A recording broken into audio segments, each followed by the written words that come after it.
Prologue. The waste heat of the beginning. This is really not good. Feeling the hard texture of the ground against his face, he realized that he had fallen face down on the ground. He couldn't move even when he tried, and he already couldn't feel his fingers. What he did feel was a certain heat, and it overwhelmed his entire body. It's hot, it's hot, it's hot, it's hot, it's hot, it's hot, it's hot. He coughed and vomited the blood he felt rising in his throat, the source of his waning life. So much came out that it frothed at the edges of his mouth. With his hazy vision, he could see the ground in front of him stained red. You've got to be kidding me. All of this is mine? Feeling as though all of the blood in his body had spilled out of him, he reached a shaking hand to try to find the source of the heat that was burning through his body. As his fingertips reached the large cut in his stomach, he understood. No wonder it felt so hot.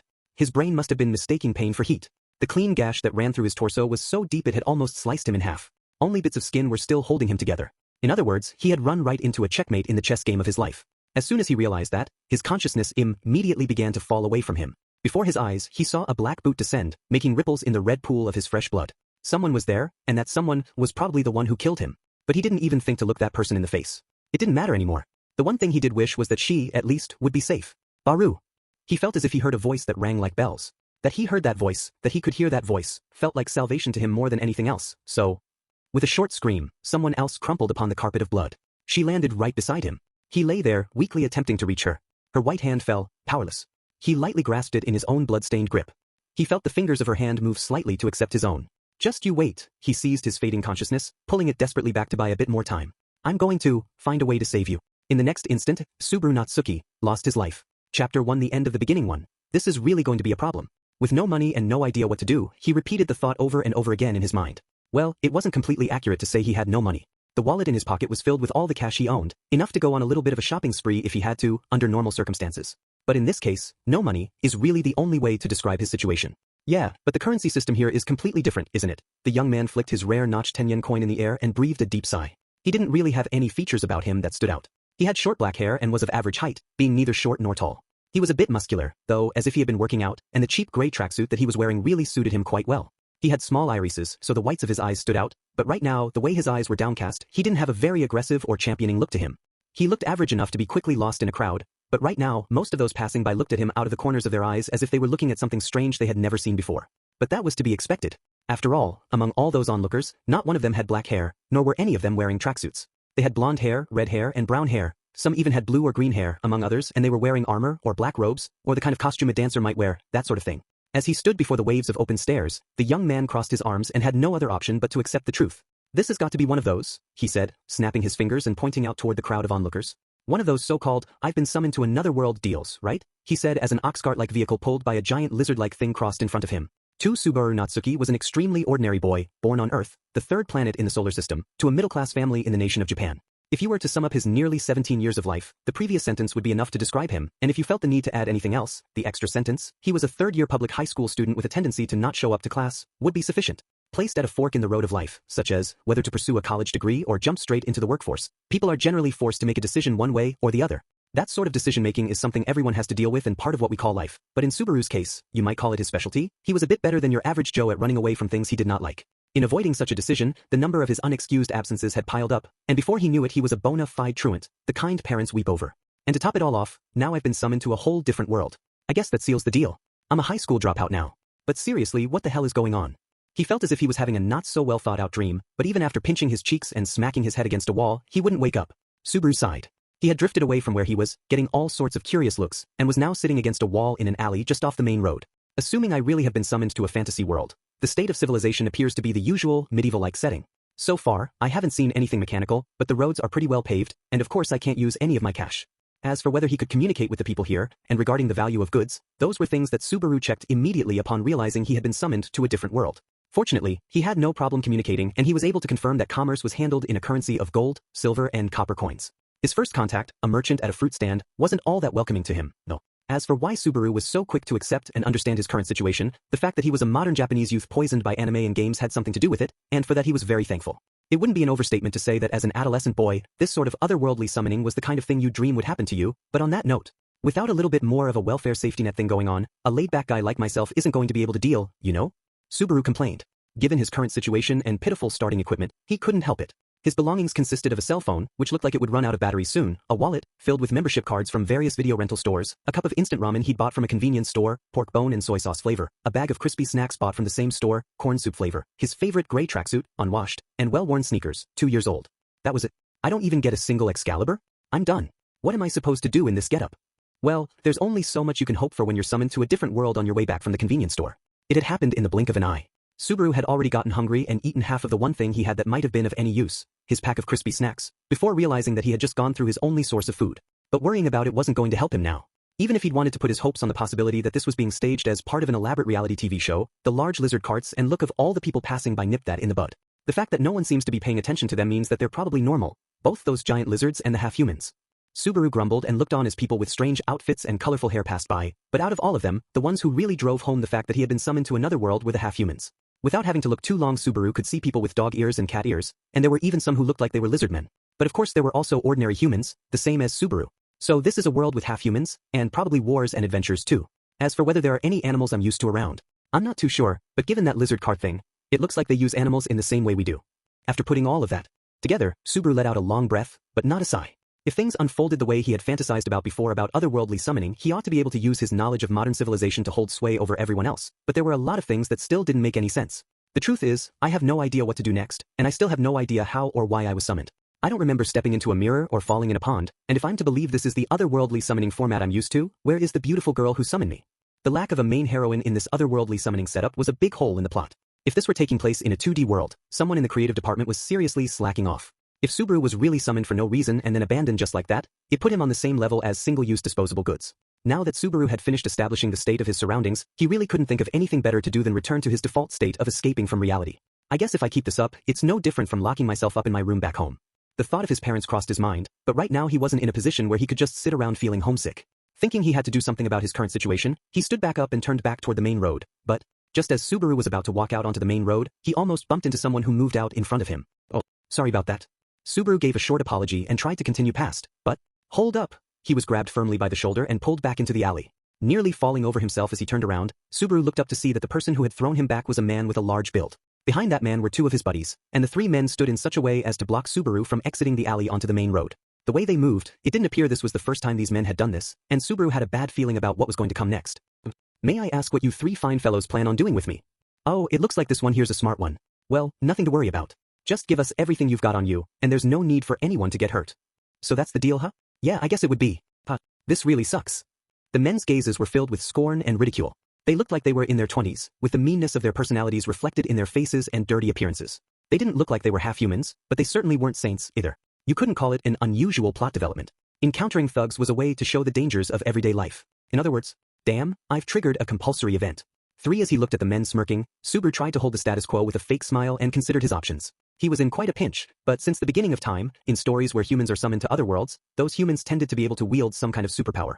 If Subaru had been summoned to this world under the same conditions as the stories he was familiar with, it was very likely that he had been given some sort of power. With that thought, Subaru felt that his body was a little lighter than usual. I'm starting to get the feeling that this world's gravity is, like, only a tenth of my world's. I can do this. I can do this. I'm going to mow you all down and make this the first chapter of my glorious future. You're only here so I can pull experience points off of you, you scum. What the hell is he going on about? Said one of the men. I don't know, but I'm pretty sure he's making fun of us. Let's kill replied another. Took the words right out of my mouth. You're going to regret this, returned Subaru, before flying forward with a straight jab from his right hand, aiming for the big man in front. Subaru's fist collided with the man's nose, but he also cut his fist on one of the man's front teeth and started bleeding. I hit someone for the first time in my life. But it hurts way more than I expected. Subaru was confident in his fighting form, but he had never been in a real fight before. The man who was punched fell to the ground.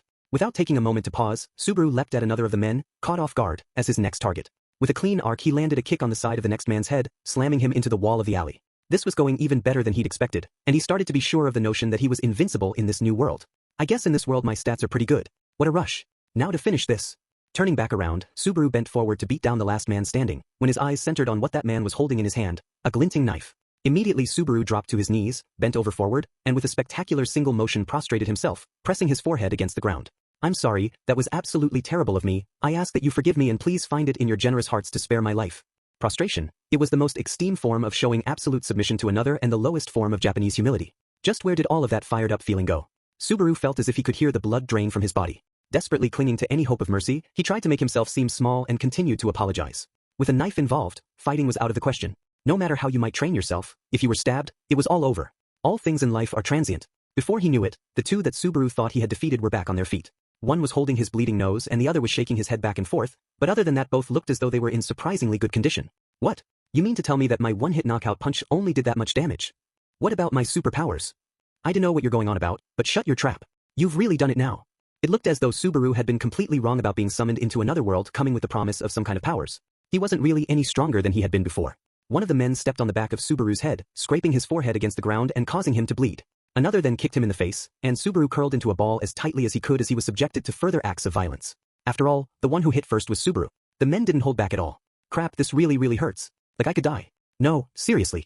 Unlike in his own world, there was no guarantee that these thugs wouldn't take his life. At this rate, it would be better to try one last-ditch effort to retaliate before he was beaten to death.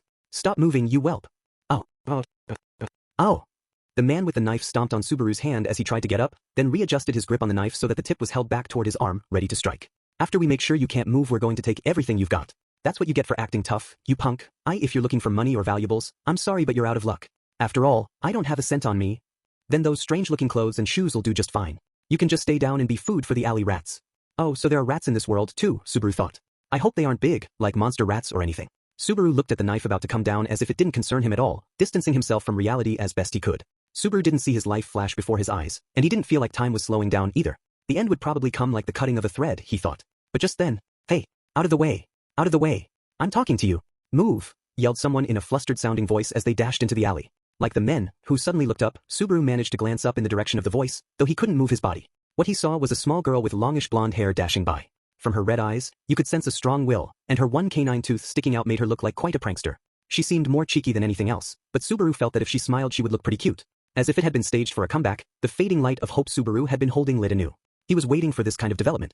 The girl, in her well-worn clothes and unclean appearance, had stumbled upon this attempted murder and robbery in the act. What would surely happen next was that with an overflowing sense of justice this girl would save Subaru's life, right from the clutches of death. Whoa, you look like you're in quite a pinch there, but sorry, got my hands full right now. Good luck. Live life to the fullest. Wait, what? Are you serious? Unfortunately, that hope was shattered in an instant. The girl raised her hand in an apologetic sort of gesture and didn't slow down as she continued racing down the alley. She went right past the men and kept going toward what should have been a dead end, kicked off against a wooden plank set up against the end wall, grabbed the top of the wall, and lightly flung herself up onto the roof of one of the surrounding buildings, where she disappeared. After the girl was gone, a silence fell upon the alley. It was as if a hurricane had just passed. Both Subaru and the men were dumbstruck. However, this didn't mean that Subaru's situation had improved at all. Doesn't what just happened make your anger just sort of melt away and make you want to change your minds about all of this? More like it killed the mood and now I'm even angrier. Don't think you'll get to die a pleasant death. The men kept their feet planted on Subaru so he couldn't move. As Subaru looked at the glint of the knife in the man's hand, the death that loomed before him seemed ever more real. No, I mean you've got to be kidding. I can't die this easily, can I? A twitching smile formed on Subaru's face as he looked around desperately for someone to deny the death that was coming his way. However, no such convenient development came. The tip of the knife drew ever closer. A feeling of resignation came over Subaru and he felt tears welling up in his eyes. It wasn't fear that overwhelmed him, it was more the feeling of emptiness that this would all end without him accomplishing anything. In the midst of this overwhelming despair, feeling as if he had been abandoned by everyone and everything. Hold it right there, you evildoers. That voice overcame the noise of the crowd, the vulgar insults of the men, Subaru's own heavy breathing, as well as everything else, and shook the very foundations of the world. For when people say, time stood still, they must surely be talking about times like this. There was a girl standing at the entrance to the alley. She was beautiful. She had long silver hair, with braids in it that reached down to her hips. She was looking straight at Subaru with violet eyes that shone with intelligence. In her soft features were both elements of youth but also mature beauty. There was also a noble air about her that gave her a dangerous and bewitching charm. The girl was about 1 head shorter than Subaru, which made her around 5 feet, 3 inches tall. The clothes she wore used white as a base color, and there was nothing terribly ornate about them, but on the other hand, the simplicity emphasized her presence. The one thing that stood out was the white cloak the girl was wearing. It was emblazoned with embroidery that depicted a bird of prey, adding to her impression of majesty. However, it wasn't the clothes she wore that made her shine so. I will not stand by and watch any more of your wrongdoing. That is enough. Her voice, like silver bells, rang beautifully in Subaru's ears, and for a moment he forgot the situation he was in. He was completely undone by the silver-haired girl's presence. The other men seemed to be just as shaken up as Subaru was. What? Who do you think you are? If you stop right now, I'll let you go. In a way, this is my fault for not being cautious. So do the right thing and give back what you stole. Hey, what she's wearing looks expensive. You think she's nobility? What we stole? Please. It is very precious to me. I'd be willing to give it up if it were anything else, but I absolutely can't in this case. Please. I won't do anything to you, so please just give it back. The girl looked as if she was pleading with all her heart. However, there was an inexplicable feeling of pressure that rose within the group. Something was happening that was hard to explain. Wait a minute. We don't know what you're talking about. What do you mean? The men pointed to Subaru, still underfoot. You didn't come here to rescue this guy, did you? Those are some weird clothes that boy is wearing. Did you all have a fight among yourselves? I don't think 3 against 1 is really fair, but if you're asking me if I know this person, I haven't ever seen him before in my life. Perhaps it was because she thought the men were trying to change the subject, but you could hear an amount of irritation in her voice. Because of that, each of the men rushed to explain themselves. Wait a second. If you're not after this guy, then we're not involved. I bet it was that girl from before. You said you had something stolen from you, right? That wall. You see that wall? She jumped off that wall and ran away on the rooftops. She's farther back. Back past that wall. At the rate she was going, she's probably another 3 streets down. As the men continued to plead their innocence, the girl turned her eyes to Subaru, as if asking whether these men were telling the truth. Without thinking, Subaru nodded. It doesn't look like you're lying. So the one who stole from me is down farther ahead? I've got to hurry. The girl turned away from Subaru and the men and toward the main road. The men clearly looked relieved. Subaru, faced with the reality of his abandonment, started to enter a state of shock, when, still, this situation is one I can't just ignore. As she turned back around, the girl put her hand up, palm facing outward, and a series of shining lights began to dance in front of it. A dull thud rang out, like that of a hard object striking flesh, followed by the cries of the men as they were thrown backward. Then, there was a high-pitched sound as a fist-sized clump of ice fell to the ground right beside Subaru. The clump of ice, which seemed to have formed heedless of both the season and the laws of physics, quickly evaporated as if it were being eaten by the surrounding air. Magic. The best word to describe what just happened immediately tumbled out of Subaru's mouth. There wasn't any incantation or anything, but that chunk of ice had definitely shot out of that girl's palm. Magic. Having seen it with his very own eyes for the first time, Subaru realized something. It isn't quite as fantasy-like as I imagined. To be honest, this is kind of a letdown. Subaru had imagined there would be more light and energy being bounced around. In reality, all that happened was an unrefined-looking clump of ice suddenly materialized, was used as a blunt object for physical damage, and then suddenly disappeared. There was no feeling or anything put into it at all. Now, you've done it. Subaru's feelings on magic aside, the other men, who had taken a real hit from those clumps of ice, got back to their feet.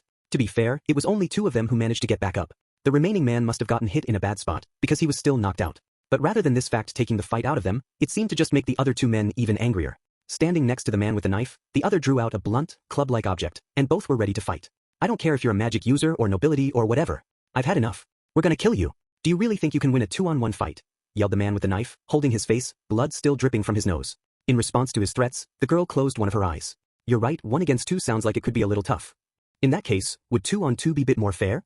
As if it were finishing the girl's sentence, a new, higher-pitched, genderless voice entered the fray. Startled, Subaru looked around. The other men also followed suit, but there wasn't anyone inside or at the entrance to the alley who looked as though they were the owner of that voice. Then, as if to show both Subaru and the other men the answer to their question, the girl extended her left hand. Sitting on top of her palm and white fingers, there it was. When you all stare at me like that, full of expectation, it's kind of embarrassing.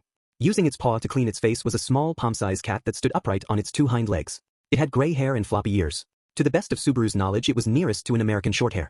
That is, if you ignored the fact that its nose was pink and it had a tail about the length of its body. Seeing the small palm-sized cat, the man with the knife seemed overcome with fear and yelled, "Why, you're a spirit mage?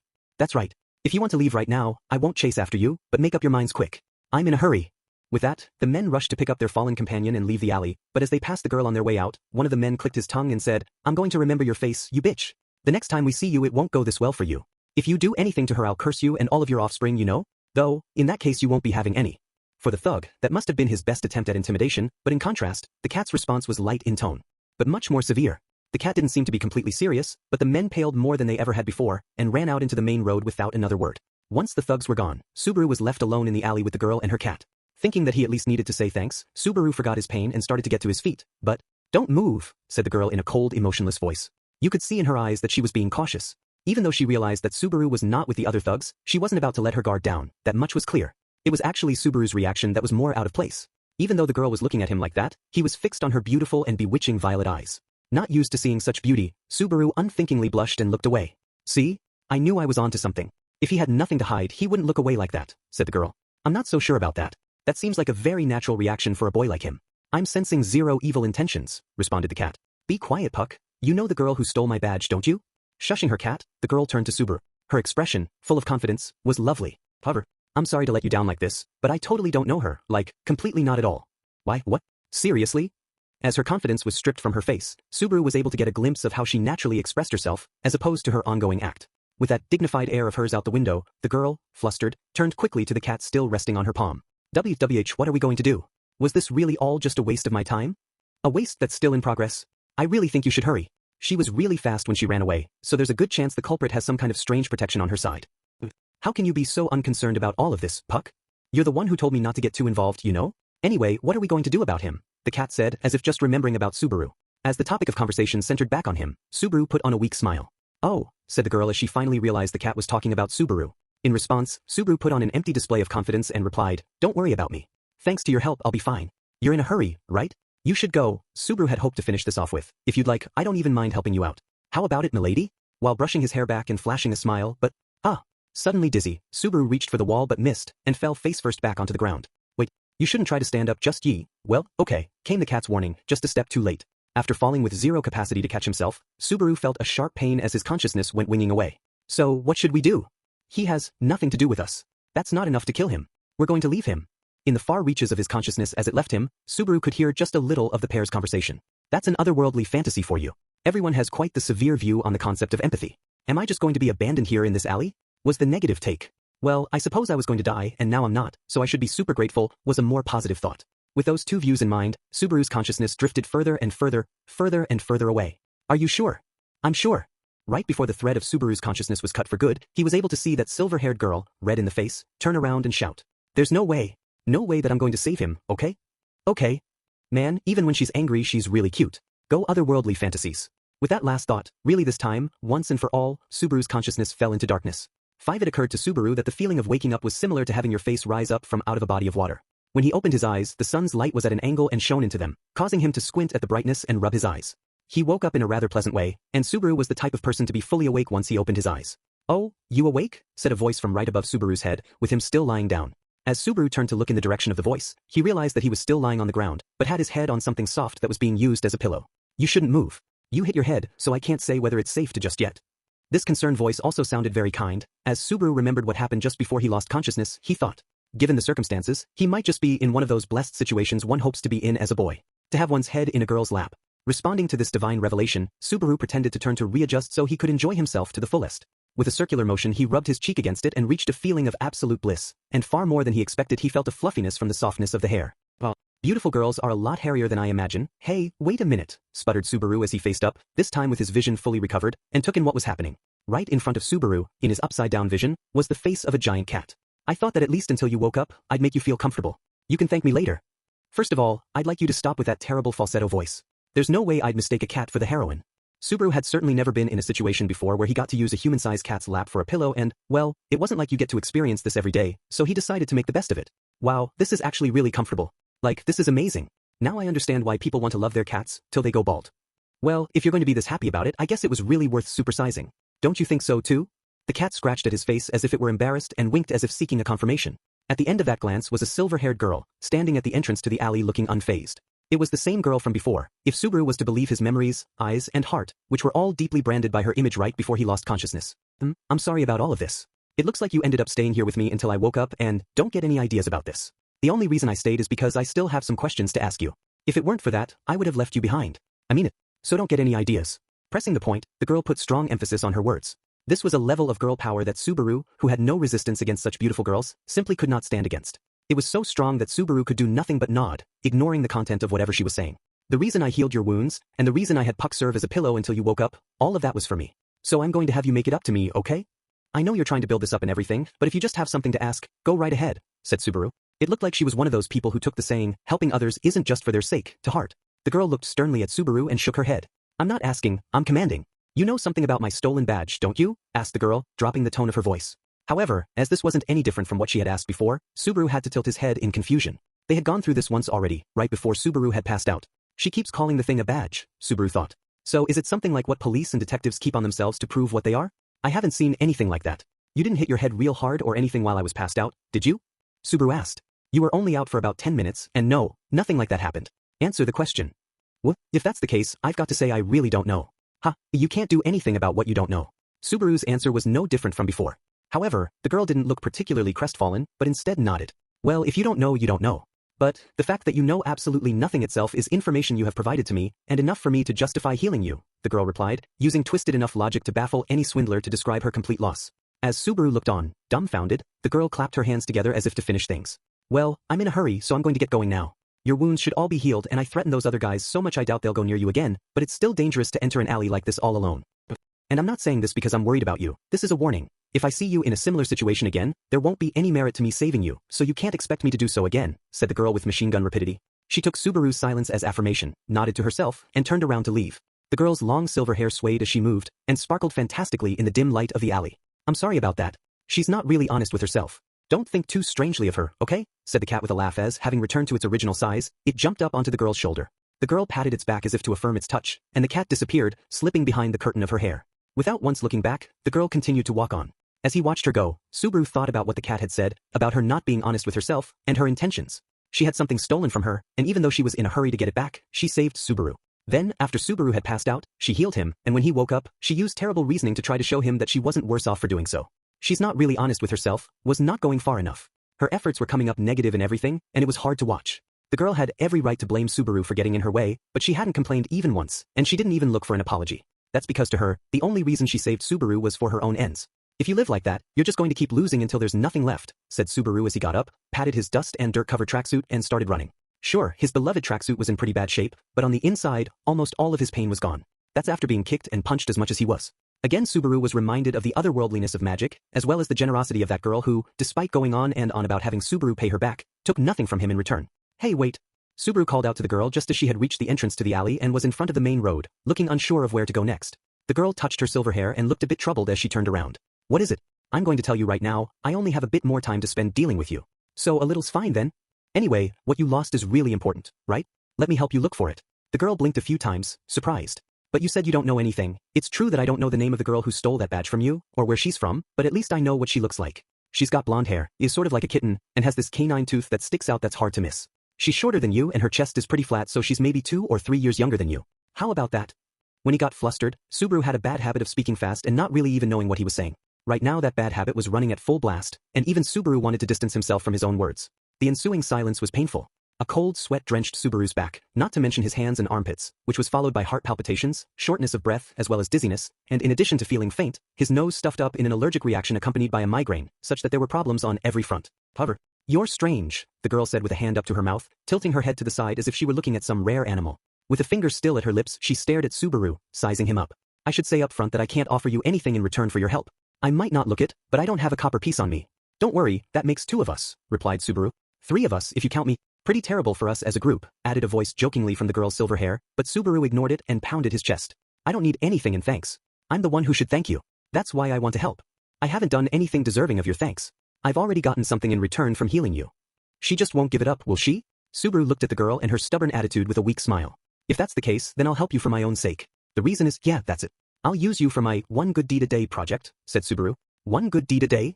That's right. Once a day you do one good thing. If you do that, after you die you've got a one-way ticket to heaven. If I can do it, then a wonderful life of just eating and sleeping is waiting for me, so I hear. So that's why I'm going to help you for my own sake. Subaru felt like turning to himself and asking what the hell he was going on about, but at least he'd managed to make his point. The girl stood in thought, considering Subaru's words, when her cat poked at her cheek with its paws. I don't sense any evil intentions from him, and I don't really think it's a bad idea, you know? With how large the capital is, it's way better than going on no clues at all. But if I get him involved, you're cute when you're stubborn, but it's foolish to let your stubbornness get the best of you and make you lose sight of your goals. I'd really rather not think of my own master as a fool. The cat added its support in favor of Subaru, but the girl was still hesitant. In response, the cat dropped its expression and continued in a serious voice. Plus, the sun is starting to set. If night falls, I won't be able to help you. I'm not worried about you handling a thug or 2, but it's better to be safe than sorry. Well, it sounds like you're the one to call if there's danger. But, wait, according to what you said, you can't come out at night? Is that one of the deals of your contract or something? Subaru asked, taking a step closer. The cat flicked its whiskers with its front paw and said, it's more like, I may look cute, but I'm a spirit, you know? I use a lot of mana just by materializing. When night falls, I return to the crystal that is my vessel and prepare for when the sun is out again. I suppose you could say it's the perfect 9-to-5 job. 9 to 5? That sounds like a government job. The conditions to hire a spirit sound more severe than I expected. Subaru was able to talk naturally about spirits, but that was only because of the analytical power he had as a modern otaku, poisoned by anime and games. Even traits looked down on by the public come in handy sometimes. While Subaru and the cat continued their conversation, the girl continued to anguish over her decision. However, that last point seemed to have tipped the scales, so after much moaning with a number of buts and stills and if she finally conceded, I'm telling you, I really can't give you anything in return, okay? 6 After Subaru's first friendly interaction in this different world, a pleasant, heartwarming episode, 1 hour had passed. What is the meaning of this? Their investigation had stalled. As Subaru faced the girl's cold stare, he scratched at his face, trying to find a way out. Even with all of my experience, I never thought that it would be this difficult. You seem to have a really high opinion of yourself, but I haven't seen anything from you to prove it. No matter how you slice it, things aren't going well. Nobody says, no matter how you slice it, anymore. Pointing that out only made things worse, and the girl's stare grew sharper, at which Subaru shrank away. Even though they had been searching for a little under an hour, for some reason, Subaru and the girl were back in an alley. Of course, there was a really good reason for this. There were several factors Subaru had discovered that made their search difficult. First, Subaru didn't know his way around town. Given that he had just been summoned from another world, it was hard to blame him for wanting a pass on this one. Additionally, it seemed that the girl was unfamiliar with the area as well, and at least 10 minutes were wasted with both having full confidence that the other knew their way around. It was pretty funny, actually, or so Subaru thought. But the way the girl was staring at Subaru, she didn't seem to find it funny at all. Second, the characters and symbols written here and there were completely illegible to Subaru. Given that Subaru didn't have any trouble communicating by speech, he hadn't thought all that much about it, but after a second look he saw that all around here and there were handwritten symbols. Unless they were all some kind of mystic charms to protect against evil magic that tended to be popular, those symbols were probably letters for the common language. And because he couldn't understand them, he couldn't even read the road signs. In other words, while a miracle common in most otherworldly summoning works of fiction is, for some reason our words and writing are mutually understood, in Subaru's case, only half of that came true. But given that if Subaru hadn't been able to communicate through words he would have been as good as dead, it was hard to call his situation unlucky. Still, why do you have to raise the difficulty like that on me? The world's not kind at all. Rather than exhausting all options, it was more of a case of finding a series of critical problems before you even get started. While despairing at making absolutely no progress over the past hour, Subaru noticed that his companion, that girl, was standing up by the wall of the alley with her eyes closed, paying absolutely no mind to him. Seeing her lips move as she muttered something a few times, he tilted his head in confusion. Wonder what she's doing. Oh, that? She's communicating with lesser spirits. Subaru raised his eyebrows in surprise as the girl's gray cat suddenly reappeared right in front of his eyes. I thought that I hadn't seen you in a while, but you hadn't gone home or anything. You were here the whole time? There's still a bit of time left before I have to go. Unlike those minor spirits she's talking to, I take my job seriously. Well, that's quite honorable of you. But what are these, lesser spirits again? Going by the name, I suppose they're a rank down from regular spirits? Subaru thought. As if agreeing with Subaru's musing, the cat, floating in midair, waved its long tail back and forth. Lesser spirits are beings that, in a state prior to becoming real spirits, start to develop some knowledge. If, over time, they gain power and self-awareness, they'll become spirits like me. As he nodded, listening to the cat's explanation, Subaru noticed that the area around the girl began to glow. The silver-haired girl was surrounded by faint lights that looked as though they were fireflies. It was the kind of scene that most people would subconsciously hesitate to interfere with. It was like holy ground, whereby the influence of the supernatural, only what was sanctified was allowed to be. In response to the scene, Subaru, wow, that's so cool. Are all of these glowing things spirits? Intruded on it without a second thought, breaking the fantasy of it all as he started talking to the girl. As the girl cried out in surprise, you could see droplets of tears that formed in reaction, sparkling in her eyes. Then the girl's flustered state spread to the lights around her and, oh, look at that. They're panicking. The many lights started to flee this way and that before finally scattering and disappearing into the air. Both Subaru and the girl opened their mouths, dumbstruck, searching for where the lesser spirits had gone. Quickly the girl tried to continue what she had been doing, but it didn't appear the lesser spirits were heeding her call anymore. Just look at what you did. They're gone. What are you going to do about this? I'm sorry. It was my first time seeing spirits like that and I got a little excited. I mean, it didn't look like they were dangerous or anything. It was only safe because I had them under control. If you had done that to an inexperienced spirit mage, it would have been awful. In the worst case, the spirits could have gone berserk and bam. Bam? The girl was trying to admonish Subaru for not taking his action seriously, but using the word bam wasn't exactly helpful. Oh, come on. There's no way those little sparkly things could be dangerous. Do you really expect me to believe that? Well, to put it one way, Puck said, I may look pretty cute, but it would only take 2 seconds for me to turn you into a pile of dust. Damn, spirits are scary. A shiver went down Subaru's spine in response to the cat's peaceful-sounding death threat, and he looked back at the girl. I definitely hope you don't happen to be so upset you set that cat on me or anything. I would never use Puck for something like that. If I were going to be violent with you, I'd handle you myself. Ugh, it really looks like they aren't going to answer me anymore. Failing to establish a second contact with the lesser spirits, the girl, depressed, shook her head powerlessly. I suppose it's not helpful to ask this after the spirits have already gone, but what is it exactly that you were trying to do? I was trying to see if I could get any information from them about what I'm looking for. They disappeared before I was able to ask, though. What really? Subaru was struck speechless by the gravity of his mistake. Seeing that, the girl jumped in. But it did take some time and lesser spirits don't have the kind of clear awareness that regular spirits have, so I wasn't really expecting much, but, okay, I'm sorry, that's a lie. The girl's hesitancy to lie was in conflict with her desire for a positive outlook, so while she tried, she was unable to soften the blow. In fact, her struggle with herself only highlighted to Subaru his own stupidity. At this rate, he wasn't going to be able to do anything but slow her down. This is bad, both considering the debt I owe and the fact that she's my one precious connection in this world. I'm gonna do my best to cling to this relationship and not let go. From the look on your face, it looks like you're up to no good, but, did you think of something? In front of Subaru, who had found a questionable new sense of determination, the girl hesitated. Subaru tilted his head and stared at her for a while as she furrowed her brow, but it was the cat that came to her rescue. Now that I think of it, we haven't told each other our names yet, have we? Should we introduce ourselves? Oh, you're right. Well then, I guess I'll go ahead and go first. In an overly energetic fashion, in part to help cover up for his previous mistake, Subaru struck a pose and pointed to the heavens. My name is Subaru Natsuki, the ignorant and unintelligent, forever and everlastingly penniless. Nice to meet you. Well, that doesn't inspire a lot of confidence, does it? Anyway, I'm Puck. Nice to meet you too.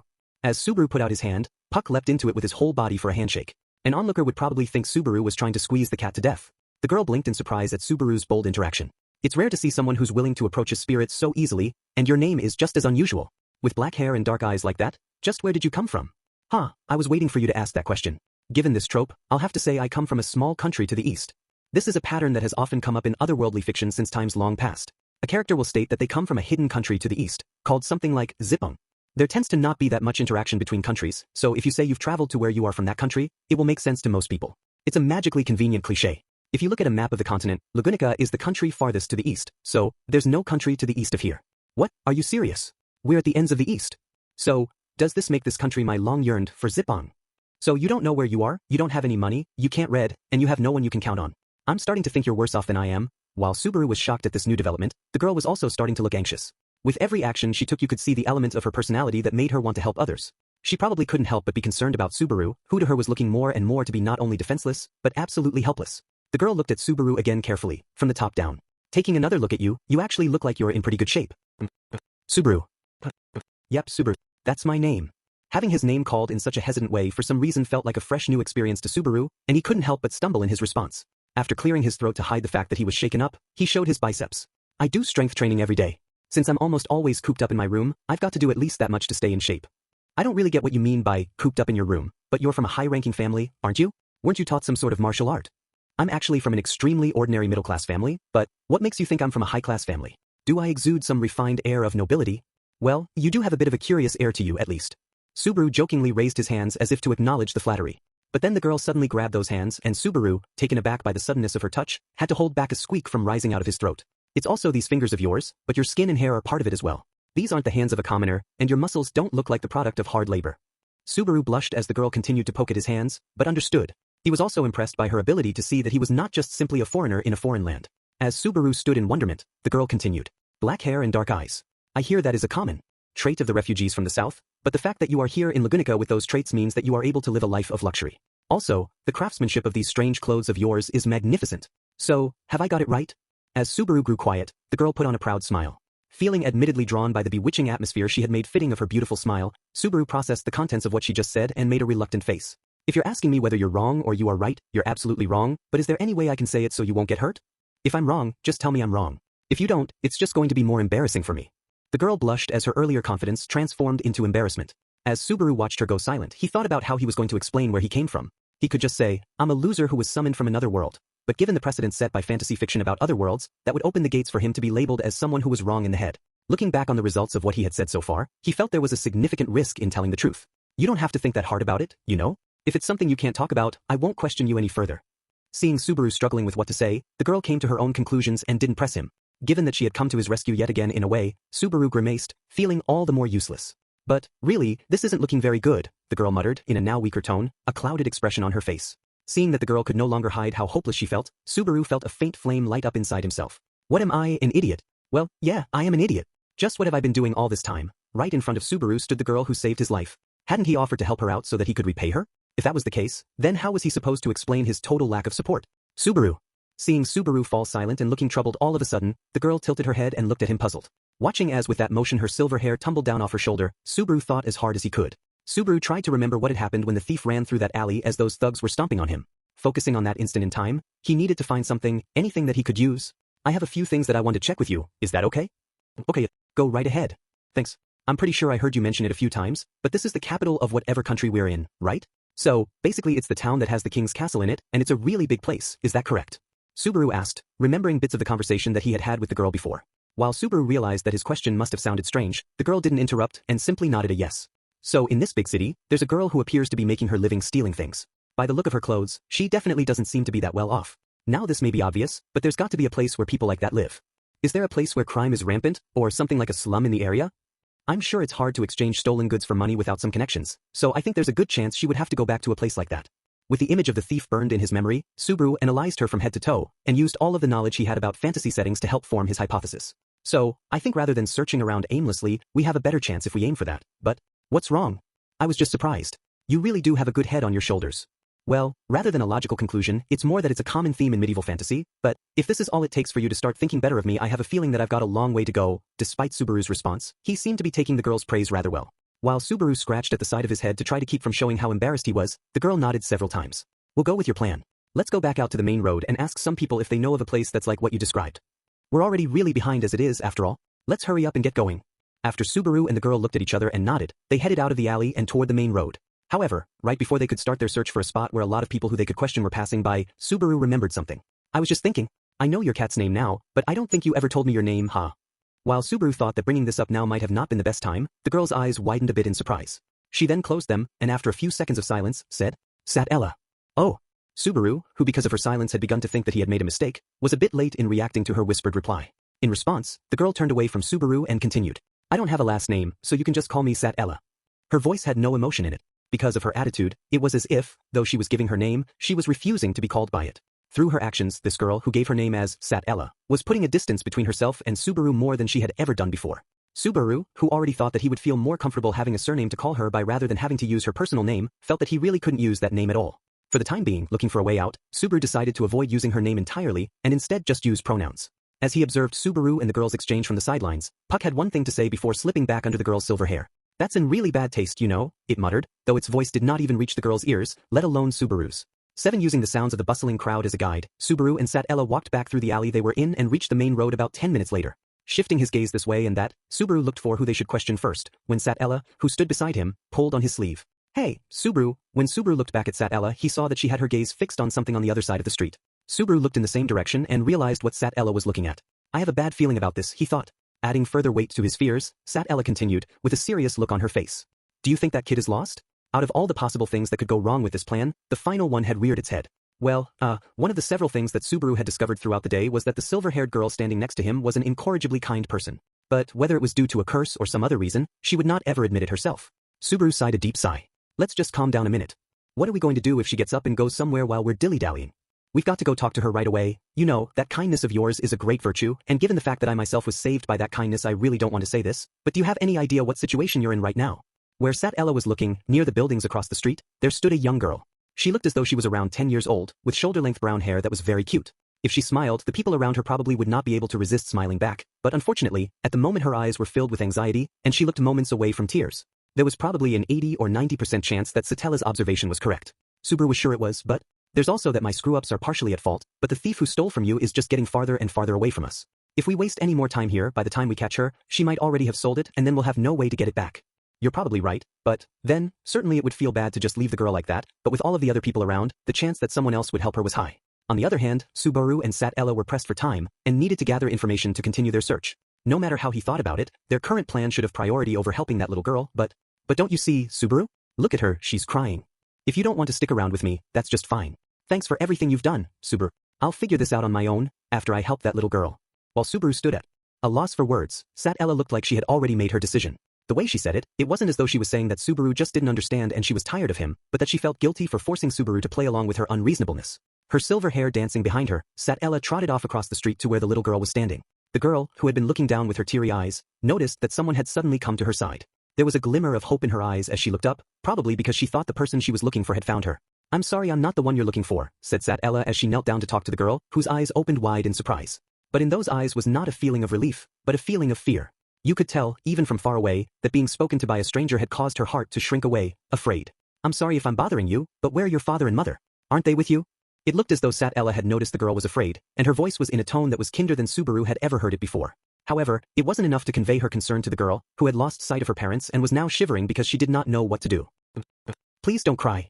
I won't do anything to hurt you, okay? Sat Ella tried to keep open the girl's heart before it shut completely on her, but it didn't seem to work, and the little girl only shook her head back and forth. The tears that had welled up in her eyes looked as though they were about to overflow, when, now feast your eyes on this magnificent notched 10-yen coin. Huh, said Sat Ella, surprised by the sudden voice that had leapt in, and when she looked up, there was Subaru in his gray tracksuit. Subaru first smiled weakly at Satella's reaction, and then turned his smile from her to the little girl. The sudden intruder had also surprised her. Subaru then put out his right hand in front of her. Now, can you see this coin here in my right hand? I bet you can. All right, now I'm going to squeeze it tight. Like this, squeeze, squeeze, squeeze. Wait, Subaru, what are you? And would you look at that? Ignoring Satella's interruption, Subaru took his fist where he had been holding the notched 10-yen coin and opened it wide for the two to see. When he did, the coin that should have been in his hand was gone. Wow. The coin I was squeezing is gone. Now where could it have run off to? The little girl blinked a few times and then stared hard at Subaru's right hand, but whether she looked at the back of his hand or his palm, she couldn't find it. Subaru, emboldened by the girl's reaction, nodded, and then reached out with his left hand and gently brushed his fingers through her hair. Would you look at that? So this is where the coin was hiding. When the little girl saw the coin resting between the fingers of Subaru's left hand, she was stunned. Satella, who couldn't figure out the trick, was just as confused. Subaru took a magnificent bow before the two and then dropped the notched 10-yen coin in the little girl's hand. I'll let you keep it as a present. It's special, so take good care of it, okay? Subaru looked on with a smile as the little girl held the coin close and nodded vigorously. As he was doing so, Satella poked him in the side. Hey, Subaru, don't look at me like that. I mean, I'll admit what I said before was a bit harsh, but how did you do that? Oh, you mean that? You're not questioning my motives, but how I did the trick. Subaru promised to explain the trick later to Satella, who looked very interested, before turning back to the little girl, who was looking very curiously at the 10-yen coin. It seemed like Subaru's amazing magic had helped calm down her anxiety. When Subaru knelt down and asked her a few questions, she answered them quickly and clearly. I see. So you got separated from your mother. Don't worry.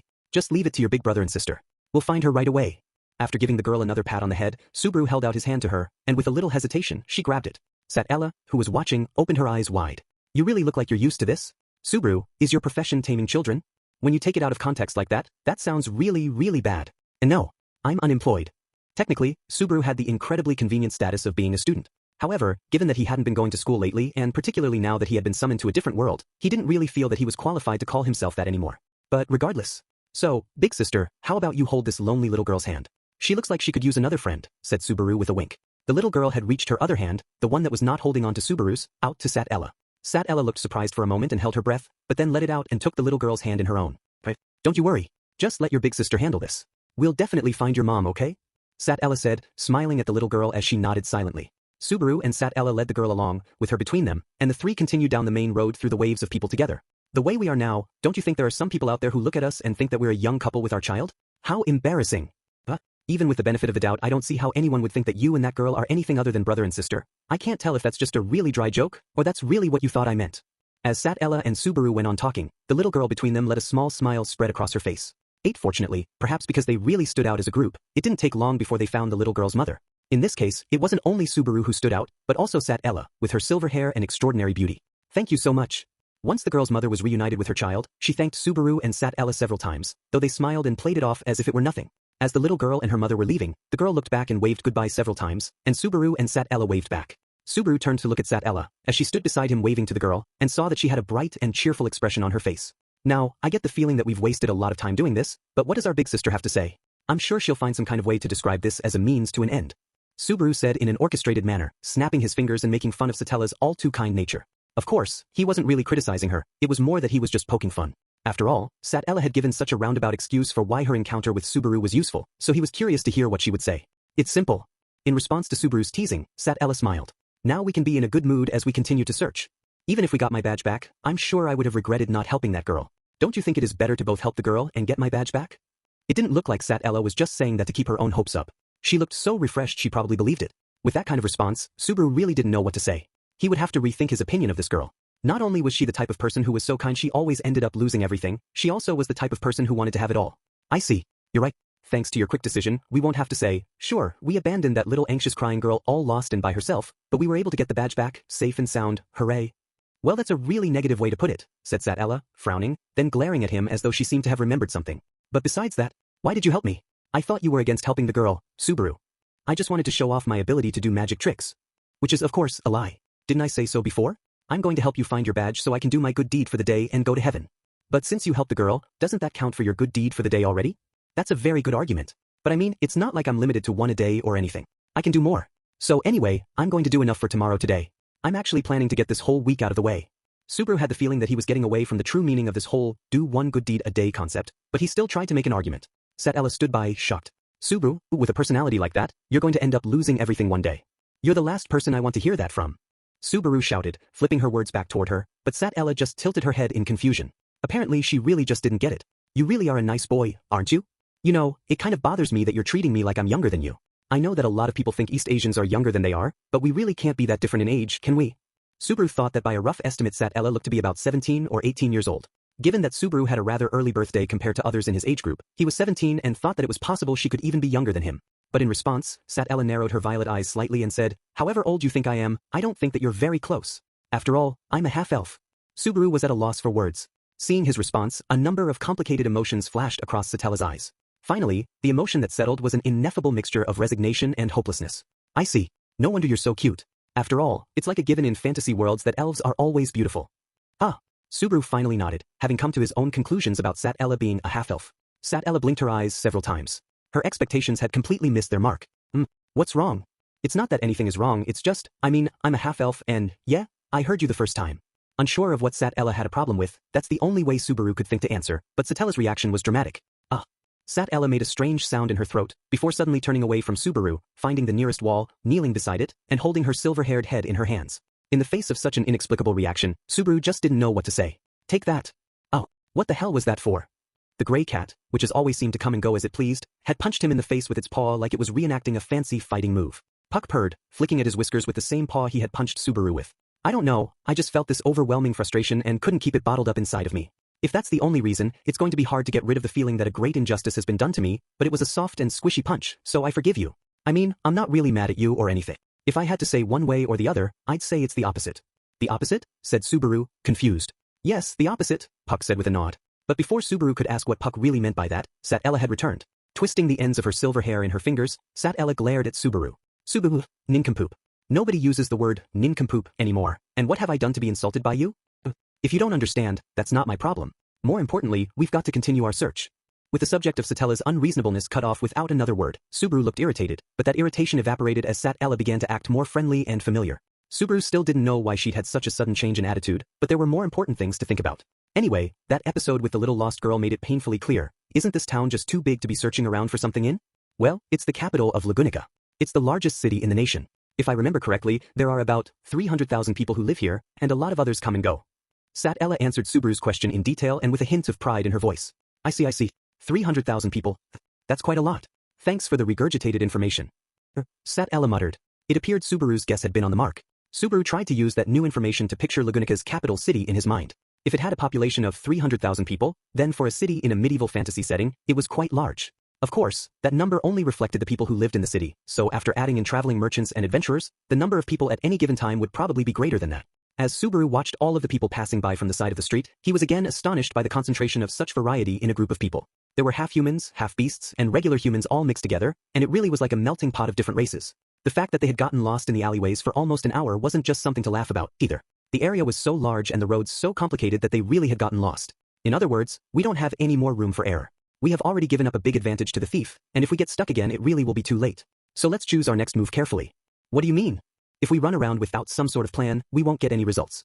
For instance, if we go back to the place where your badge was stolen, we might be able to get more information out of P.O. Was there anyone who saw what happened? Actually, I think there may have been. Sat Ella put her hand to her mouth as if she had remembered something and then explained herself to Subaru.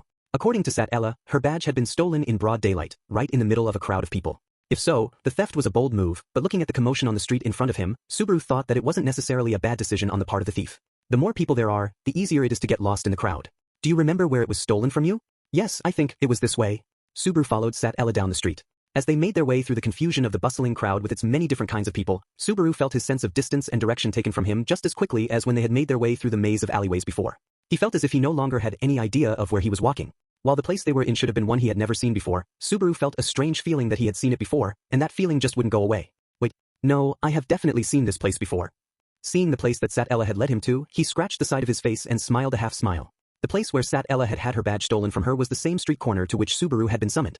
This is where I was so confused I decided to go cool my head down in an empty alley, and then had my encounter with thugs A, B, and C. Remembering what had happened about 2 hours earlier, Subaru now mused to himself that amazing coincidences like this really did happen sometimes. So, he was in luck. He had someone in mind that they could talk to. So that's the situation. I told her, leave it to me, and came over here to see you, Mr. Fruit Salesman. Subaru spun around and pointed at the owner of a fruit shop on the side of the main road. The fruit that lined his shop was fresh, and just looking at it made his mouth water. What, it's you again? I was hoping for a customer, Mr. Broke, said the shop owner with a cold glare that didn't seem fitting for one who dealt with customers on a daily basis. The man wore a bandana and was very muscular. He had a stern-looking face and a deep, threatening voice. To top it all off, he also had a white scar that ran down the left side of his face, probably left by some kind of blade. No matter how you looked at it, there was no way he was a respectable, law-abiding citizen. That's why it was so surprising for him to be behind the counter of a fruit shop. Oh, don't be so cold, Pops. You were acting pretty nice to me not all that long ago. That's because I thought you were a customer. If I had known you had no money on you, I would have chased you out earlier, like I'm about to do now. Subaru was trying to act like they were best friends, but the shop owner was having none of it. He waved his hand as if he was shooing away a bug. Oh, come on, Subaru sighed, relaxing his shoulders. Are you sure you want to treat me like this? Haven't you noticed that I'm different from the last time I came here? What's that? Said the shop owner, unsure of how to react as Subaru made a triumphant expression, nostrils flaring. Subaru stepped aside and held both his hands out to show Sat Ella standing behind him. Look at that. I brought someone with me. You may have chased me off once you learned I was penniless, but what do you think, now that I've brought in someone who just very well may become a new frequent customer of yours? Subaru? I hate to say this when you've got your hopes up, but I don't have any money on me. Huh, what really? You're telling me that we were walking around the capital without so much as a single coin between us? The shop owner gave a sigh as he looked at the two paupers in his shop. So, what was it that you wanted to say, now that one beggar's become two? Well, actually, we're looking for something, and I wanted to ask if you could at least hear us out. That was just my way of saying I don't have the time to deal with you people. Take a hint, the shop owner yelled. Subaru felt himself take some intense eardrum damage. This wasn't a good idea after all, was it? Said Sat Ella, shrinking away as she tugged on Subaru's sleeve. It might be true that asking for help without buying anything was pretty selfish, but that didn't change the fact that they had no money to buy anything with. Just when Subaru was about to give up on trying to get any information out of the man, he heard a voice. Are you the two from before? Subaru and Sat Ella turned around. Standing right in front of them was a woman with long brown hair. It was someone they had both seen before. After all, the woman was not alone.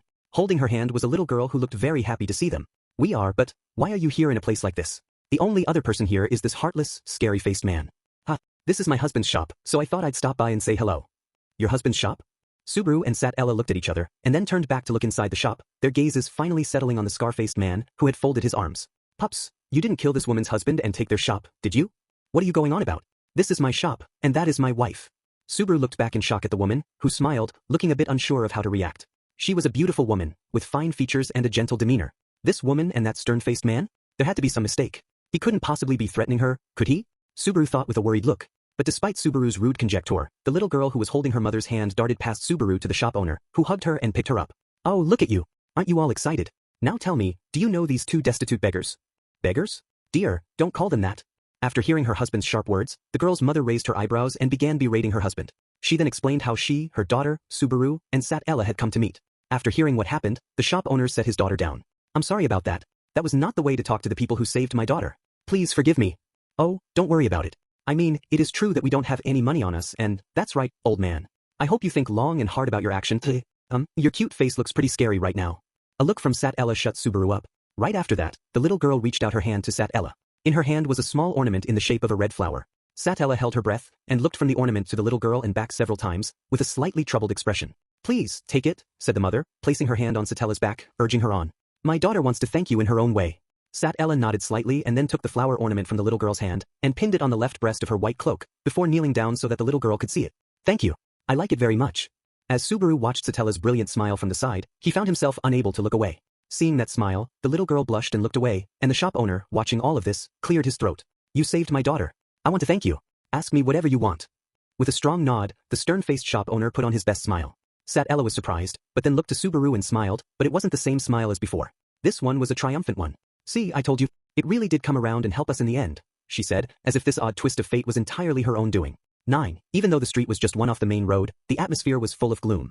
It was still and silent, and there was no sign of any kind of life, let alone traces of people around. The street Subaru and Sat Ella were on wasn't far from the main road, but the hustle and bustle from before now seemed like a far-off dream. We heard from that guy that if we were looking for stolen goods, they would be handled and sold in the slums, but, whispered Subaru as he peered down the street that supposedly would lead them to the slums, the air down there and the mood, not to mention the general character of the people down there, are all probably going to be pretty terrible.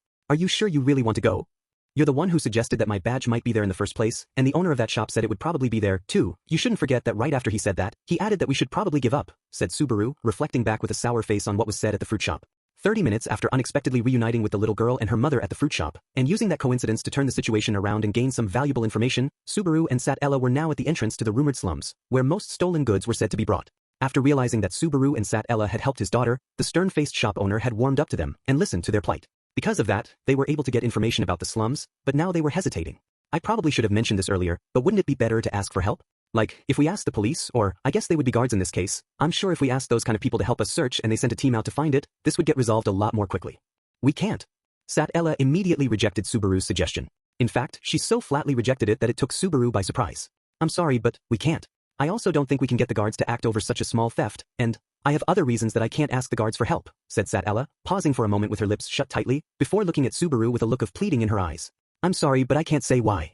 Realizing that she quite clearly didn't want to be asked, Subaru raised his hands slightly, conceding. So, what should we do then?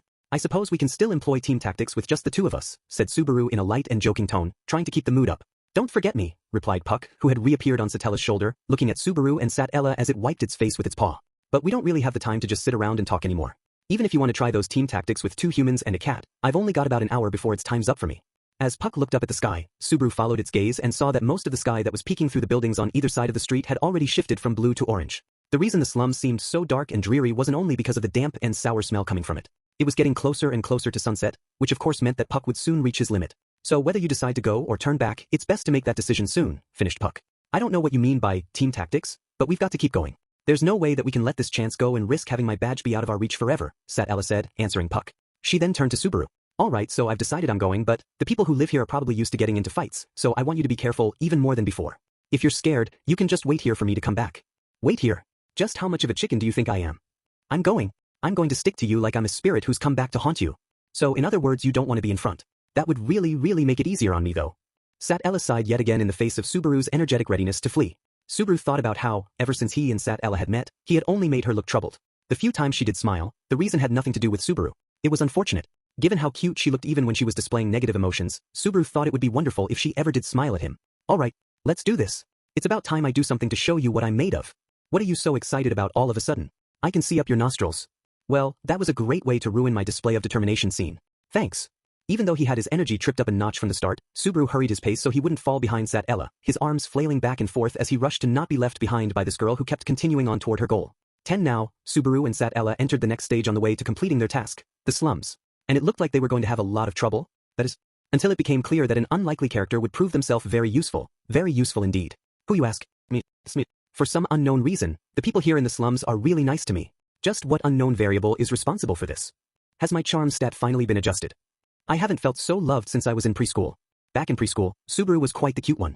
His hair was long and he was often mistaken for a girl.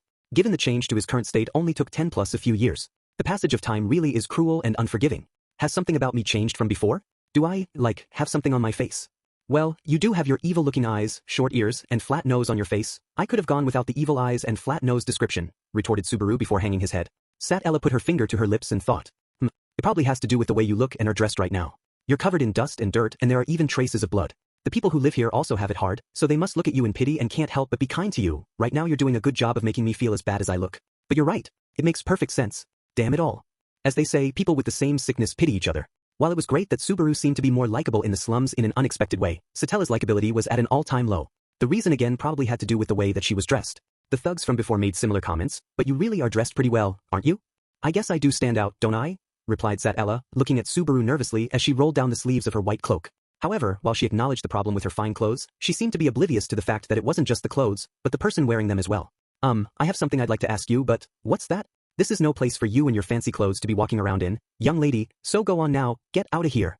Again, Satella was brusquely turned away as she tried to ask someone for help.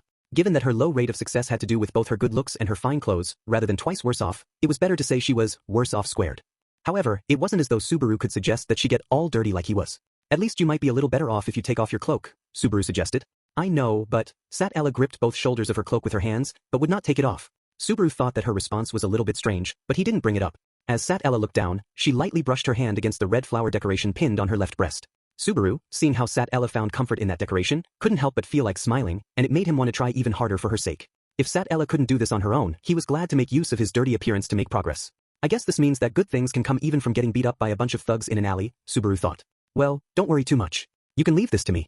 Anyway, with the fruits of my labor, we'll soon have her cornered, so let's keep chasing after that criminal. So yeah, with the fruits of my labor, we'll soon have her cornered. So, let's keep searching.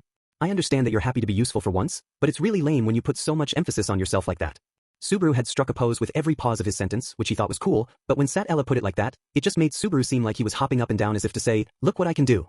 Satella stared at Subaru with a face that looked like she regretted raising her opinion of him earlier, and Subaru just responded with a weak smile. It had been little more than 2 hours since they had met, but with things like this, Subaru already felt as though he had known Satella for a long time. However, this little episode had a different ending than the last few. I'm sorry, but I'm already at my limit, said Puck weakly as he leaned up against Satella's neck. His gray coat glowed with a weak light, and his figure blurred as if he were going to disappear at any moment. The way you disappear kind of looks like you're dying.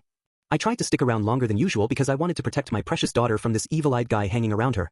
But when I work myself to the bone, I end up fading away when it's time for me to disappear. That's terrible. But leave it to me. I won't let any dangerous guys near her after you disappear. Wait, does that mean it's okay for me to wipe you off the face of the earth before I disappear?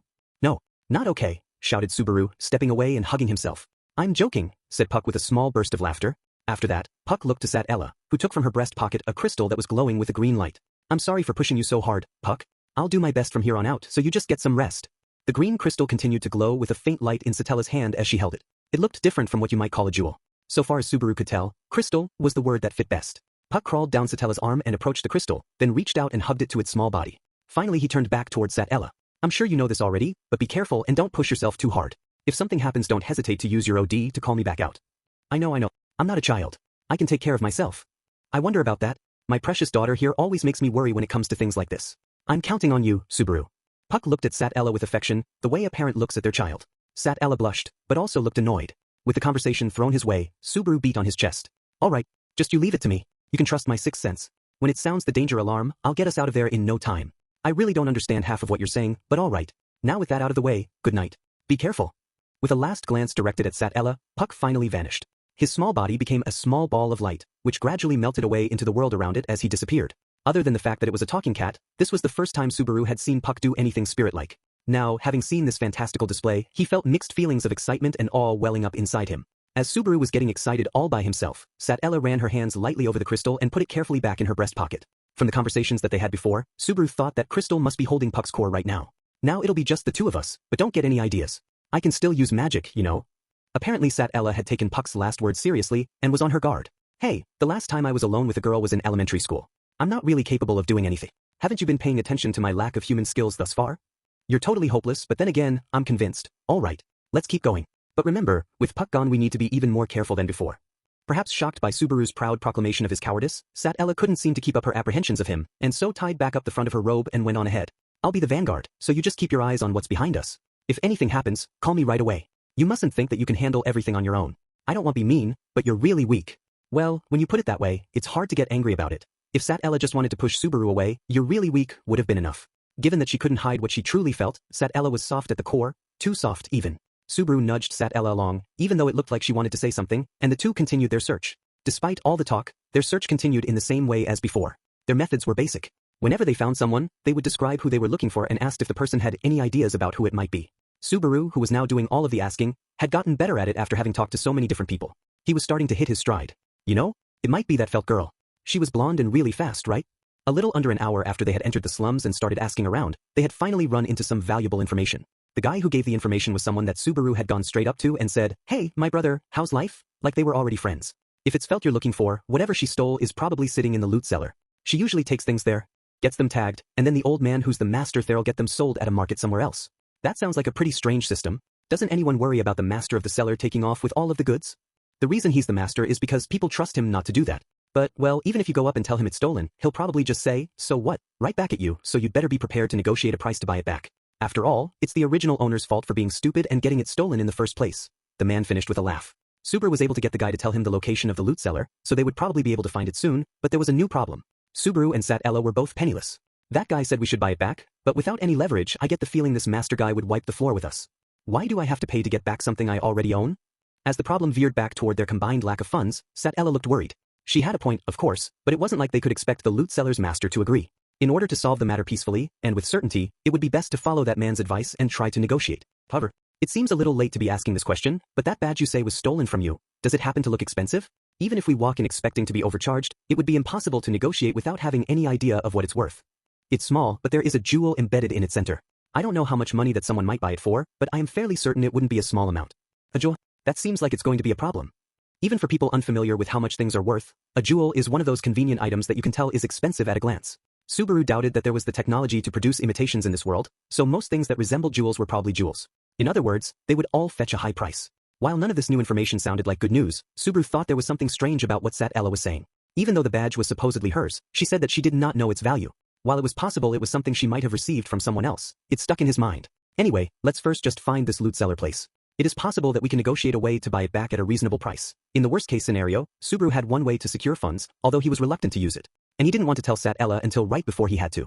As they walked, Subaru and Sat Ella spent the next 10 minutes talking about various ways they might be able to take back her badge, but nothing seemed to come together. Now that they were in front of the place called the Loot Cellar, Subaru and Sat Ella looked at each other. This place is a lot bigger than I imagined. Just how well can the market for theft be going these days? Subaru said. I understand them calling it a cellar rather than a shed. If this place is filled only with stolen goods, either way I'm not sure the people here have any hope of salvation, added Sat Ella. Of course, as the Loot Cellar existed as a place to hold items until they were sold, it was unlikely it would be filled to the brim. It wasn't a high-storied building, but it was wide enough to the point where it looked as though it could function as living quarters for a large number of people. The building was right up against a tall defensive wall, and was in the deepest part of the slums. That tall wall behind the building, is that? I think it's one of the walls of the city. Which means that we must have come all the way from the city's center to its edge, replied Sat Ella. Subaru tried to imagine a map of the city in his mind, given what Sat Ella had said. It was likely that the city was built as a square and had walls like this on all four sides. Additionally, either in the center or on the northernmost side there should be a castle, from which these slums would be positioned far away. Considering that it had been 3 to 4 hours since Subaru and Sat Ella had begun their search, the scope of the city seemed to be a little larger than Subaru had originally imagined.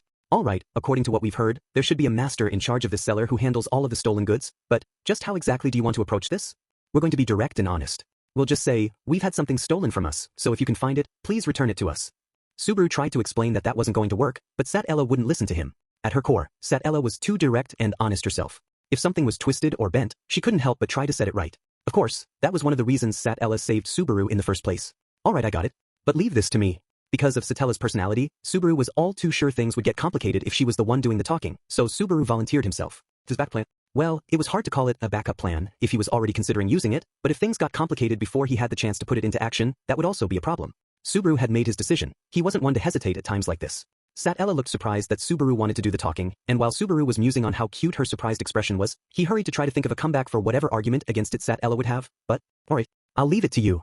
Look, I understand that it's hard for you to let me handle something this important, and I'm not stupid enough to think that I've gained your trust, but I've got a plan, so if you just trust me this once, wait. Huh.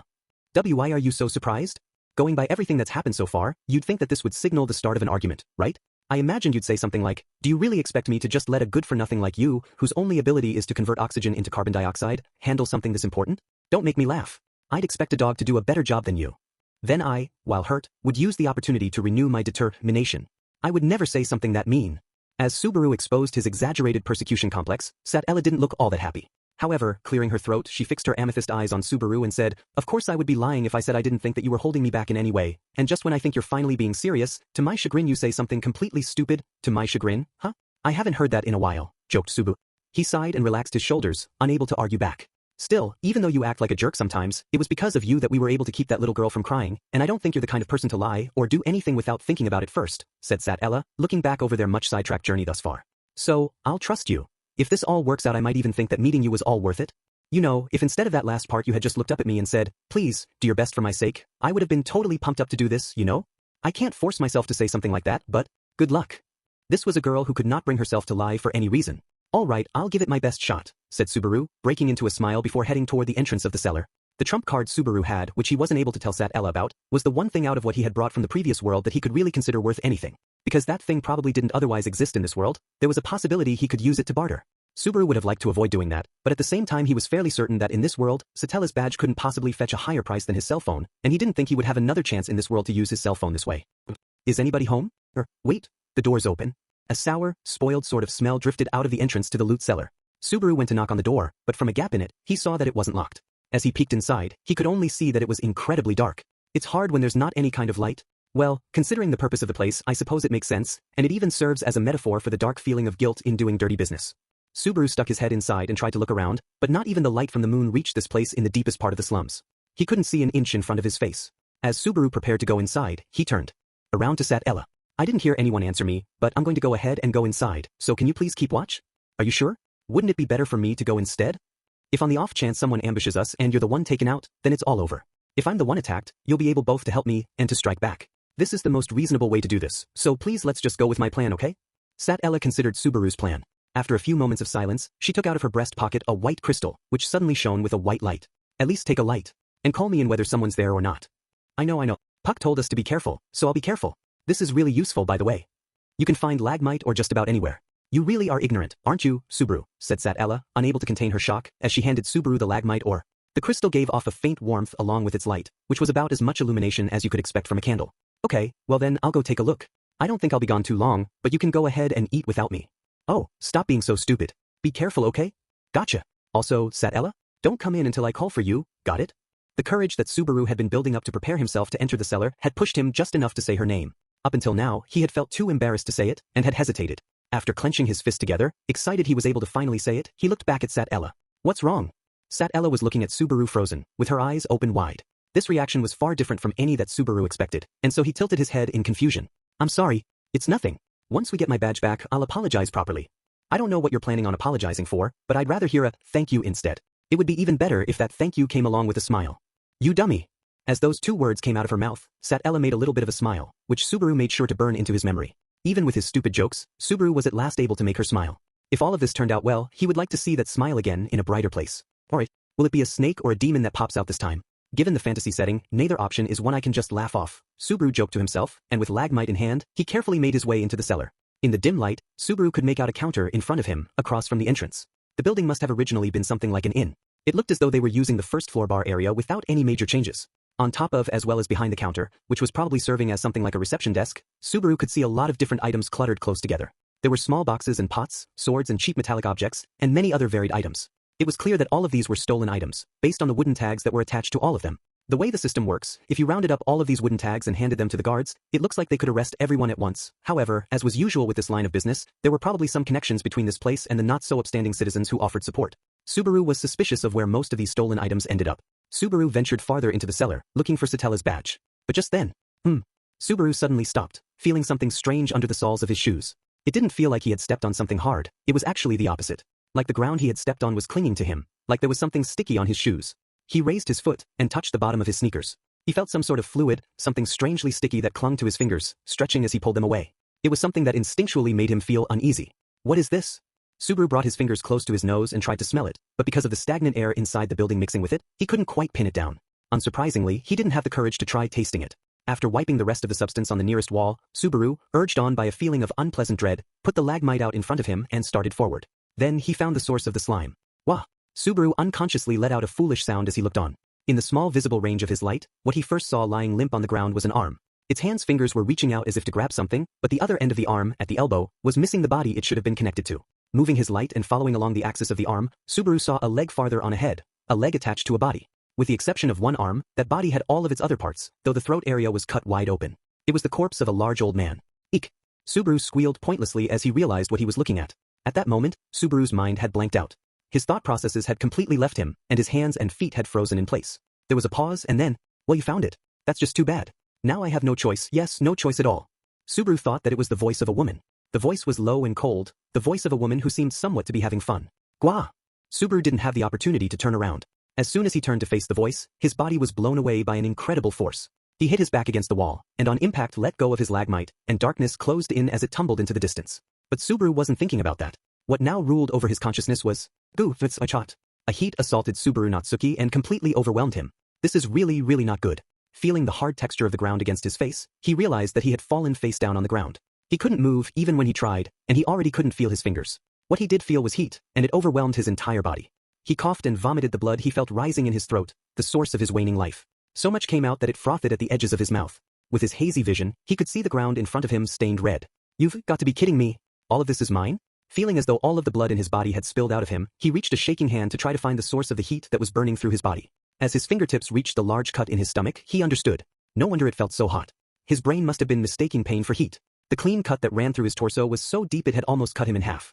Only bits of skin were still holding him together. In other words, he had run right into a checkmate in the chess game of his life. As soon as he realized that, his consciousness immediately began to fall away from him.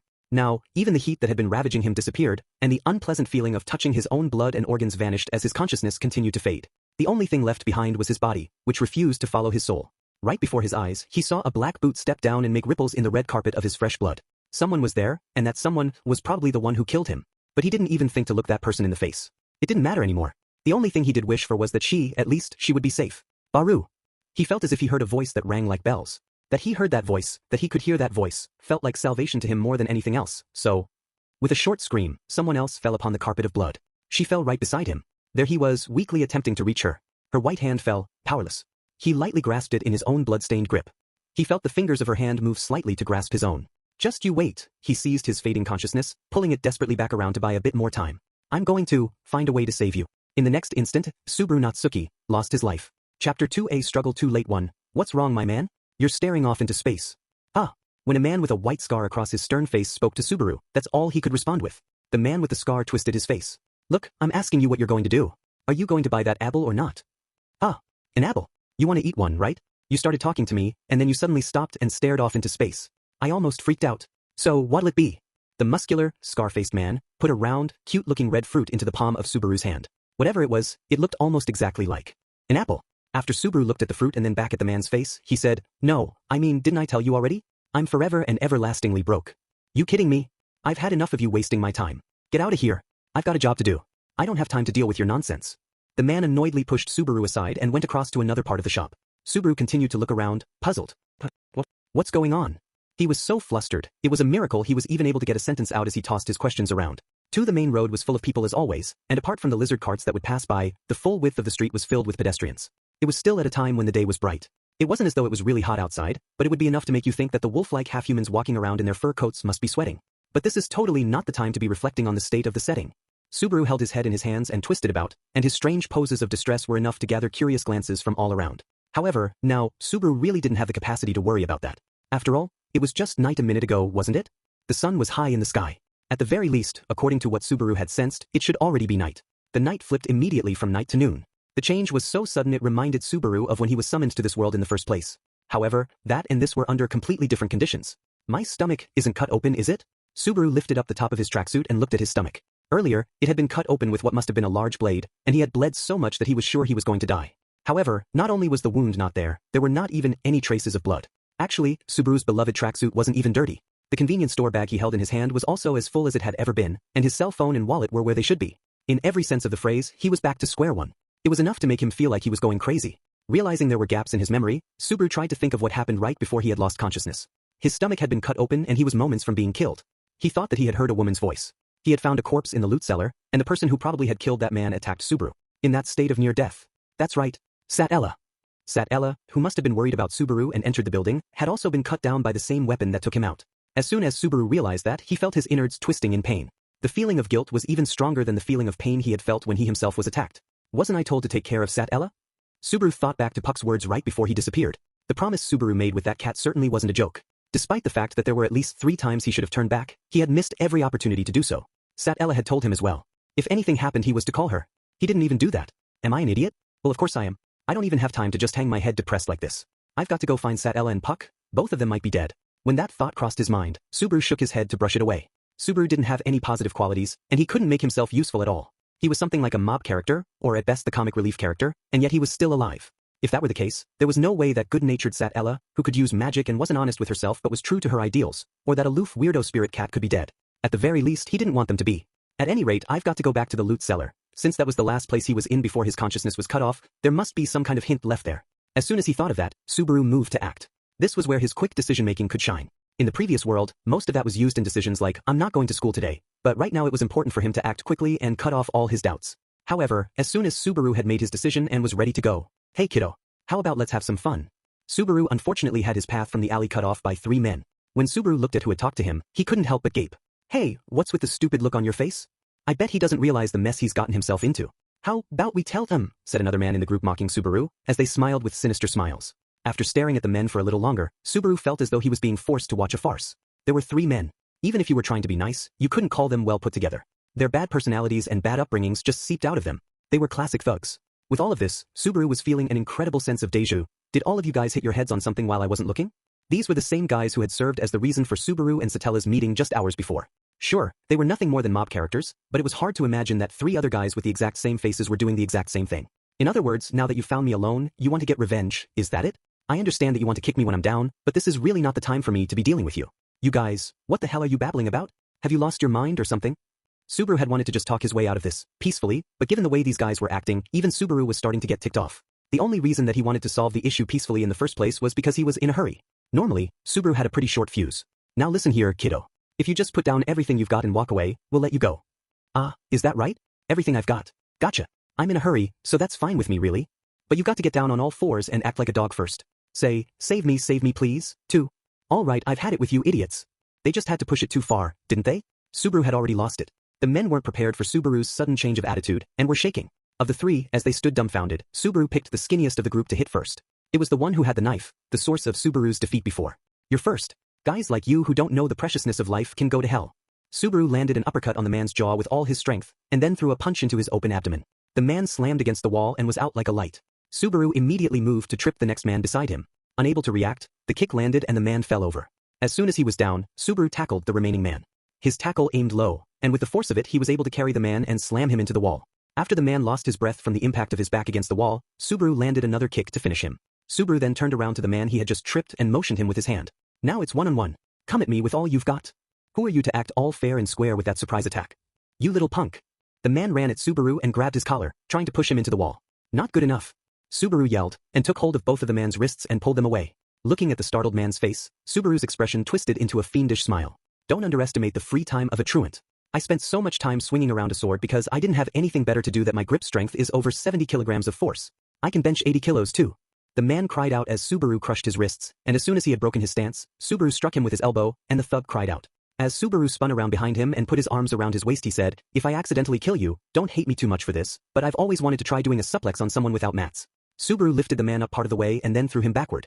Unable to react, the thug's head collided with the wall behind them and he slumped to the ground, unmoving. After making sure the other two men were silent, Subaru walked over to the first man he hit, the one with the knife. Although the man had comparatively taken little damage, you could see that he was sweating. As Subaru came closer he tried to pull out his knife. But as he did, Subaru kicked him relentlessly in the face. He was out. Well, that was easy. In this world, evil never triumphs, said Subaru Nagatsuki as he struck a pose to celebrate his victory. After checking for sure that none of the men had actually died, Subaru immediately left the alley. Even with this, it's not like the situation has gotten any better. I've got to hurry to the loot cellar. Subaru noticed as he was leaving that there were onlookers who were wowing and gasping in surprise that he had left the alley unscathed. If you realized I was back there, then you should have gone to the guards. Subaru thought as he held back the urge to lecture them. Right now he couldn't let any minute go to waste. After having enacted his revenge back in the alley, Subaru headed toward the deepest part of the slums, and when he arrived at the entrance to the loot cellar, the sun had already moved far across the sky. Finally I found it. It sure took me a long time, damn, said Subaru, wiping the sweat from his brow and slumping down to rest. He had spent nearly 2 hours running around before he finally had reached his destination. I was just here, so I thought I would be able to find it again without getting lost, but probably the biggest problem was that Subaru couldn't read any of the signs. Additionally, it wasn't as if he could mention the name loot cellar outside of the slums, so he had to rely completely on his memory. Last time we came here I was talking with Sat Ella, and my eyes were on her most of the time, so I guess it's no surprise I don't remember the way very well, damn it, said Subaru as he continued to drip with sweat. However, the greatest sin Subaru had to face was now right in front of him. While he was doing his best to ignore it by talking to himself, his heart wouldn't be fooled. It started to beat louder and louder as his pulse quickened, and Subaru felt his hands grow heavy. His mouth felt dry and his ears were ringing again and again inside his head as though someone was hitting him. The answers that Subaru sought were inside that loot cellar. For an instant, Subaru had a flashback as he closed his eyes. The old man's corpse, his own sliced open abdomen, and the figure of Sat Ella, whom he had dragged into all of this. Don't be scared. Don't be scared. Don't be scared. Are you an idiot? Well, of course I am, but do you think I'm really going to come all this way and then go back empty-handed? Of course, it wasn't as though Subaru had any place to return to. Right now, this was the only place that he could cling to. Finding his determination and facing forward, Subaru realized that his knees were shaking as he tried to walk. He slapped his legs to calm himself down and after a deep breath, he finally moved forward. In the orange light of the early evening, the rough door to the loot cellar looked as though it was wordlessly rejecting him. Is there anyone home? After pushing away these negative feelings, Subaru knocked on the door and raised his voice. The dull sound rang out, but there was no answer. With uncomfortable silence as his only answer, Subaru became frightened by that very silence and knocked harder on the door. Someone. I know there's someone in there. Come on, answer me. Please. Clinging to a fleeting sense of hope, hoping and praying that what was happening right before him was somehow a mistake, he beat harder. Unable to take the force of Subaru's sudden desperation, the door began to creak and its hinges started to bend, and then, cut it out already. What are you doing, trying to break the door down just because you don't know the password? The door was suddenly opened with a great force, and Subaru, who had been leaning up against it, was thrown back. Subaru was thrown about 5 meters from the entrance to the cellar, where he rolled a few times and then looked up, completely startled. At the end of Subaru's gaze was a giant, red-faced, bald old man. The man had ragged clothes that covered his muscular body, and the red light of the setting sun shone on his polished bald head. In other words, it was a giant, very energetic-looking old geezer. Who are you, boy? I've not seen you around here before. How did you know where to find this place? How did you get here? Who told you? With astonishing speed, the old man closed the distance between him and Subaru and lifted Subaru up by the collar. Feeling his feet leave the ground, Subaru very quickly learned his place. Subaru had thought that in most circumstances he could win in a fight, but these were not ordinary circumstances. As he was held up by this 6 or 7 foot tall old man, Subaru lost all desire to resist. My name is Nagatsuki Subaru, the ever-busy and never-free wandering vagrant. For now at least, would you be so kind as to put me down? Let's talk with both our feet on the ground, Subaru added, giving it his all just to squeeze out that indirect request.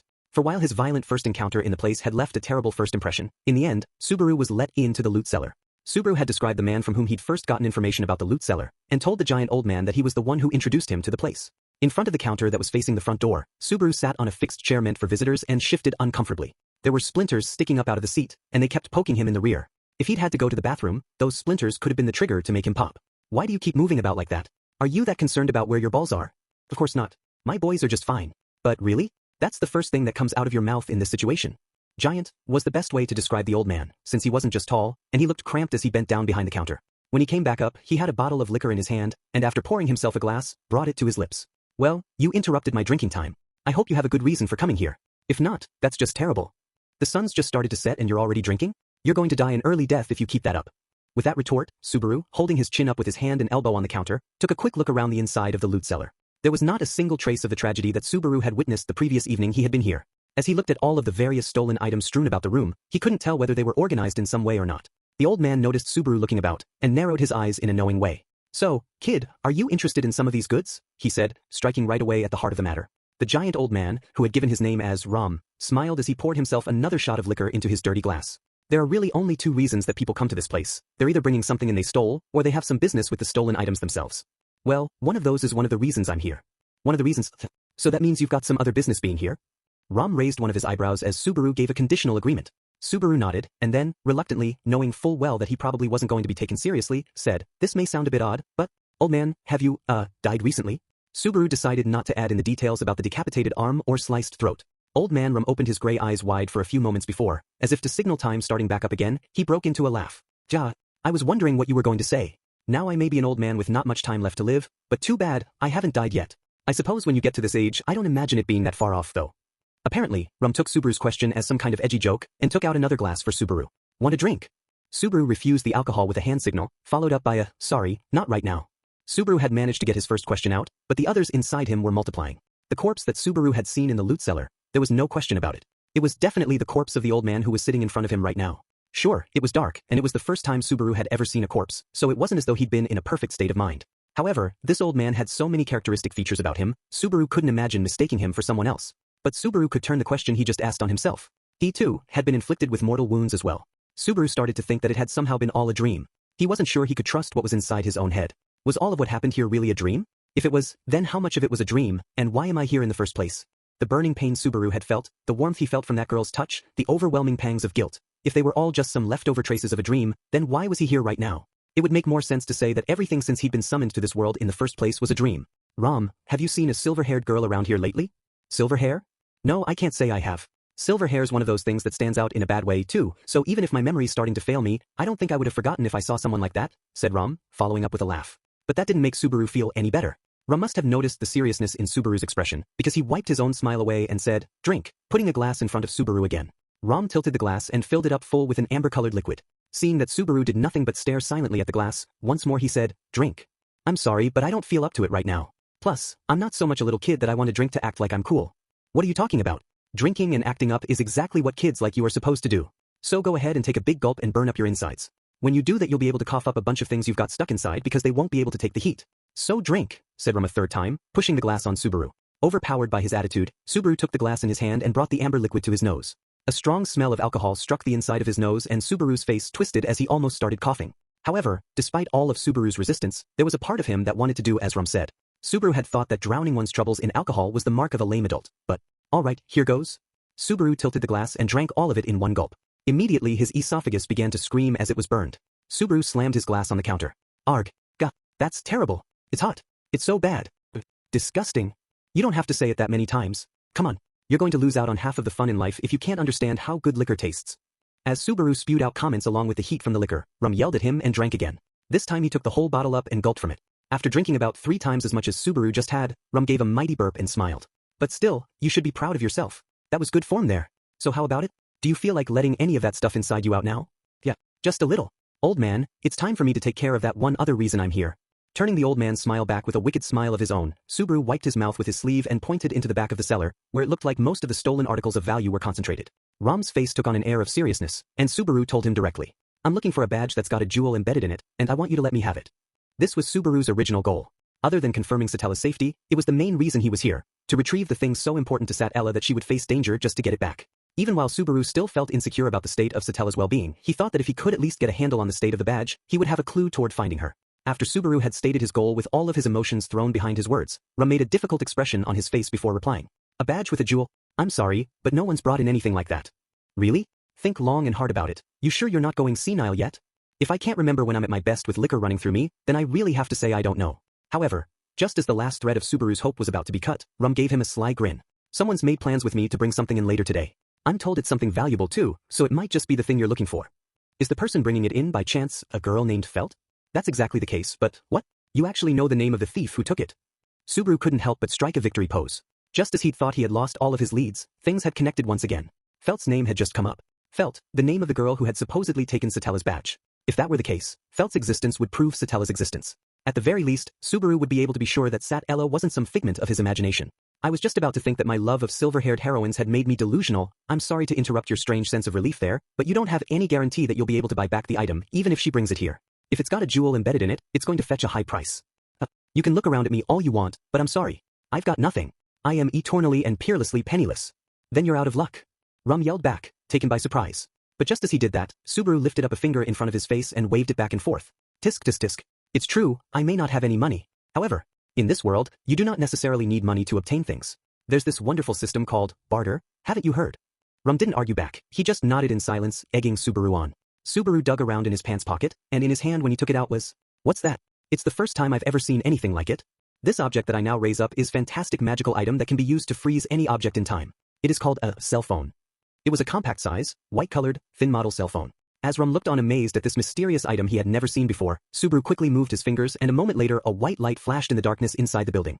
As a loud shutter sound rang out along with the flash, Rum fell back behind the counter. It was such an exaggerated reaction that Subaru couldn't help but laugh, but Rum was obviously mad. What are you doing?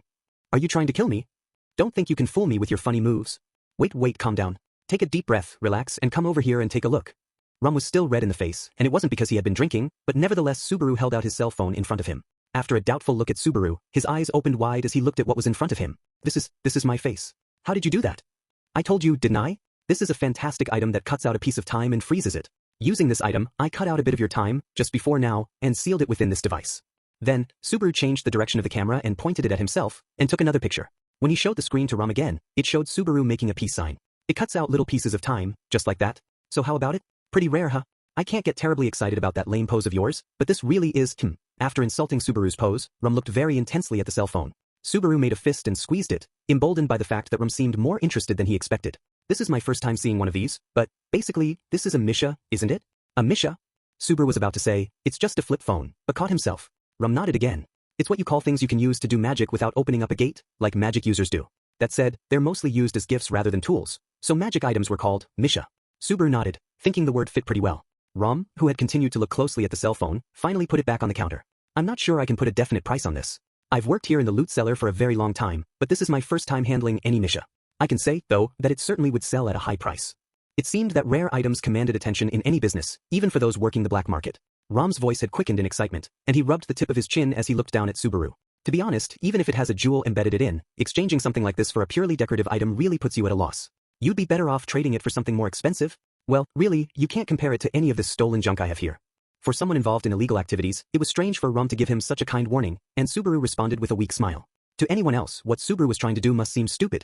No, it's all right. I'll exchange this Misha for the badge that Felt brings in. Why would you go so far to do that? Is that badge really worth more than this Misha? Or are you saying that it's worth more than money can buy?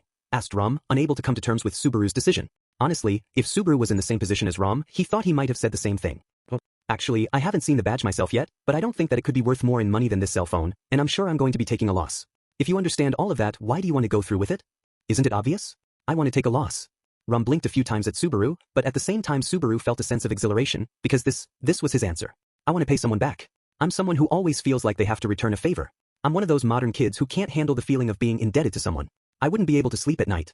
So, even if I have to take a big loss, I'm going to take back that badge. So, it sounds like this badge isn't actually yours. Is that right? It belongs to a beautiful silver-haired girl who saved my life. I don't understand why, but it's very precious to her. But what about that person who saved you? Why isn't she here? I'm currently looking for her.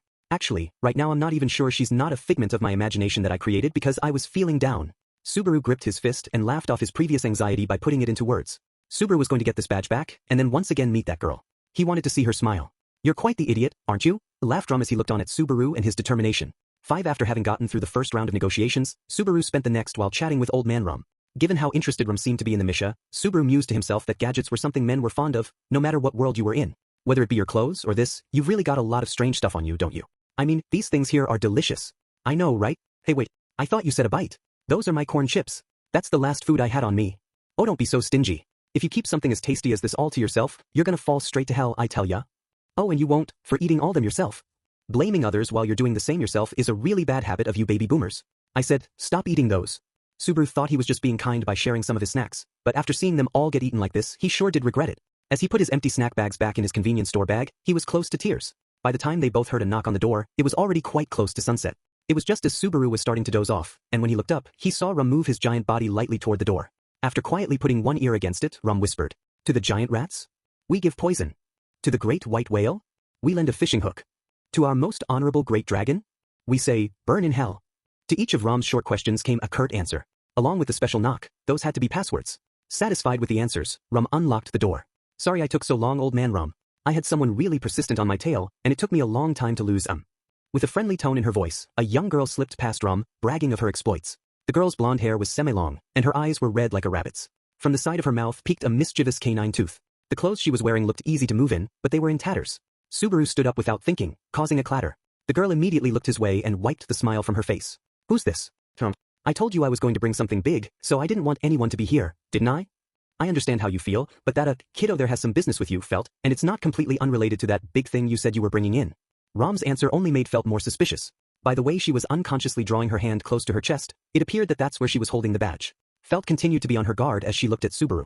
What's with that guy? You didn't sell me out, did you, Rom? Just how long do you think we've been working together? I'd never do anything like that. The only reason he's here is because I think that he's got an offer for you that ain't too bad.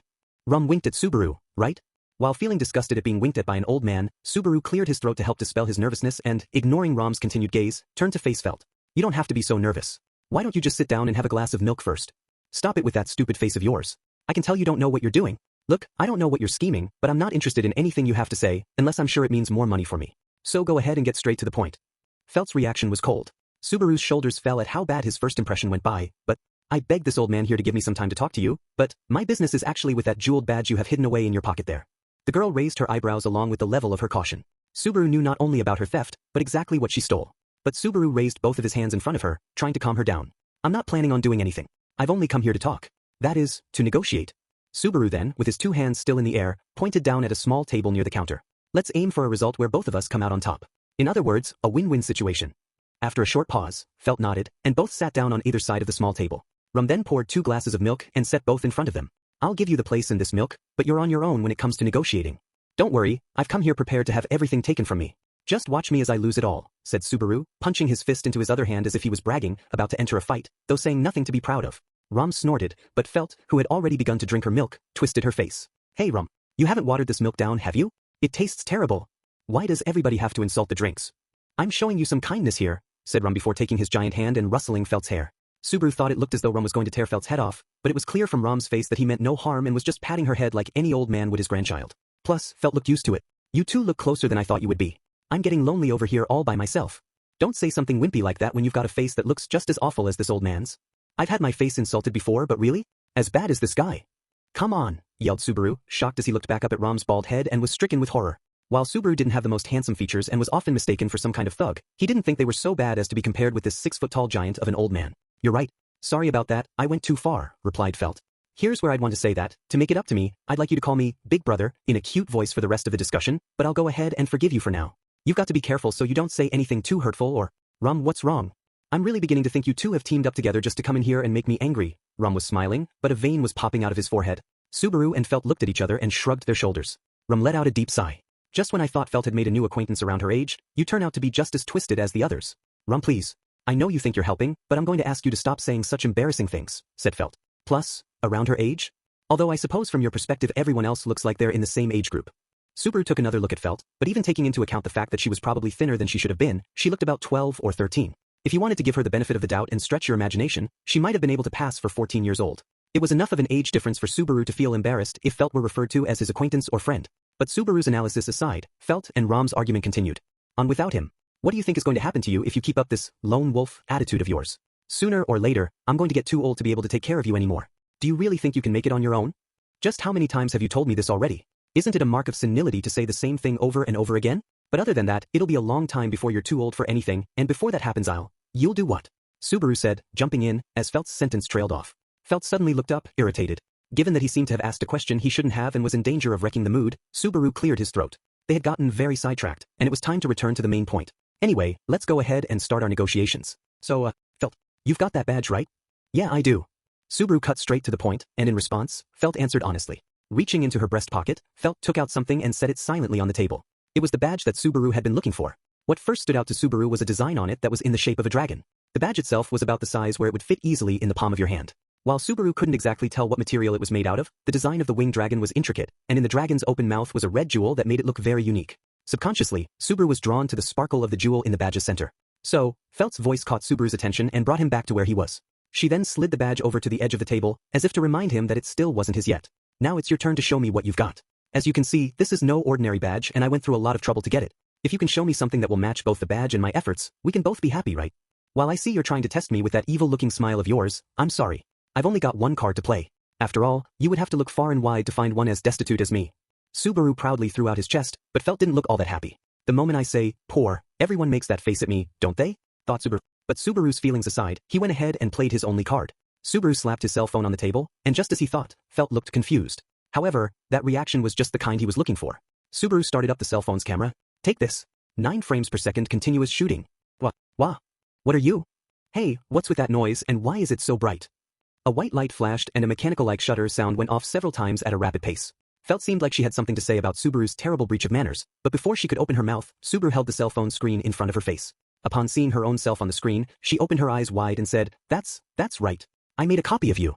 This Misha cuts out a slice of someone's time and stores it away. I want to trade you this Misha for that badge you've got. Having played his best card right away, Subaru was able to push the negotiations in his favor. It was an established negotiation tactic, and depending on the situation, could be used to force a conclusion to be made right away. Of course, this also meant telling the person you're negotiating with that you had no stronger cards to play, and Subaru had said that already in the first place, but it seemed to work. I see. That's pretty amazing. How much do you think this Misha would go for? Felt looked at the screen and nodded a few times, but Subaru thought that her reaction was incredibly indifferent. Her eyes didn't light up and she didn't even take the cell phone in her hands to look more closely. She wasn't interested in the cell phone's uses or its rarity, but only how much money she could turn it into. So this fascination with high-tech stuff is only limited to men in this world too. Somehow that makes me feel really sad and lonely. Oh, shut up. What's there to make a big deal about? If this so-called Misha can sell for more than this badge, then I couldn't be happier. For that, I trust Rum to give me a proper appraisal. Well, I can't say exactly how much I think it would go for. To be honest, I don't think the two objects can be compared. I think that badge could go for a lot of money, but not as much as this Misha. In other words, I think you have a lot to gain by making this trade, Felt. That's what I think. I see. If that's the case, then why not? Felt seemed pleased when the trade got Rom's seal of approval. While Felt's reaction was a little bit different from what Subaru had expected, it appeared the trade was going to happen as planned, and Subaru couldn't be any happier about that. However, as soon as he reached across the table toward the badge, Felt interrupted him. Wait, our cards have been played, but that doesn't mean I'm not going to try to sweeten the deal. I'm not sure how I feel about you saying that so plain and clear, but no matter what you say or do, I don't have anything else. Like I said before, I am peerlessly and infinitely broke. I'm not that cruel, and after all, Rum said so himself. Your Misha is worth more than this badge. However, I doubt that you don't have any more cards to play. Felt stood up and looked down at Subaru. Her red eyes were lit up, and he could see that she was sizing him up. A cold sweat ran down Subaru's back. Subaru had already played the strongest card he could in their negotiations so far. However, Subaru still had a few other things on him that he thought might be valuable in this world. At the very worst, he thought he might be able to play a few more cards, but I said not to worry, didn't I? I don't plan on trying to take any more from you. I'll be happy enough if I know I can just turn this thing here into money. Felt lightly clapped her hands together and smiled, appearing pleased at the look of anxiety on Subaru's face. Subaru gulped upon seeing Felt's reaction and, taking a few deep breaths, looked away in hopes that he could hide just how shaken he felt. So then, if that's the case, what do you mean when you say you still want to sweeten the deal? It's simple. It just means that you're not the only person I'm negotiating with. Subaru looked confused, but Felt stuck out her pointer finger and explained. The reason I stole the badge in the first place is because someone asked me to, in exchange for 10 blessed gold coins. So you've already got a price settled with the person you stole it for? 10 gold coins? I don't really understand how much that is, but Subaru glanced at Rom, who took the hint and nodded back. If it were me, I might be able to sell this badge for 4, at best 5 gold coins. There's also the possibility that I would get talked down to 3. So that means that they're already paying twice its worth? Didn't you hear her? She said blessed gold coins. They're made of blessed gold, which is much rarer, so 10 blessed gold coins is closer to 20 gold coins in worth. So they're paying 4 times as much? Why are you acting so surprised? With that Misha of yours, even in the worst case you could easily get 20 blessed gold coins. Besides, there are probably collectors out there who would pay even more. You can't even compare the two. Subaru really didn't understand the general cost of goods in this world, but he had thought that gold coins were the most valuable currency. The thought that his cell phone's worth was measured in a currency even greater than that, and not just 1 or 2 but 20 coins, was enough to take him by surprise. If this Misha really does fetch a higher price, then I have no intention of honoring a prior agreement with someone else, and I don't have a problem telling them that. Then why are you saying you'll sweeten the deal? Felt's mischievous grin twisted into an even more villainous smile. If I tell them you've made such a ridiculous counteroffer, if they still want the badge, don't you think they'll try to offer me something more? In other words, is that what you're saying?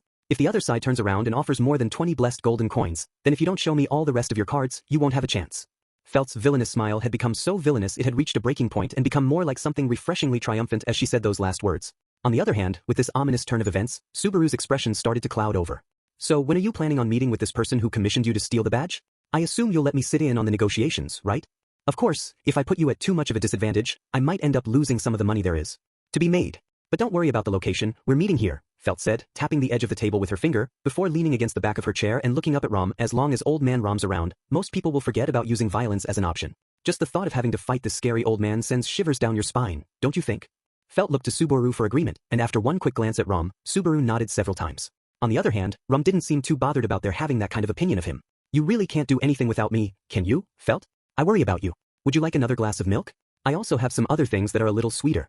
Rom had started to look like the grandfather who spoils his granddaughter like she was a cute kitten. Rom looked thrilled as he poured another glass of milk for Felt. Subaru looked at the two of them and let out an exasperated sigh. Really, if you had already called that person here in the first place, were you planning on trying to negotiate the price with them even if I didn't show up? Of course I was. Just how much do you think I had to go through to steal this thing? What if poor little me had to meet with them all on my own and got talked down on the reward? Wouldn't that be sad?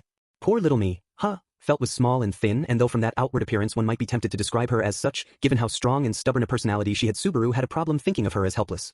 Thinking back to when Felt had run away after having stolen the badge, she had left Subaru for dead as he was being assaulted by those thugs. Remembering that episode left Subaru a bit angry, so he couldn't help but bring it up. Speaking of which, don't you remember me at all? Did we meet somewhere before? I mean, unless it was some really sort of shocking encounter, I don't think I'd remember you. I'm quite busy, and to be honest you look pretty plain. Only your hair and clothes stand out. Felt cackled. As far as he could tell from the way she said it, Subaru didn't think that Felt was lying. There was also the fact that he had just had the plainness of his overall appearance insulted, so it was enough to put him into a minor state of shock. It was starting to seem like there really was no such thing as common human decency in this world. Not if anyone could so easily forget passing by the scene of an attempted murder and robbery. But then again, there were people like Sat Ella, who had saved Subaru even though there was nothing in it for her, and this old man who, despite being a bit of a villain, you just couldn't bring yourself to hate. Even in this different world it wasn't as though everyone was the same. It wouldn't be right just to judge everyone based on the actions of a few bad eggs. Anyway, that's enough about your terrible memory, Felt. When is that other person supposed to be coming? I'm not sure I like your attitude, but I said I'd finish the job by sunset, so we agreed to meet here after sunset? Since the sun's already set they should be here any minute now, I think? That conversation might have triggered an event flag, because just then came a sharp knock on the door. All three people at the table looked at one another. Did you tell him about the special knock? No I didn't. It's probably for me, so I'll go check.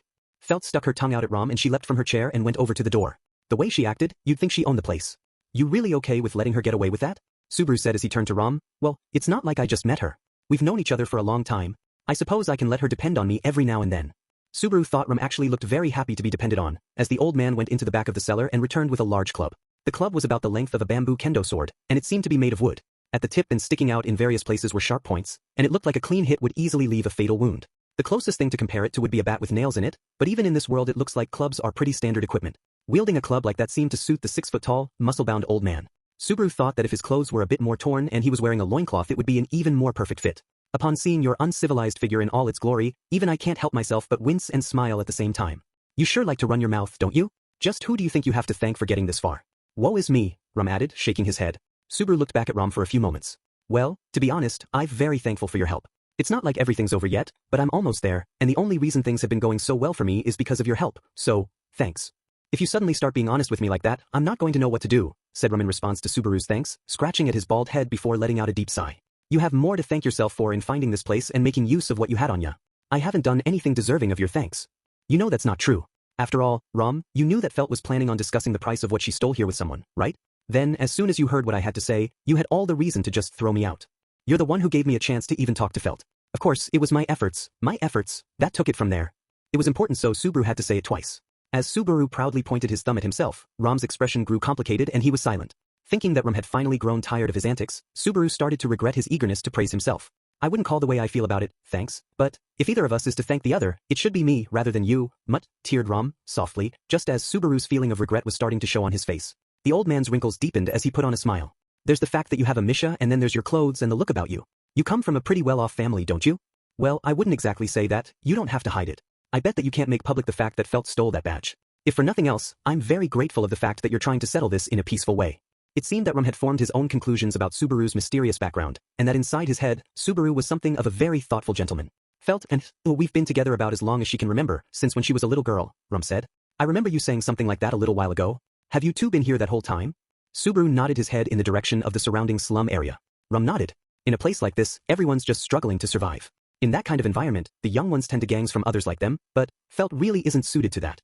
If the way she's been acting is the way she acts to everyone, I'm not that surprised. Felt's attitude so far seemed resolute and bold, but while that sounded good, there was no question that all of that resolution was geared toward her own ends. If you act like that, Subaru thought, anybody who wants a mutually beneficial relationship with you isn't going to be too thrilled. But isn't there also a problem in how she approaches you, Ram? I don't mean to be rude or anything, but I think that part of the reason her selfishness has gotten so bad is because you're always there for her. I don't have anything I can say to that. After all, it's true that I tend to spoil her, Ram said softly as he ran his hand over his bald head. The way the old man looked when he said that made it clear to Subaru that Ram felt as though Felt was family to him. They probably weren't related by blood, but at least from Ram's side, there was a clear bond between them. Well, I hope it's not a one-sided sort of thing, Subaru muttered, without being clear on who the subject was. But Ram must have heard because he whispered, I don't mind even if that's the way it is. Actually, it'd be best if it were that way. But just then it looked as though their time was up.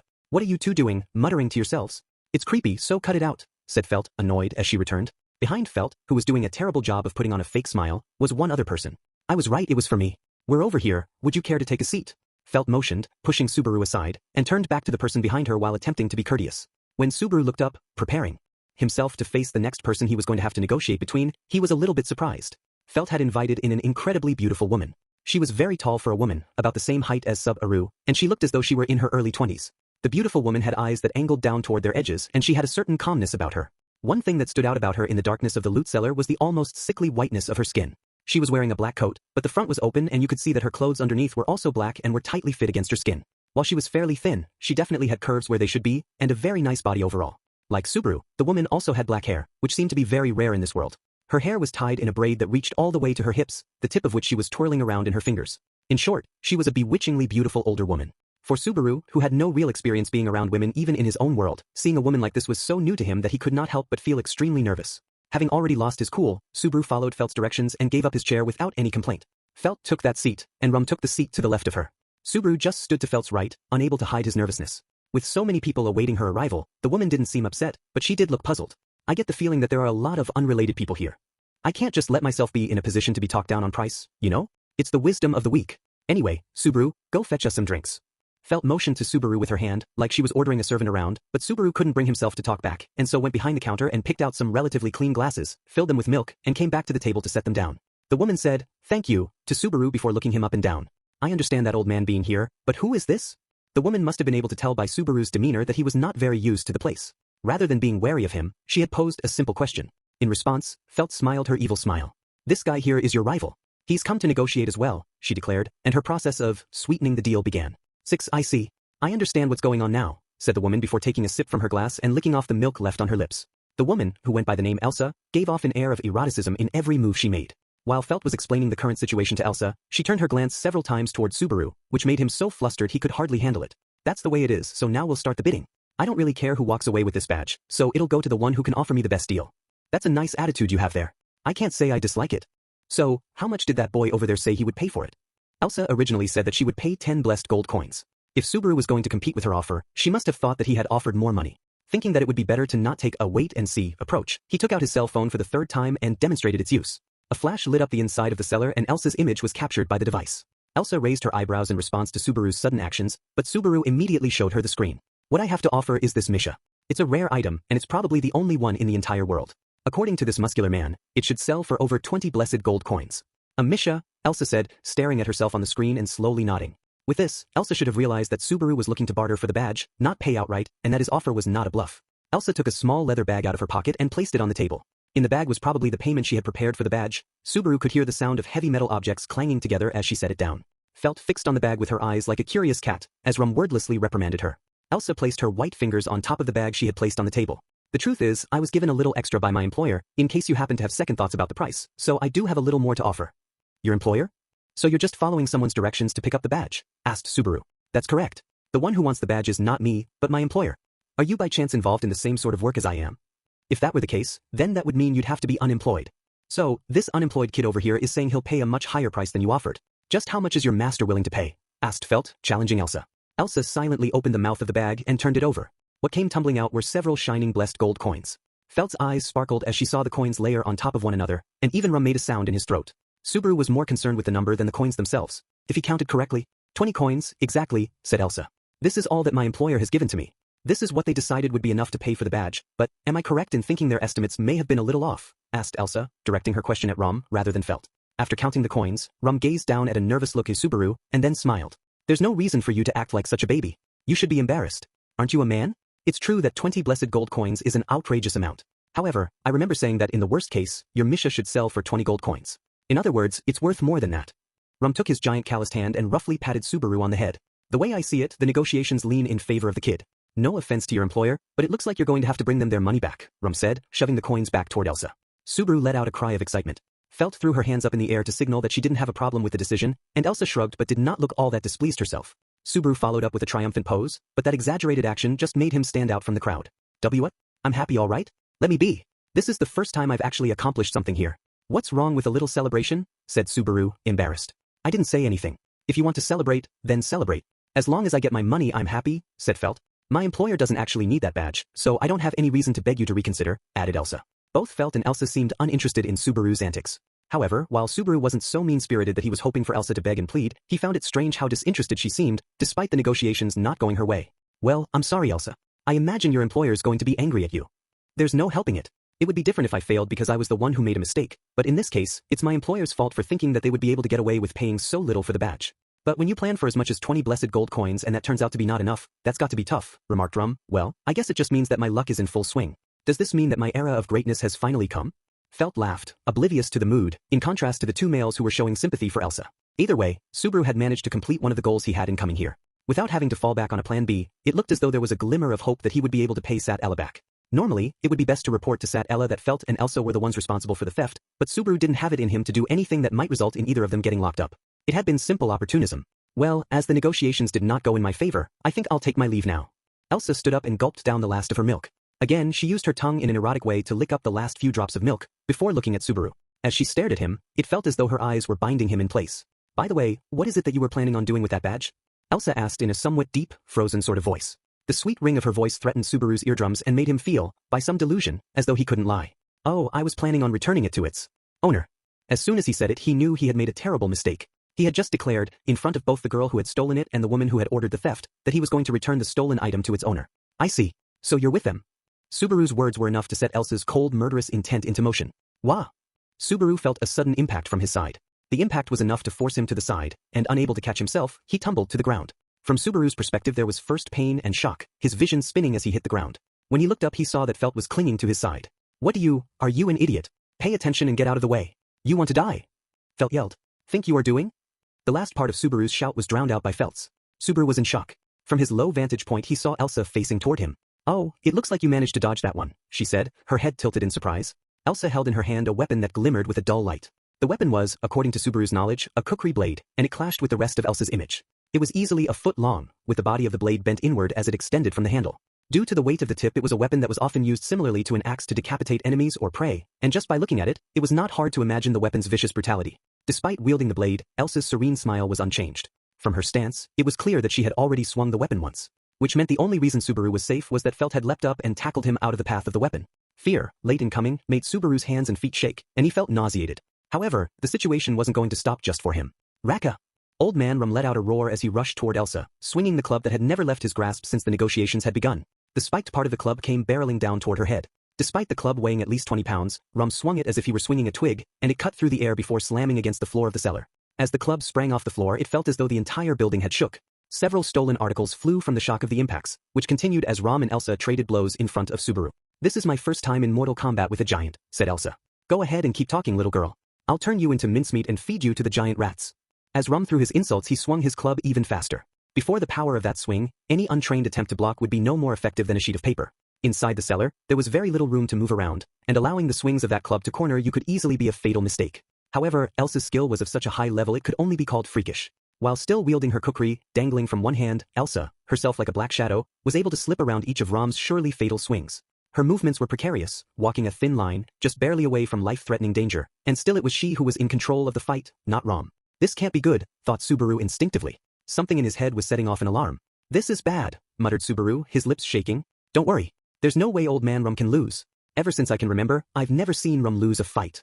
Felt yelled back, putting her trust for Rom in words as if to dispel her own doubts. In Felt's words were experiences built up over long years, experiences that formed her unshakable trust. But even without Felt telling Subaru outright, he could see their trust in how close they were when they interacted with each other. Despite Felt's confidence, Subaru was preparing for the worst. But he couldn't figure out why. Take that. Before Subaru could pin down his anxiety, there was a change in the flow of the fight. Rom yelled and kicked over the table, the same small wooden table they had been negotiating around. The table split and splintered from the force of the kick, and for an instant Elsa, who was up against a wall, was hidden behind its fragments, her line of sight cut off. Rom swung his club down with all his might. If the hit landed, it was sure to be an instant kill. However, Rom. Felt's distraught scream shook the air inside the loot cellar. Subaru then saw the result that Scream had sought to prevent. Something was flying, spinning in the air. It was Rom's right arm, still tightly gripping his club. The arm, which had been severed at the shoulder, flew through the air, spraying blood everywhere before it landed against the wall. The whole room had been showered with blood. Subaru and Felt were no exception. Felt screamed again. If I'm going down, I'm taking you with me. Having lost his right arm, Rom was spraying blood out of his shoulder like a hose. Without even trying to stop the flow of blood, Rom leapt forward toward Elsa, to attack her with his one remaining arm. As the splintered wooden table fell to the ground, Elsa stood behind it, still holding the position of the follow-through of her swing. Before Elsa could flip the kukri back around, Rom's giant body would crush her. But in that fleeting moment of Rom's last stand, I forgot to tell you before, but thank you for the milk. He was cut short. With her other hand Elsa struck with a broken shard from the very glass she had been drinking from. On the sharp tip of the shard were droplets of blood that had come from Rom's slit throat. His arm severed and his throat cut, blood frothed from the old man's mouth, and as the light from his eyes vanished, he collapsed on the ground. Though his body convulsed, there was no strength left in it, as Rom's life was dragged away even as it clung to his body. Elsa bowed once gracefully toward the body, as if paying her respects. While Rom's body continued to twitch, Elsa gently placed the remains of the glass down by his feet. I'll give this back. I don't need it anymore, she said coldly, before twirling her kukri around in her hand and pointing its red-stained tip toward Subaru and Felt. However, Subaru, still collapsed the floor, was unable to say anything. All of Subaru's thought processes had been arrested by the slaughter that had taken place before his eyes. Someone that he had been talking to just a few minutes ago was now dead. Dead not by sickness or an accent, but killed by the actions of another, plain and simple. Ah, I see that you're the one with the courage, Elsa said, impressed, and Subaru, still unable to move, looked up. While Subaru was still in a state of shock, Felt had stood up and was slapping her legs to keep her knees from shaking. She then pushed back her blood-soaked hair. How dare you? Subaru was behind Felt, so he could not see her expression. However, it was clear from her voice that she was not choking back tears. If you put up too much of a struggle, you will only end up hurting more, said Elsa. I bet you'd still plan on killing us even if we didn't fight back, you psycho. If you move too much I won't be able to make a clean cut. I'm not all that skilled with a blade. As Elsa said this, she twirled the kukri around and pretended as if she were practicing the proper cuts to butcher Felt. But Felt was empty-handed. There was no way that she could win. In his mind, Subaru had reached the conclusion that he should cry out. He needed to distract Elsa, even if only a little bit, to allow time for Felt to escape. If he could just give her time to call for help, or even just escape on her own. But even though Subaru had made his decision, he couldn't stop his body from shaking. I'm sorry for getting you wrapped up in all of this, Felt said to Subaru in an apology little above a whisper. I. In response, Subaru's face jolted up toward Felt, and forgetting the words he should have said to her, he could only manage a choked mutter as though pleading for her forgiveness. But Felt left Subaru's sentiments forever behind her as she dashed forward. There was a loud sound as she kicked off from the ground, and it was as though a gale had suddenly blown through the cellar. Just when Subaru thought that Felt had vanished from his sight, he saw Elsa's body twist. A high-pitched sound rang out, and Felt clicked her tongue from Elsa's side. In Felt's hand was a small knife, and with Elsa's overwhelmingly fast reaction she was able to dodge Felt's attack. Felt leapt back, riding the gust of air she made as she flew. With Felt's irregular movements, even the walls of the cellar became like ground to her. Even Elsa seemed to be surprised by Felt's acrobatic feats. So you have the protection of the wind. Oh, how wonderful. The world must adore you, I envy that. Elsa's ecstatic smile suddenly turned, and her eyes were filled with hatred as her arm bent back. Wah! Felt was cut down in midair by a slice that extended across from her shoulder, and unable to catch herself, she hit the ground and entered a roll. The opening of the wound cut across her chest, from the left shoulder to her right underarm, and it was so deep it cut through bone and into her organs. Ending her roll face up, with every beat of her heart Felt spewed blood like a fountain, and it was clear that she had already lost consciousness from the pain and shock of the cut. She didn't move an inch. In just a few seconds the flow of her blood lost its pressure, silently signaling the end of her life. Subaru could not move. He wanted to go to Felt's side and try to stop the bleeding. If it was too late for that, then he at least wanted to close her eyelids.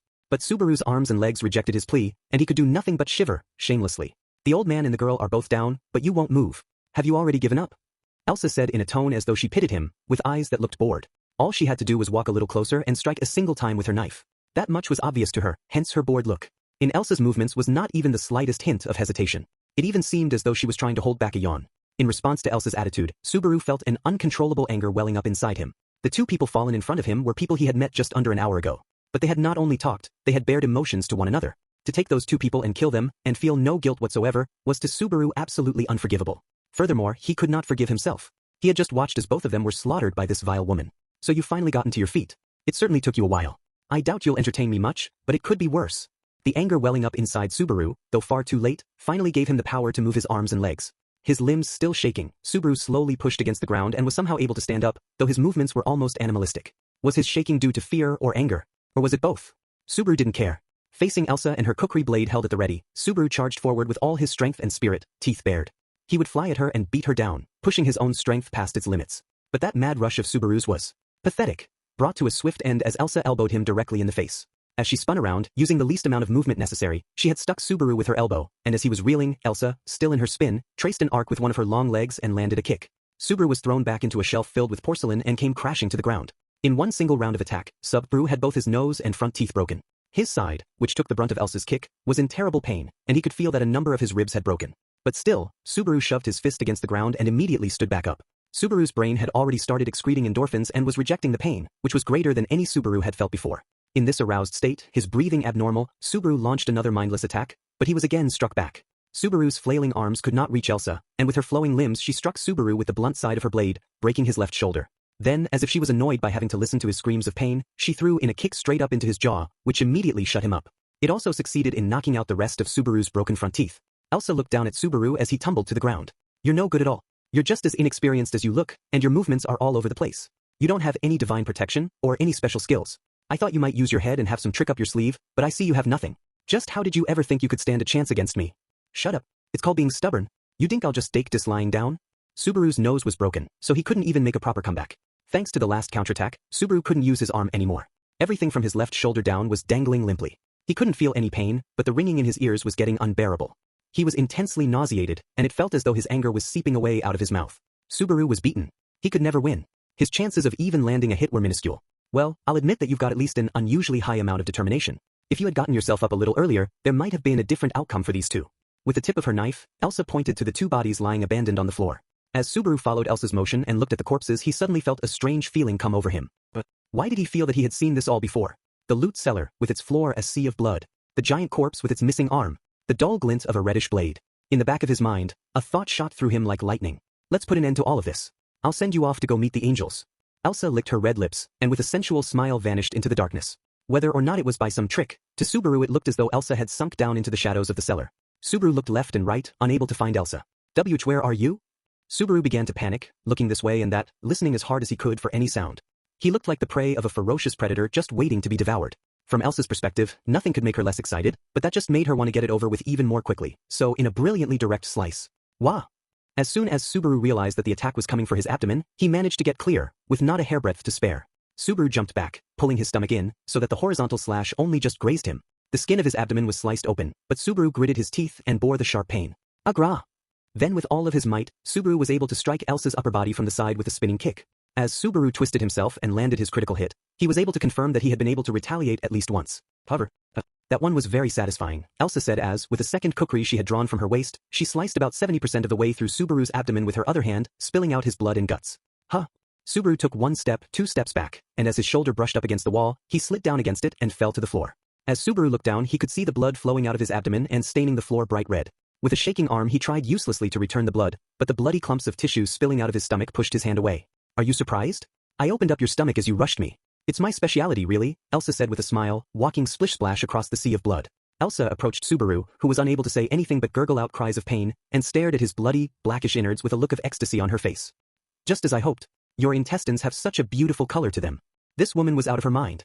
At the pain that even his endorphins could not negate, Subaru's consciousness started to fade. He realized that he seemed to have fallen on his side.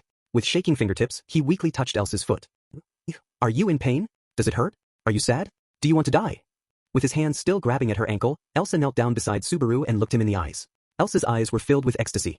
She had absolutely no qualms about taking another human life. Instead, she seemed to be incredibly happy, filled with bliss. Slowly, slowly, slowly, ever so slowly your body will lose its heat and you will go cold. Subaru could feel Elsa's voice vibrating his eardrums, torturing him, savoring him, pitying him, affectionate for him, loving him. Before he knew it, Subaru couldn't see anymore. His loss of blood was too great, and bit by bit he was dying. Now, he couldn't hear anything. He couldn't smell anything. He couldn't see anything. He could only feel his body growing colder, his body dying, and the fear that came with it. In this space, not knowing exactly when the light of his life would be extinguished, Subaru could not separate himself from the fear of death. When will I die? When will I die? Am I still alive? Am I not already dead? How do you define life? Can you even say that I'm alive in this state, lesser than any insect? What is life? What is death? Why is dying so frightening? Is it really necessary to live? I'm scared. I'm scared. I'm scared. I'm scared. I'm scared. I'm scared. I'm scared. I'm scared. I'm scared. I'm scared. I'm scared. I'm scared. I'm scared. I'm scared. I'm scared. I'm scared. I'm scared. I'm scared. As an absolute and unconditional death grew ever closer, Subaru's mind instinctively rejected it. The rejection filled everything that Subaru was, and as his vision widened out, he thought, I'm dead. And with that very last thought, Subaru Natsuki's life flickered out. Chapter 3 ending and beginning 1. Hey man, don't just stare off into space like that. You want an apple? As soon as Subaru's consciousness had returned to him, there was a ripe red fruit in front of his face. It looked just like an apple, and as he stared at it, the phrase, fruit of knowledge, crossed the back of his mind. It was that forbidden fruit that, when eaten, resulted in expulsion from paradise. If Subaru ate that fruit now, would it save him from the inexplicable situation he found himself in? Hey kiddo, said a middle-aged man as he furrowed his brow and called out to Subaru, who was being completely unresponsive. Subaru slowly drifted from the vague edge of his consciousness back toward reality, and when he was back, he suddenly raised his head. He looked this way and that, his heart beating ferociously and his breathing ragged. He was in front of the fruit store on the main street, just past noon. There were various colorful vegetables and fruits laid out, and the person standing in front of those goods was a stern-looking man, the shop owner with the white scar across his face. This was the crowded street that Subaru had already seen several times before. He scratched his head. I just don't get it, he muttered, and then overcome with dizziness and nausea, he collapsed on the spot. Too, as he felt a cold rush of water on his face, Subaru was somehow able to bring his muddied consciousness back to reality. Subaru looked at the empty water jug the fruit shop owner had brought Subaru. After Subaru had collapsed in front of his shop, the owner had helped him get himself together. Subaru was glad that the owner had the heart to worry about him, but the fact that he was so kind as not to ask where Sat Ella had gone struck a deep wound in his heart. As Subaru sat on the earthen floor, he wiped away the water from his bangs and clenched his teeth. The glint of that blade still haunted the back of his mind, along with that terrible smile as it danced through the stench of blood. The back of Subaru's throat twitched, and as he sat hugging his knees, he couldn't keep his entire body from shaking. He'd lived a completely normal life up until this point. He had never experienced so much fear, so much despair. He didn't want to think anymore. He didn't want to remember anymore. He wanted to draw back inside his shell and forget everything. The glimmer of the blade, the arm flying off, the scream, sinking in a sea of blood, that silver hair. The less Subaru wanted to think about it, the more clearly his memories came back to him. Overcome by anguish, Subaru raised his face up to scream, but just as he was about to let everything out, the voice that had risen up inside Subaru dribbled out full of doubt, and he just stared, dumbfounded.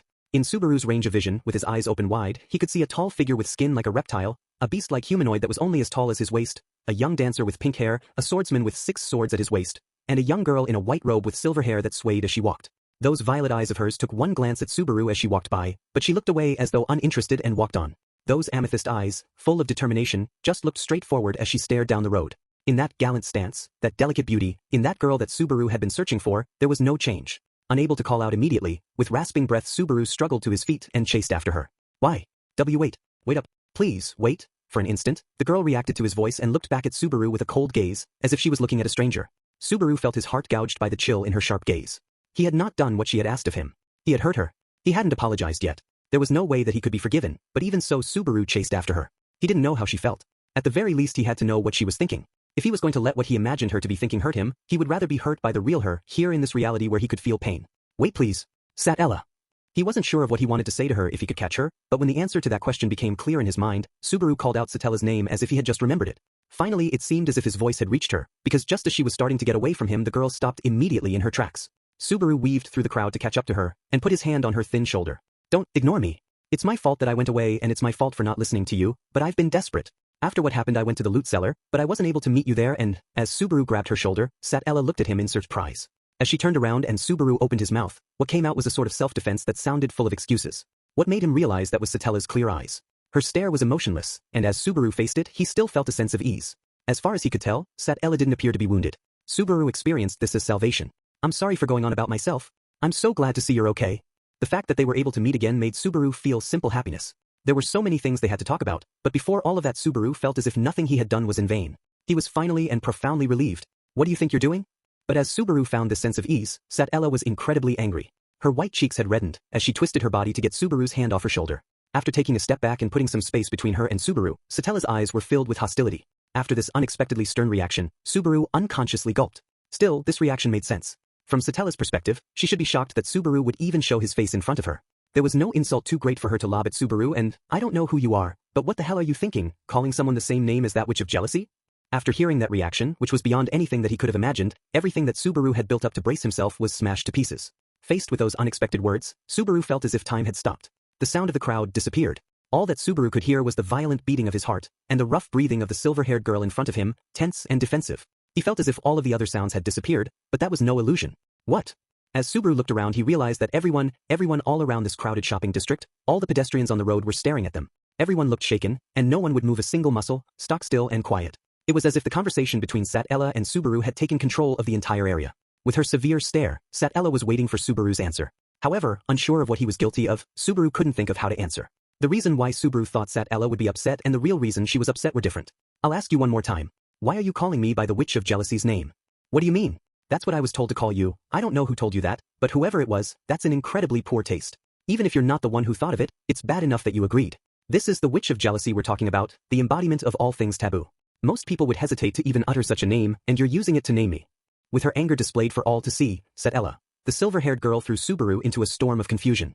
Everyone else around seemed to be nodding, agreeing with her, and that, more than anything else, proved that she was right. Subaru had absolutely no idea what was going on. He couldn't understand what she was saying. Subaru had only just called her by her name. But Sat-Ella had rebuked him, and everyone around agreed that she was in the right. If that's all you wanted to say, then I'll be on my way. I don't have time to deal with you. The girl looked on as Subaru simply stood where he was, hanging his head. She then turned and walked off, with her hair dancing behind her, having nothing more to do with him. Subaru thought to call after her, and started to shout her name, but it got caught in his throat as if it had frozen shut. If Subaru called her name again, he would simply be making the same mistake twice. But then what should he call her? He hesitated, unable to decide what to do. Subaru gasped. On the canvas top of a cart on the side of the street, from a position just a head taller than Subaru, something leaped. A small body was pulled by gravity toward the ground, and as soon as it landed it took off on the wind.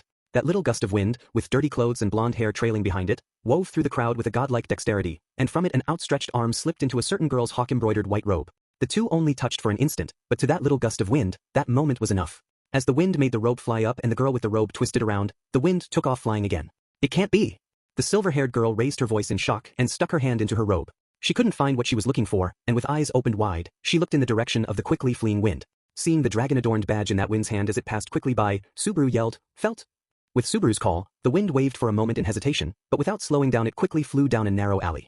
Everything happened so incredibly fast that Subaru could only see for an instant what happened, but that had to be, "I've been had. Is that why you stopped me? Are you two working together?" moaned the girl as she looked at Subaru standing still. The girl quickly turned her palm toward Subaru, but apparently changing her mind, she ran off in the direction the wind had gone down the alley. "Hey wait, this is a misunderstanding." Subaru took off after them down the alley, hoping to sort things out. As he ran, his mind was filled with questions and doubts. There was too much information to process, and his panicked mind couldn't deal with it. Even without that, he had just gone through death twice, and everything in his mind was muddled. There's got to be someone out there who'll be nice to me. Why the hell was I even summoned here? Subaru yelled, having had enough with nothing making sense, as he kept running with unsure footing down the dark alley. Subaru wasn't sure of his stamina, but at a short distance, he didn't think he would lose to those two girls. However, damn, a wall. Subaru spat. Right in front of him was a dead end. Neither of the two girls was there. Felt probably could easily climb over a wall like that, and he thought that Sat-Ella would have been able to do something about it with her magic. I could try to climb over to the other side, but I don't think I'd be able to catch up to them. Subaru couldn't afford to waste time here. He had no idea how to get around the capital, so if he lost them here, it would be impossible for him to catch up to them. Then should I head to the loot cellar? If Sat-Ella and Felt are alive, then Rum must be. Even as Subaru said this, he felt that several things were wrong and contradicting themselves. Felt had been cut down. Rom's neck was slit. Sat-Ella fell in a pool of blood. Subaru had his abdomen cut open, twice. How was it that everyone was alive? No. Now's not the time. I can't waste time thinking. Right now I've got to. Subaru would go on ahead and quickly meet up with Rom. That was what Subaru had to do. He could think later. The best thing for him to do right now was to leave this alley and head to the slums. Subaru turned around. You've got to be kidding me.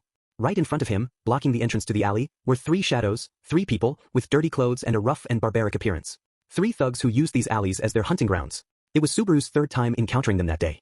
3, give it a rest already. Just what is it going to take for you punks to learn? Tired of seeing those three thugs again, Subaru furiously stomped on the ground.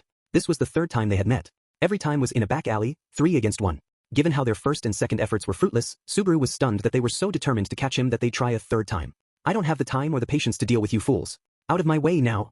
The current situation had really put Subaru out of sorts, but there was also the fact that, given what happened last time, he thought he should be able to scare them if he shouted. At least that's what he thought. Get out of my way, he says. I don't like your attitude. You don't get it, do you? You're not in a position to be ordering us around. It was 3-on-1 last time and you guys still lost like you were nothing. You think you can talk big like that? Even sore losers would show more shame when they wail. However, the thugs didn't seem to fear Subaru at all and kept up their taunting. Subaru bit his lip at their unexpected reactions. Even small-time villains like this had a sense of pride, he thought. He wanted to avoid wasting any more time and risk losing Felt and Sat Ella. Also, given the risk that a fight would entail, Subaru decided that he should deal with this peacefully. Fine. Have it your way. I'll give you everything I've got. That's what you want from me, right?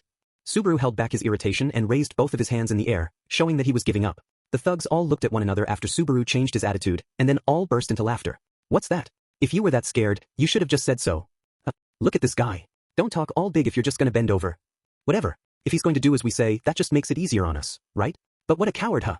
Subaru was irritated, but he just laughed it off. He decided to name the group of thugs Dumb, Dumber, and Dumbest to make himself feel better, and muttered under his breath, so they wouldn't hear. Once I meet back up with Sat Ella, I'm going to borrow Puck and make them pay? Just as Subaru was about to lay out all that he owned in front of him, he froze. Huh? Out of everything that had happened since Subaru had arrived in this new world, this was the most unsettling. Why? At Subaru's fingertips, inside his plastic convenience store bag, was a bag of crispy snacks. Corn soup flavored, they were one of his favorites, and he had grabbed them on a whim at the store to eat in place of his dinner. When Subaru was with Rom at the loot cellar, he had shown them off to him as a great late-night snack, an act that he had later regretted. However, that bag was still there, as full and sealed as when he had bought it at the store. I shouldn't have these anymore. Rom ate them all, and I complained and there weren't any left. I'm sure of it. Why were the snacks back in the bag? There was no trace that it had been opened. It wasn't possible. Subaru felt his thoughts blocked on all sides. However, in that locked state, Subaru still came to a conclusion about what was happening. Even though he had come to a conclusion, it wasn't doing him any good. As soon as it occurred to him, he rejected it as impossible. His sense of reason denied the possibility. Hey, what are you doing? What? Subaru suddenly heard a voice right next to him. Cut from his train of thought, that was the only way he could react. It was one of the thugs. The smallest one. The one Subaru had just named Dumbest. While Subaru was lost in thought, Dumbest had walked over and put his hand on Subaru's shoulder. Subaru twisted and pushed his hand away. Out of my way, what did you say? In every sense of the word, I've run out of time to deal with you guys. I've got to check something. Are you kidding me? As Subaru pushed Dumbest aside and moved to exit the alley, the other two stood angrily in his way. Get out of my way. I've got somewhere to be. He had to rule out this unbelievably stupid, unthinkable theory. Faced with Subaru's yell, the men hesitated a bit. If he could break through and get out onto the main street, he would probably be out of harm's way. After deciding that, Subaru stepped down to kick firmly off the ground. Hover. Wah. Just as Subaru put his foot down, it twisted. The strength drained from his legs and he fell to his knees. He put out his hands to catch his fall and cursed his idiocy for stumbling at such a critical moment. That's strange. Just as Subaru tried to push against the ground so he could stand back up again, his arms started shaking. He didn't think he could stand back up again. He didn't think he could even lift his body. Well, I've done it now, haven't I? Subaru looked back as he heard that voice tinged with anxiety, and then he realized what had happened. A knife was sticking out of his back. As soon as Subaru was conscious of it, an unbearable pain swept through him. He choked. It was a natural reaction to the searing agony. I've been stabbed. I've been stabbed. I've been stabbed. I've been stabbed. I've been stabbed. I've been stabbed. I've been stabbed. Dumber, the one with the knife, had struck first. Subaru didn't notice as he drew his weapon, and just as Subaru was trying to push past him, he was stabbed in the back. This pain was the same kind of torture that he had experienced in the past few hours, but no matter how many times he experienced it, he didn't think it was possible to ever get used to it. What? You really stabbed him? I didn't have no. What do you think would have happened if he had escaped out into the street? Just think of what we'd have to deal with if he did. Wait, don't do that, you idiot. Yeah, this is bad. His guts are damaged. He's gonna die. The giant, Dumb, turned Subaru's body over, and as he did, the knife was pushed deeper into his back. Still greater suffering was piled on top of Subaru's existing pain, and even Subaru's death throes were kept from leaving his throat. Subaru couldn't call for help or scream out in anger. There was nothing left for him to do. He just repeated his irregular breaths, feeling as though he was going to drown in his own blood as it filled his throat. The feeling in Subaru's hands and feet started to leave him, and his consciousness was flickering weakly like a light about to go out. Again, his vision went dark. This was the end, just like last time. What do you mean, last time? Subaru thought to himself. The fact that he was now clinging to an idea that he had disregarded as stupid before just made him feel even more pitiful. But if he was going to cling to it, he might as well go all the way. Turn your thoughts away from dying. Before you die, figure out what's happening around you. Your eyes are dead. Your arms and legs are gone too. What you have left is your nose and your ears. Then you'd better use them both to death. It doesn't matter what lingering scent I smell. It doesn't matter if all I hear are insults. I smell the mud of the road. I smell the iron-like smell from the blood pouring from me. Now my nose is dead. It's dead. I doubt my ears will last much longer either. Take the valuables. The guards. They caught all I was able to pick up were those bits of conversation. That's great and all, but the part of my brain I need to figure out what that means is already dead. I'm dying, so I just listened. I don't know if I'll remember. What does it mean to remember? Why do I want to remember? What does it mean to want? What? As Subaru's brain died, his other functions followed soon after. At the very end, with a faint sound of something being pulled from him, something scraping, Subaru lost his life a third time. For when Subaru's consciousness awakened, he was in darkness. But realizing that it was a darkness of his own creation, he opened his closed eyelids. The bright sunlight burned his eyes. Subaru groaned a bit and put his hand over his eyes. So, kiddo, how's about that apple? It was a question that Subaru had grown used to hearing, in a voice he had grown familiar with, that was lobbed at him. His ears were in perfect working order. The hustle and bustle of the main street was loud, and completely different from the silence that was around him just before the end. That was the way things were, despite the fact that, distance-wise, the silence was in an alley just one turn off the main street. Pretty pathetic that I couldn't even get more than one street away. The shop owner frowned at not getting an answer to his question. As Subaru saw the white scar being stretched across his face, he thought it made him look even more villainous. But Subaru knew that he was actually a really kind and thoughtful person who was obsessed with his kid. Of course, he probably didn't remember what Subaru did. Thinking of that, he turned once more to the scarred shop owner. How many times have you seen my face so far? What do you mean, how many times? I haven't seen you before in my life. The way you stand out, I don't think I'd forget you and that awful expression you've got if I'd seen you before. I didn't need to hear that last part about my expression, you know? Anyway, what's the date today? It's Tammuz the 14th. At this point, according to the calendar, it's halfway through the year. I see. Tammuz, huh? Subaru had no idea what that date was supposed to mean. To begin with, he had no idea how they fixed the calendar in this world. It was probably too much to expect that they went by a solar calendar, but he couldn't be sure. So anyway, kiddo, how's about that apple? The shop owner was patient as Subaru went silent, but for him to have to deal with someone this long to just buy a single apple, he seemed to be reaching his limit. His face was starting to twitch. Now this was a guy who didn't look all that great wearing a smile in the first place. When he was trying his best to smile, it probably had more of an effect of scaring customers away, and Subaru felt that whatever God put this man in this occupation was a cruel God indeed. As for Subaru's answer to the shop owner's question, he put his hand on his hip and proudly put out his chest. I'm sorry, but I'm as broke as the sky is blue. Then get the hell out of here. The shop owner's yell was enough to throw Subaru back, and he scrambled out of there in a hurry. I really can't go back to that shop for a while, Subaru thought, with both meanings in mind. Chapter 4 4th times the charm 1 wallet, check. Self-indic. My corn soup chips and cup ramen are also here. My tracksuit and sneakers are at 0 damage and of course, Subaru lifted up the hem of his tracksuit top and twisted around this way and that to look at his back. There were no scars or any other traces of a wound on his back, around by his hips, or around the front of his abdomen. There wasn't a knife sticking out of him, or anything else unusual. Phew. But there's no greater embarrassment for a swordsman than getting stabbed in the back. As someone who did kendo in middle school, even if I take a wrong turn off the road when it comes to life, I can't let myself lose the way of the swordsman. The sun was high in the sky and a gentle breeze brushed up against Subaru's skin. People bustled about back and forth on the main street, and yet again that same lizard cart passed by.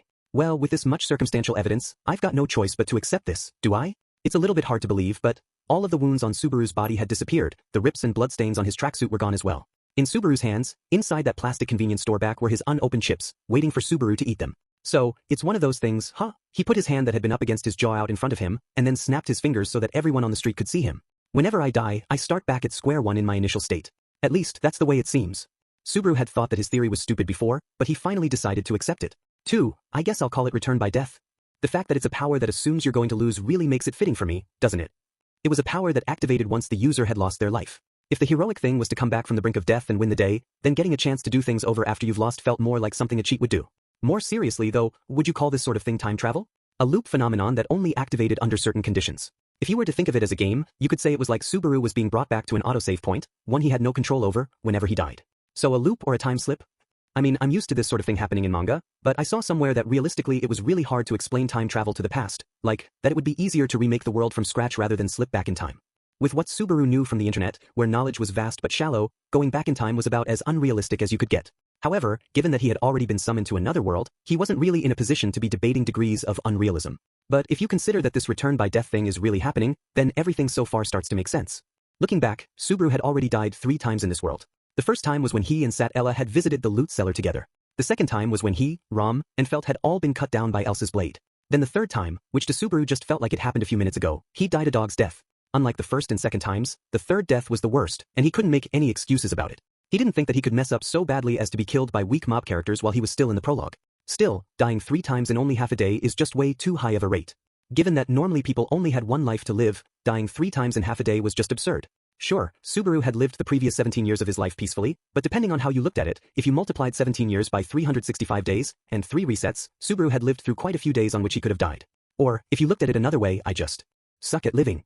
The difference between the difficulties of staying alive in his previous world and this one was far too great. There were tons of places here that threatened Subaru's life. There were dangerous places wherever he turned. Given the similarities between the first and second time, Elsa was probably the culprit the first time as well.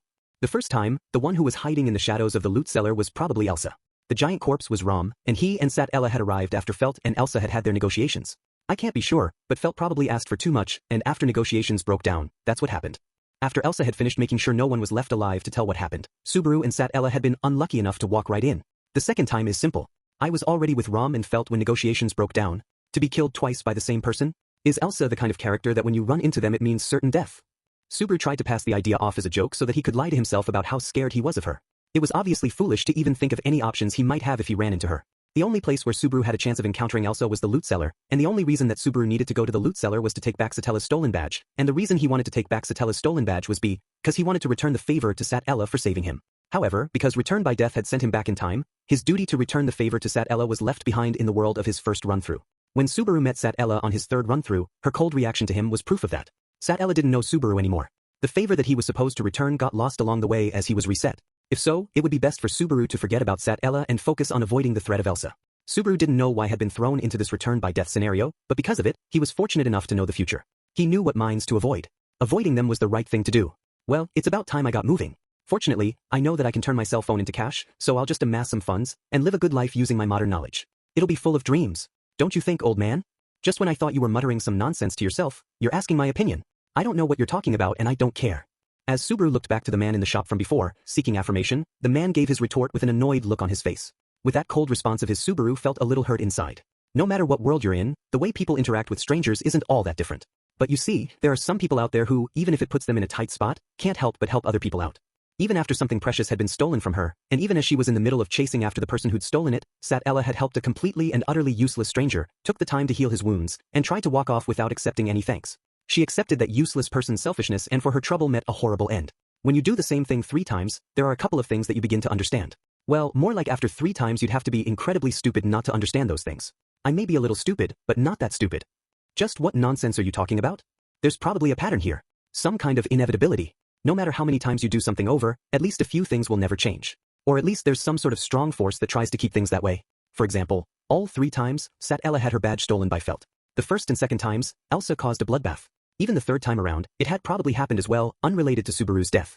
I don't know if I can win against Elsa. I still don't know. But there is one thing I do know. If on the 4th time around Subaru didn't do something, Felt and Rum would be killed by Elsa. It was also unavoidable for Elsa and Sat Ella to fight as well. So what if those 2 died? Subaru thought. One's a bit of a villain who deals in stolen goods, and the other one is a bold girl who tries to overcharge for those stolen goods without any sense of shame or regret. Both of them were criminals, so wouldn't it be better off if they were gone? Well, I guess I really am a product of the modern age. Even though I always used to make fun of people like this when I sat in front of a computer screen, Subaru used to act as if he thought pity and compassion were stupid. It wasn't that he thought of it as an act, however. He just thought of himself as someone who didn't really care all that much. That way, no matter what situation he found himself in, he was able to keep himself from getting too emotional about it. It didn't matter to him if a few people he knew died. At least, that's how he used to think. But you know, I hate it. It feels terrible. I know those 2 are far from being saints, but knowing that someone you know is going to be killed, that's just impossible to ignore. In the past, when he acted uncaring, it really must have been nothing more than an act. It was the product of his interactions happening in a virtual world. Now that he had to deal with these heavy issues in real life, there was a whole different level of weight to them. But at the same time, Subaru thought he was shallow for changing one of his core beliefs about life, just as soon as things got hard. And of course there's also Sat Ella. I mean that girl. I just can't just abandon her like that. After calling her by that name and seeing her reaction, Subaru realized that Sat Ella was a fake name. When he thought back to the first time around, she didn't seem to be too fond of being called by that name. Then with the 3rd time, it was painfully clear. In other words, that meant that she didn't trust him enough when she told him that name. Subaru hadn't built up enough relationship points with her, so at one of the scenario forks he failed the test for getting her real name. In that case, I guess I'll just have to work hard enough for her to actually give me her real name this time. Subaru stretched and twisted his body around, popping several joints as he got himself pumped up. The store owner looked on at Subaru's strange actions with a surprised look on his face. Subaru, in response, suddenly lifted up his hand and said, "There's just some times where a man's gotta do what a man's gotta do. Right, old man? Yeah, that's exactly the way it is. Totally agree. So go on and get out of here." Subaru thought that he had struck a good pose and said that line pretty well, but given the store owner's terribly monotonic reaction, he could feel his face starting to twitch. Once the annoyed store owner finally pushed him out of the store, he hurried along. After running about 200 meters down the crowded street, he stopped and stood for a moment. Now, then, Subaru lifted up his short bangs with his hand and then in exaggerated motions looked this way and that. Then he put his hand out to a nearby wall and leaned against it. "Where do I need to go if I want to meet Natsatella?" he said. It wasn't a phrase that inspired confidence about his actions, but he wasn't going to just sit around and wait. 3 Now that Subaru thought of it, most of the circumstances surrounding his and Satella's meeting were coincidence. Both the first time and the 3rd time Subaru had run into Sat Ella in a place not far from this main street, but that was about the only thing in common. At the very least, it would help if Subaru knew when the theft would be taking place. Just how long was I sitting glumly there in front of that fruit shop? Subaru felt like it could have been a few minutes, but at the same time it could easily have been almost an hour. Should I just wander about and leave everything to chance? Hope that the red string of fate between me and her will bring us together. Subaru had lifted both of his pinky fingers in front of his face, twisting them around as if they were dowsing rods while spectators watched on with curious glances. As Subaru continued searching, he realized that he was in a place that he remembered seeing before. I guess my ties to fate are working pretty well after all, Subaru said, full of himself, before realizing just where he was. Before he knew it, he had wandered into an alley. Isn't this the place where I first met Sat Ella? He felt that it was similar, but he couldn't be sure. Even if this was the exactly same alley as before, there was no guarantee that she would come running down it. After all, the dead end I was at when I was killed the third time was in a completely different place, even if it was certain that Natsutella would get her. Badge stolen by Felt every time, the route that they took after that would differ depending on the circumstances. It was possible that the first and second times the route they took was the same, but the third time, because of Subaru's interference, fate must have shifted slightly. After thinking that far, Subaru realized just how shallow his thinking was. If he entered this familiar alley, it was possible he would run into Felt and Natsutella. However, that also meant meeting another set of people as well. In other words, I really am tired of looking at your faces, dumb, dumber, and dumbest, said Subaru wearily as he turned around and saw the same three thugs blocking his path out of the alley. Their looks, their clothes, their faces, everything was the same. Both their goals and their equipment must be the same as well. Subaru was making absolutely no progress at all. Subaru supposed that made sense, though, after all, he was just walking around the same places as before. Why these guys when I have so much trouble finding Natsutella and Puck? The reason Subaru was having trouble meeting up with Sat Ella was that her actions were probably affected by several other random factors besides Subaru. However, the reason that Subaru kept encountering dumb, dumber, and dumbest was probably because they had picked him out for a target early on. That's why, even if he picked a different alley, he would always run into these guys. Their event was unavoidable. Even if I've come up with a splendid theory as to why all of this is happening, it doesn't make me any happier. So what do you want with me, guys? Just what is this fool mumbling about? He's probably just too clueless to understand what's going on. How about we show him? Dumb and Dumber's conversation was the same as ever, and that made Subaru feel even lousier about the whole thing. However, this didn't mean that he could let his guard down. The bar set for the conditions necessary to clear the dumb, dumber, and dumbest event wasn't very high, but there wasn't a 100% chance that Subaru would be able to make it out of this alley. After all, they were the ones who had caused his death the third time around. As he was thinking about that, Subaru's thoughts drifted to what happened the last time, just as he was dying. As he lay dying, he was able to pick up some of the sounds of what was happening. Subaru tried to remember the final conversation that dumb, dumber, and dumbest were having. What were they afraid of? There was a word that they said. Subaru thought he should be able to remember it, and it was guards. Hearing Subaru's sudden and unexpected SOS, dumb, dumber, and dumbest jumped. The silence of the alley was broken and the volume of Subaru's yell was sure to have reached the main street. With all of Subaru's training in kendo, his sense of shame about suddenly yelling out was long gone. Additionally, Subaru, who realized at this point in his life what a loser he was, wasn't one to let his pride be hurt by suddenly calling for help. Someone please call some men over here. What? Are you kidding me? You're really going to start calling for help? Who does that? In this sort of situation you're supposed to listen to us if you want to avoid getting hurt. You're just going to ignore us and call for help. That's not normal. What? Don't give me, that's not normal. In what world is this not normal? It can't be. You're not saying that you're trying to do something where it'd be trouble if I called out, are you? Oh my god. Shut up. You know what we mean. I'm not listening. I can't hear you through that thick wall of insincerity. Police. Subaru continued to yell and keep the thugs on their toes, but on the inside he was breaking out into a cold sweat. As Subaru had been breathing his last during his third time around, just as his consciousness was leaving him, dumb, dumber, and dumbest had said the words, guards, and run. In other words, in this world, there was an organization that functioned like a police force. That information led Subaru to the new option, call for help. Even he thought it was a pretty lame tactic. But unfortunately, Subaru didn't seem to get a very encouraging reaction from the crowd out on the main street. Well, looks like that didn't work, threatening us like that. I almost got a little bit scared there, man. Just a little bit. Not even a little bit. Only a tiny bit. In unison, dumb, dumber, and dumbest proceeded to deny how pathetic they were in about the most pathetic way possible. As the men tried to regain control of the situation, after looking at each other and nodding, each of them took out their weapons. One took out a knife, one took out a rusty hand axe, and finally the last one. Why are you the only one without a weapon? What? Didn't you have the money to buy something? Subaru taunted. Shut up. I'm stronger without a weapon. I'll beat you to death, you little punk. Man, I would have loved to show you all what happened to you guys the second time around. Remembering how he had landed that perfect suplex, Subaru wanted to give himself another pat on the back, but at the same time, he realized that he was in a pretty bad spot right now. It was looking more and more like Subaru wasn't going to make it out of this. Can't you guys let me off easy? I'm not a big fan of pain. After going through the experience 3 times already, Subaru knew that he was never going to get used to dying. To top it all off, the cause of death in all 3 instances was because of wounds inflicted by a blade. The sharp pain that went along with those wounds always felt fresh and was always a shock, as if his nerves were being whittled away. Subaru didn't want to experience that kind of death again, and that was not all. Just because I've been returned by death a few times already, there's no guarantee that it will happen this time as well. Subaru had no reason to think his return by death had a limitless number of uses. Subaru didn't notice a number on his body or anything, but as the saying goes, Buddha only has the patience to save you 3 times. If what was happening to Subaru was a gift of the Buddha's good graces, Subaru had already used up all of his continues. If I die here, my life in this new world may really come to an end. I guess my best bet is to try to run away, even if I get injured in the process. The weapon that looked the most able to inflict a mortal wound was, of course, the tried and true knife. The hand axe really did have a lot of rust, so if Subaru blocked himself with his convenience store bag, he'd get away with a blunt hit rather than being cut. Of course, the weaponless guy was a safe bet. So Subaru focused all of his attention on Dumber, the one with the knife, and played through his escape in his head. 3, 2, that's enough. That voice suddenly and clearly cut right through the dry tension of the alley. In the voice's gallant tone there was no sense of hesitation and no ounce of mercy.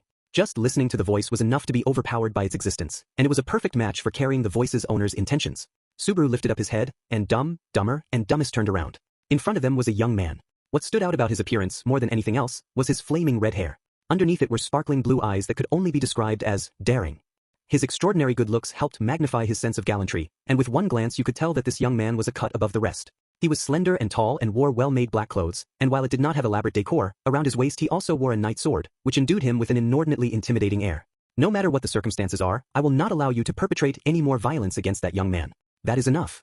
As the young man said this, he walked straight past Dumber, and Dumbest and got between them and Subaru.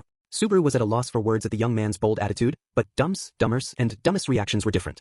All of the thugs' faces went pale, and with quivering lips they pointed at the young man.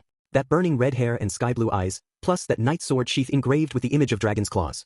It can't be. The thugs stared on in disbelief. Reinhard, are you the master swordsman Reinhard? Well, I suppose I don't have to waste time introducing myself, although I'm not fond of that title everyone gives me. It's still too heavy for me, the man called Reinhard muttered with a tinge of self-deprecation in his voice. But the light in his eyes was unwavering. The thugs, overpowered by the young man's stare, took one step back. They looked at each other as if trying to determine the best time to escape. If you're planning on running away, I'll let you off this time. Just head back out toward the main street. However, if you plan on being stubborn, you will have to deal with me. Reinhard put his hand on the hilt of his sword and motioned to Subaru behind him with his chin. We're down 3 against 2. They have the advantage on us in numbers. I'm not sure if the little help I can give will be enough to make a difference, but I will do the best I can, on my honor as a knight. What? Are you kidding me? This isn't even a contest. After hearing what Reinhard had said, Dumber, and Dumbest were completely out of sorts. They scattered like baby spiders, forgetting to even hide their weapons as they ran out onto the main street. Unlike the first time around, none of them threw any insults as they ran. That was a testament to the difference in scale between them and this young man. As soon as the thugs left the alley, the heightened tension that had permeated it immediately faded away. Realizing that this was something the young man did purposefully, Subaru was again at a loss for words. More than anything else. For you to do all of that and still keep so cool, it's like you and I aren't of the same species. The level of human purity in his face, his voice, his stance and actions, were all way too high. If his personality and upbringing were also the same way, if he wasn't doing something corrupt on the side, there was no way it all could balance out. Putting his jealousy aside, Subaru let out a flat-sounding laugh, and then prostrated himself on the ground. You have saved my life, and I, Subaru Nagatsuki, am forever grateful. I must say that I am impressed with both your honor, able intentions and bravery. You're giving me too much credit. It was because their advantage of 3 against 1 fell to 3 against 2 that they became unsure of themselves. It would have been different if it was only me against them. No. Given how scared they were of you, even if it were 10 against 1, or even 100 against 1, I still think they would have run away. But what's with your gallantry stats? You're like a saint both in body and mind.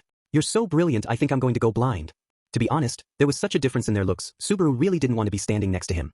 Subaru examined Reinhard again, but the more he looked at him the more he thought that this beautiful young man had to have been chosen by God. However, he did not look like he was a guard. I can just call you by your name, Mr. Reinhard, right? I don't need the Mr. You don't have to be so formal, Subaru. Well, we're pretty close all of a sudden, huh? Anyway, thanks again, Reinhard. You're the only one who came running when I called. I have to say, it makes me feel a bit lonely that no one else seemed to care. Given how many people were out walking on the main street, it wasn't possible that Reinhard was the only person who heard Subaru call out. But as Subaru complained, Reinhard lowered his eyes slightly. I don't really want to say this, but I think I can understand them. For the majority of people, the risk of interfering when thugs like those are involved is too great. You were right to call for guards. The way you're saying that, are you a guard, Reinhard? You don't look like one at all. I get that a lot. I am off duty today so I'm not wearing my uniform, and even I know that the way I look, I'm lacking the sternness of an authority figure, Reinhard said, spreading both his arms, but Subaru thought differently. The biggest reason that Reinhard didn't look like a guard was that he appeared to be far from the lowly, rough sort of idea Subaru had of what a guard should look like. Now that I think of it, didn't they call you something like Master Swordsman? My family's position is rather special, you see. So I've got a lot of heavy expectations placed on me. Every day's a battle. Reinhard smiled, shrugging his shoulders. Apparently Reinhard had a sense of humor as well. Subaru was now completely sure that this guy was the perfect human being. Forget about lamenting to God about the unfairness of it all. At this point, Subaru was just impressed. By the way, I thought that your hair and clothes and also your name are pretty unusual, but where are you from? Why did you come to the capital of Lagunica? Reinhard asked, looking down at Subaru and his appearance. Given that Subaru's background was unclear, it seemed to be a pretty natural response for someone who was a guard. It's a little hard to answer that first question. Last time when I said, a small country to the east, it didn't work, so let me rephrase that. I've come from a place even farther east than here, a place no one has ever seen before, from the ends of the earth, finished Subaru with a glint in his smile. Subaru thought that it was a pretty safe answer, but Reinhard looked surprised. Farther east than Lagunica? You can't mean beyond the Grand Cascade. Is that supposed to be a joke? Grand Cascade? Subaru tilted his head with the unfamiliar term. Cascade, like a waterfall? Subaru, who wasn't familiar with the geography of the surrounding area, had no idea what Reinhard was talking about. The only places Subaru really knew in this world were the main street, alleys, the slums, and the loot cellar. It doesn't seem like you're trying to fool me or anything, but, well, that's fine. Anyway, it looks certain that you're not from the capital, but you have a reason for being here, right? Right now, Lagunica is not as peaceful as it usually is. It's falling into a state of unrest. Whatever you're here for, I'd be glad to help. Come on, it's your day off, right? There's no need for you to waste a day off just to help me out. You've really done more than enough already. But I would like to ask you a question if I could. Subaru shook his head in response to Reinhard's offer, but then he raised up a finger as if he suddenly remembered something. I'm all ears. I'm not a very informed individual, so I'm not sure I can help all that much though. Well, it's less of a question and more me asking about a person, so no worries. So anyway, have you seen a silver-haired girl with a white robe walking around in this area? Natsatella's appearance was one that stood out. Of all of the things about her, the color of her hair and that hawk-embroidered white robe in particular stood out the most. If someone like that was walking around in the capital, there was a good chance that Reinhard, a guard, had noticed. A white robe and silver hair. If I were to add anything, she's extremely beautiful. Also, there's this cat. Well, it's not like she's carrying it around in front of her, but she has one, if that's helpful. If there was someone who was wearing a white robe, had silver hair, and had that cat spirit, then it had to be her. However, the cat was usually hidden away inside her hair, so expecting a sighting that included the cat was hoping for a little too much. What do you plan on doing when you find her? Something she lost. I guess something she's looking for? Anyway, I want to give what she's looking for back to her. Of course, Subaru didn't have it on him right now, and it was even possible that she hadn't had it stolen from her yet, but there was no need to complicate things. Reinhard narrowed his eyes at Subaru's response, and then silently thought for a few moments before answering. Unfortunately, I can't say I've seen anyone like that. If you'd like though, I don't mind helping you find her. I can't ask that much of you. It's all right, I'll figure things out on my own. Subaru lifted up his hand to refuse Reinhard's request, and then turned to exit the alley and walk along the main street. It was possible that he would run into Natsatella again, like he did the third time around. If possible, it might be better to catch Felt and keep her from stealing the badge in the first place. Considering what would happen otherwise, Subaru thought that might be the best approach to take. The problem is, considering how fast Felt is, whether I could really catch her or not. In the worst case, I could get some guards to come to the loot cellar, but, loot cellar? Oh, don't worry about that. Forget I said anything. It's just the name of a place an old man I know likes to hang out. As Reinhard reacted to his statement, Subaru tried to divert his attention and at the same time rejected the idea of getting guards involved. Even if Subaru brought guards with him, with Elsa as an opponent there was a good chance that it would only result in more casualties. That's just how superhuman that assassin skills were. Well, if all of the guards here were superhuman as well, it might be a different story. Anyway, I guess I should head back to the main street. Are you going? Yeah, I am. Thanks again, Reinhard. I'll have to return the favor one day. Can I meet you again if I go to a guard station or something? I think so. If you just give my name, they'll know where to find me. I'd love to see you again, so stop by for any reason at all. Have I really done anything or said anything to raise our relationship score that much? Anyway, if I ever get stuck or lost again I'll be sure to stop by, said Subaru jokingly, waving his hand goodbye. Be careful, said Reinhard as cool and gallant as ever. Pushed on by those words, Subaru was able to exit the alley with absolutely zero damage, all the while not noticing just how much the young man with the blue eyes was sizing him up as he watched him leave. Now that Subaru had made it safely back to the main street, he did his best to look for Natsatella. However, all that he could really do was open his eyes wide and stare at the passing crowd. Using his memories from the third time around, Subaru positioned himself near the fruit store he had become familiar with. The face of the scarred store owner that Subaru could see out of the corner of his eye was very stern. This time our meeting wasn't exactly the best, was it? But I know that you really are a kind-hearted guy, Subaru said, giving the villainous-looking shop owner a thumbs up, to which the shop owner turned his face away from, annoyed. Subaru drew his thumbs back feeling unloved, and then returned his gaze to the street. As always there were tons of people passing by, of all shapes, sizes, and kinds. It had been over 10 minutes since Subaru had started his lookout, and it had already been nearly an hour since he had started his fourth run. I'm not sure I can trust my sense of time, but it would be strange if the theft hasn't happened yet, said Subaru to himself, when an anxious thought crossed his mind. Hey old man. What is it, Mr. Penniless? When the shop owner came out in front of his store and looked at Subaru, he had already given up trying to hide how annoyed he was. Well, it's true that I am penniless, so I won't deny that, but, old man, I've got something I'd like to ask you. Have you seen any sort of commotion happen around here lately? You've got guts asking me a question without buying anything. Well, I know that, but last time. Wait. As Subaru was talking, he realized why the shop owner was in such a bad mood. The first time around, when Subaru and Natsatella had visited the fruit shop together, they had met again with the shop owner's daughter. She hadn't been saved yet this time around. How could I have forgotten about that? Don't tell me that I have to go find her first. What are you talking about? Fine. Whatever. Kiddo. Those sort of commotions you're talking about aren't exactly unusual around here. I'm glad you answered my question, but are you serious? Now that Subaru thought about it, the loot cellar was filled with things stolen from all over the capital. If there were that many thefts occurring, it spoke volumes about the level of security in the capital. Does this mean I've completely run out of options? However, the most recent commotion wasn't the usual fare. Someone was using magic and shot off 2 or 3 blasts of it. Just look. The shop owner leaned forward and pointed to a stall about 4 spaces to the left. When Subaru followed with his gaze, he saw that right beside that stall was an alleyway, and there were a few holes gouged out of the wall leading into it. Oh wow. There were some icicle-shaped things that were used like arrows, and one of them stuck inside that wall. It disappeared immediately afterward, though. Each of the 4 holes was a little bigger than a quarter. Since they were able to make a hole like that in a stone wall, Subaru shivered to think what would happen if they hit a person. This magic looks like it's on a different scale from the first time I saw it. I wonder if Natsutela's a little more upset than usual this time. If Subaru approached her without thinking, he might be the one on the receiving end of that magic. Subaru felt a cold sweat form on his brow. But if that's the case, then I was too late this time as well. If the theft had already taken place, it was going to be difficult for Subaru to meet up with Natsutela on his own. In other words, what he should shoot for now was, I need to try to meet up with Felt. If possible, I need to try to catch her before she enters the loot cellar and then exchange my cell phone for the badge, but, given that was a place at which he had already been killed twice, Subaru wanted to avoid the loot cellar as much as he could. If I go too late, then it'll be what happened the first time all over again. However, if I go and meet up with Ram and wait for Felt, then I'll end up repeating what happened the second time around. What was most important was Felt's location. Right now, Felt was probably being chased around the capital by Natsutela. If he could, Subaru wanted to meet up with her before she arrived at the loot cellar. Maybe I could just rely on my return by death and use this time just to gather information? While that seemed like a viable option, Subaru shook his head and quickly rejected that plan. This was something he realized after experiencing death 3 times, but every time it was incredibly painful. He didn't want to experience something like that ever again. Subaru was anxious about relying on his return by death power when he didn't know how or why it worked. Say Subaru decided to throw away this 4th time around by watching things unfold with the intention of dying afterward so he could reset everything. What if when he did that, his return by death didn't activate because he had run out of the number of times he could use it? No one would be laughing at that end. In the end, I've really got to cling to life as long as I can. Well, I suppose that goes without saying though.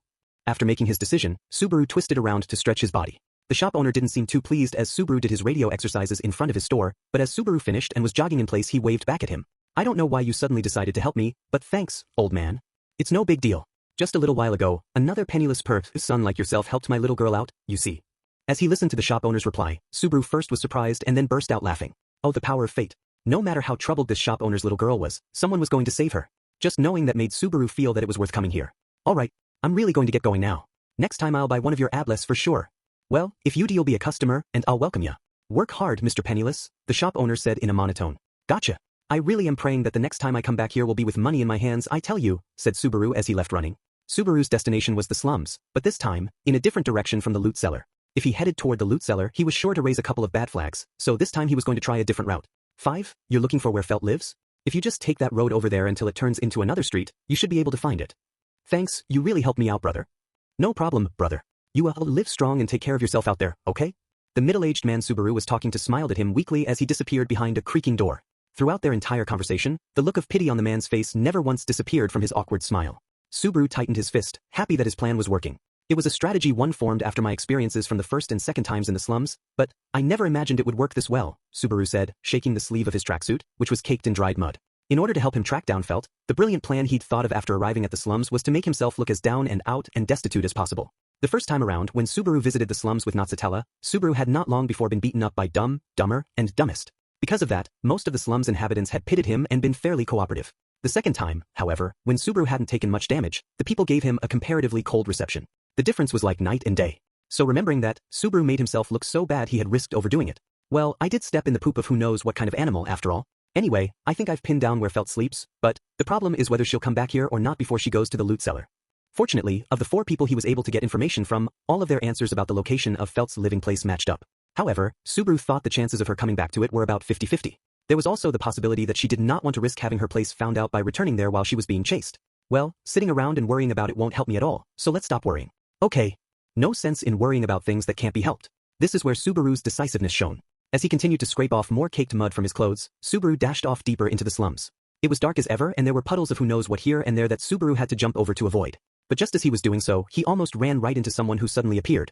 Subaru was able to turn just in time and hit his back against the wall of the alley, giving off a grunt as he lost his breath. Oh, I'm sorry about that. Are you all right? Don't worry. Don't worry. I'm actually a pretty sturdy fell. Ow? As he was trying to play himself off as tough, Subaru looked up and when he realized who he was looking at his sentence trailed off and ended in a high-pitched squeal. After hearing Subaru's voice like that, the black-haired woman laughed softly. What a funny guy. Are you sure you're all right? She said, lifting her hair back behind her ear. Even that simple motion was somehow sexy, and Subaru reaffirmed the belief inside himself that every move this woman made was extremely erotic. She was definitely someone Subaru did not want to meet again. It was the woman who had cut open his abdomen and spilled his guts, twice. It was Elsa. You don't have to act so scared. I won't do anything to you. Not to see scared, okay? Why would you think that? You smell, replied Elsa, seeing past Subaru's empty attempts to seem tough as she slowly narrowed her eyes as part of a beautiful smile. Smell? Thought Subaru, confused. But Elsa just breathed in through her beautifully formed nose. When people are afraid, they smell afraid. Right now you are afraid, and also angry, it seems, at me. Elsa seemed to be having fun revealing what Subaru was thinking, as she looked up at him. Subaru answered with silence and a false smile, taking deep breaths and doing his best to control the quickening pace of his heart. As Subaru went silent, Elsa narrowed her eyes like a snake. While Subaru felt pinned down by her stare, at the very least he would not be so weak as to look away. Elsa licked her lips in response to Subaru's empty display of strength.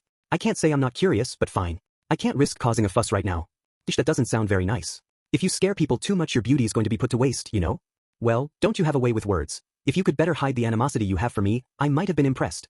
Elsa took her finger and gently pushed on his forehead, and Subaru's frozen body loosened up. As Subaru gasped and heaved, trying to get his breath back, Elsa put her finger to her lips. Well then, I'll be going now. I have a feeling we'll meet again. If the next time we meet is in a bright place with lots of people around, I'll be able to relax too, said Subaru cynically, but it was all he could do just to get that out. Elsa gave a longing smile as if she didn't want to leave Subaru just yet, but turned back around, with her black robe fluttering as she melted back into the darkness. After Subaru watched Elsa literally vanish from sight, he leaned up against the wall, feeling like he had run a mile.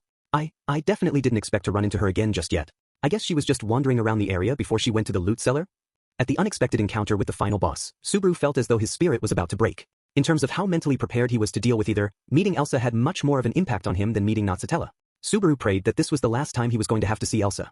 I think that Felt's place is just farther down ahead, but Elsa couldn't have found Felt and already wreaked havoc, could she?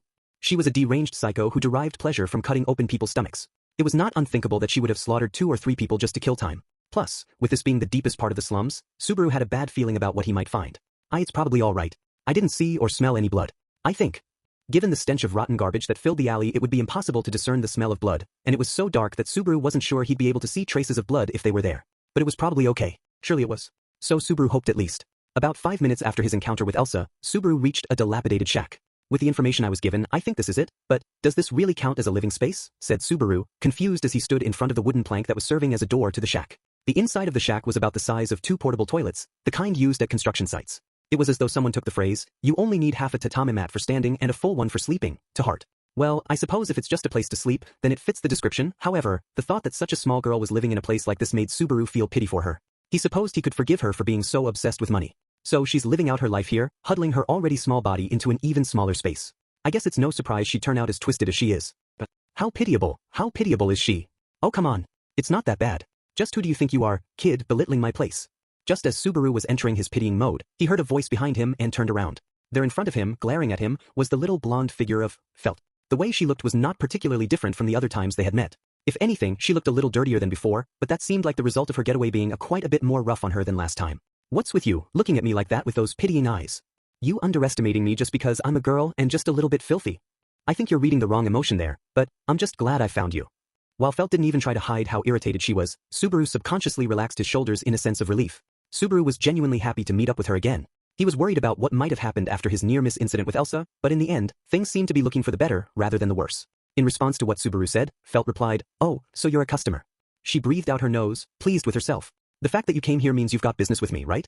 From the way you look, it's clear that you're not from around here. Oh, you're quick to see that I'm not really one of you. You've got good eyes there. The people around here would at least take a little bit more care about the way they look.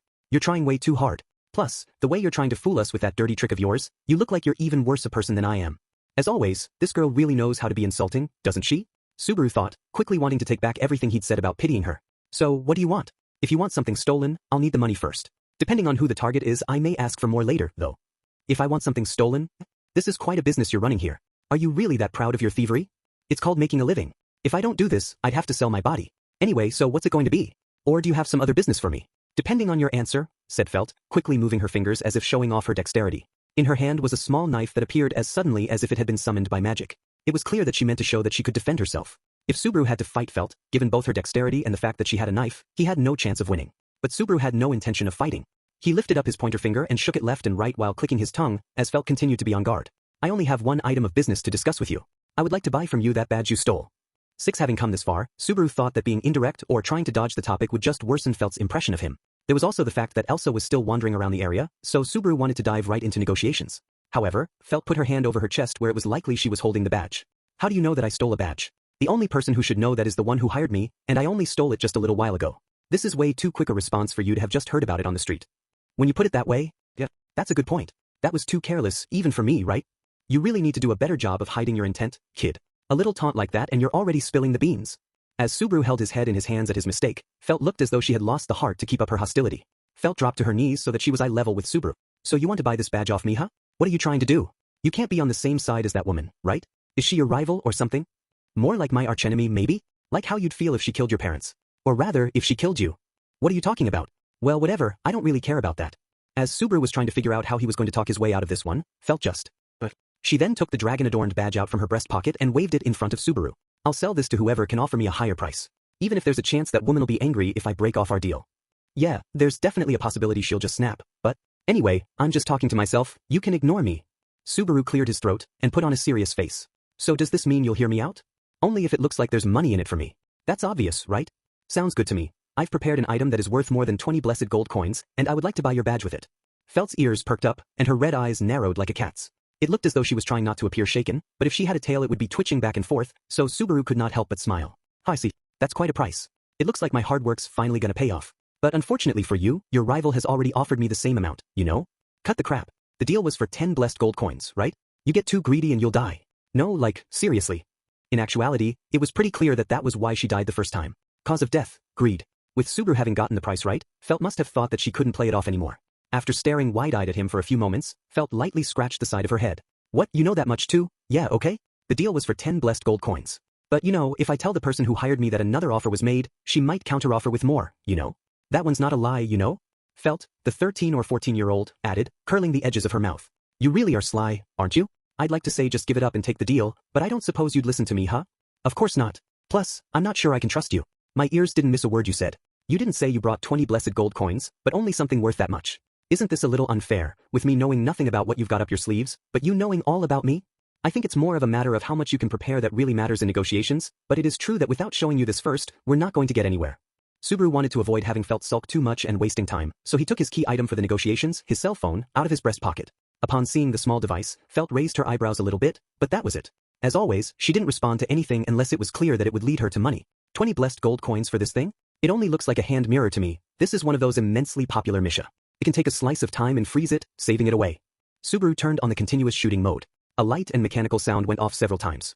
The bright light flashed through the alley and showered Felt with light. Whoa, she said, in a rare show of girliness as she reacted. Felt looked as though she was about to complain, but Subaru quickly showed her the cell phone screen. This is the power of this misha. Using it you can leave behind a clear image. Another thing to add is that this is a very rare item. This is the only one like it in the entire world. How about that? Subaru had gotten used to explaining the cell phone's function at this point, and when he finished, Felt went, and looked carefully at the cell phone in Subaru's hands, before nodding in agreement. It doesn't seem like you're lying. But this is me? You said a clear image, but I think I'm quite a bit better looking than this. If you weren't in such a terrible environment and eating better, and, while it may contribute to what you might think of as shrewd business sense, if you could rid yourself of that sly, dirty personality of yours, I'd say there's hope for you. It's really just a matter of how you're dressed up. If we're talking about choosing the right words to say, you have no talent when it comes to holding a conversation, do you? Geez. While Subaru might have scored himself a bit of irritation from that last statement, things were going well overall. However, one of the strong points of the people who lived in the slums was that they never easily agreed to anything. I'll accept that this thing you have is rare, but I'm still not sure I believe you when you say it's worth 20 blessed gold coins. I'm not such an airhead that I'll just take you at your word. Well, that's to be expected. I don't mind personally that you've got a spongy brain, but you're right. We need a third party's opinion. It would have been great if Subaru could have pushed the negotiations through then and there, but he expected that that wasn't going to work. The problem was who to use as a third party. Deep in the slums, there's this place called the loot cellar. It's just as the name suggests, but I think that the quickest way will be to ask the weird old man that's there. He's fair when it comes to appraisals. He's very experienced, so I think he won't have a problem even with this misha. I thought this would happen. Subaru had expected Felt to suggest Rom. It was also her meet-up point with Elsa, as well as a place where she'd have a bodyguard if things went south. Given that an appraising eye was necessary for Subaru's misha card, there really was no other choice. However, Subaru really wanted to have everything settled before they ended up at the loot cellar. I have no problem with having the old man look at it, but are you really going to call him old man without even having met him yet? You may regret it, you know? He's pretty rough with people who don't know how to show respect.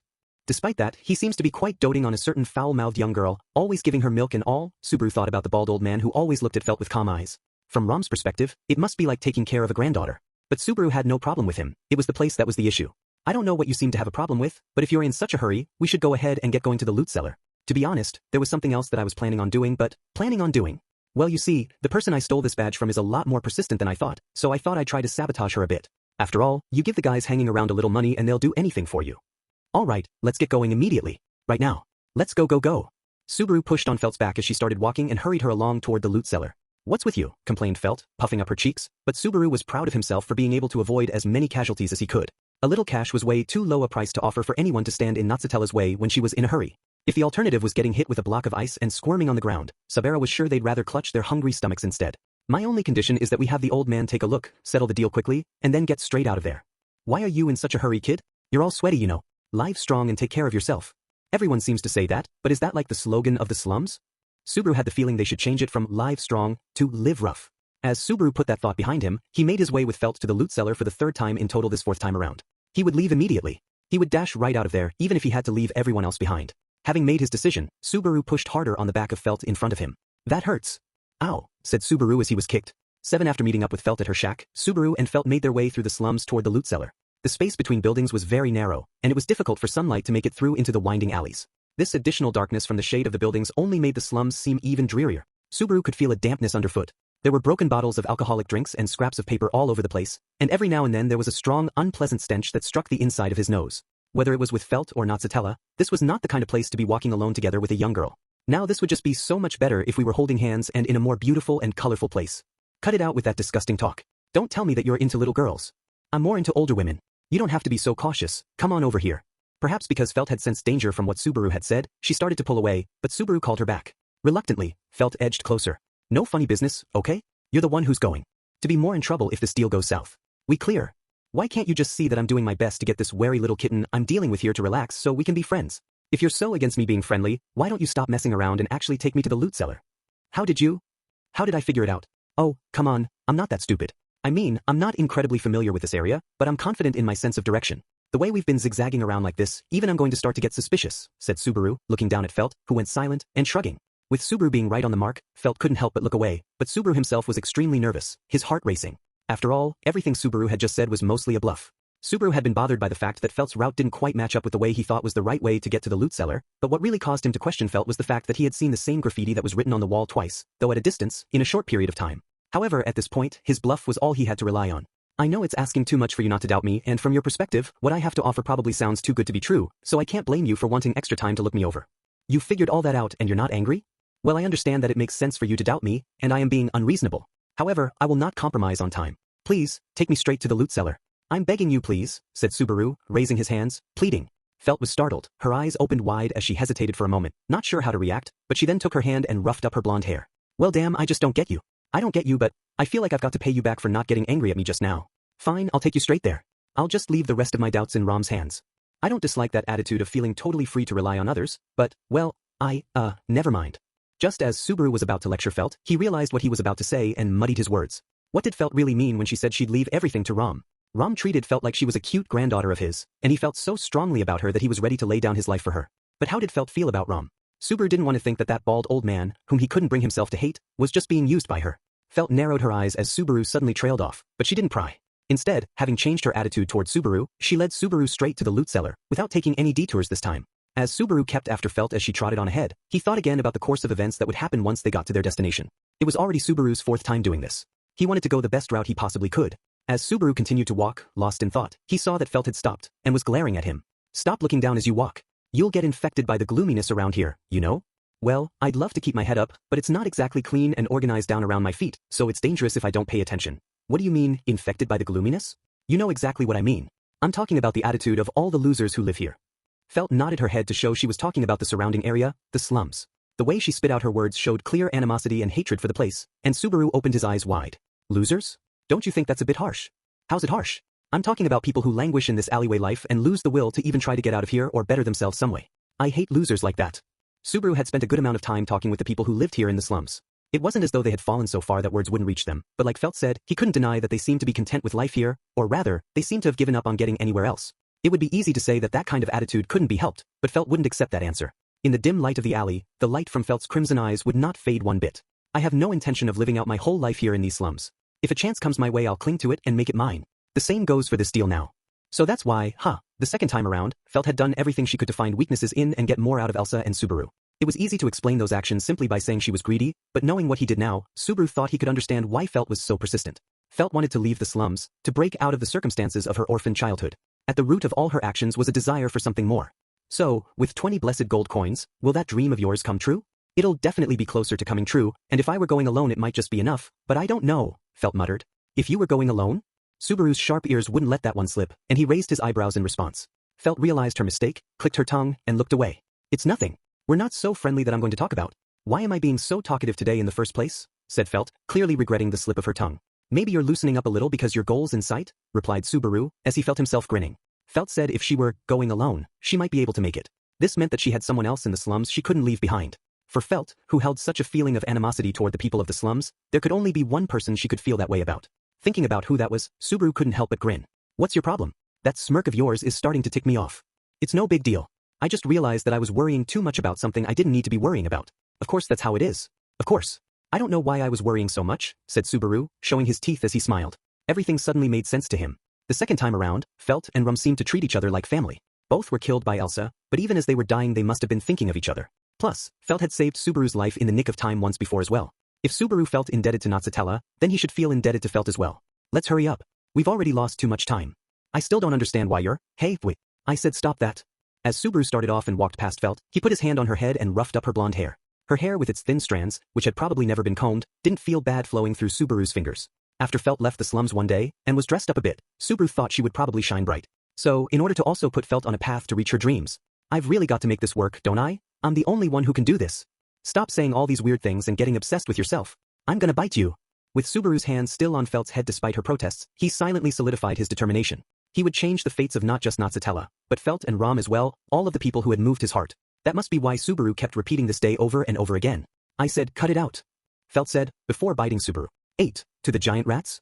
Where might I find me some boric acid? Lace dango. Now that's some poison. To the great white whale?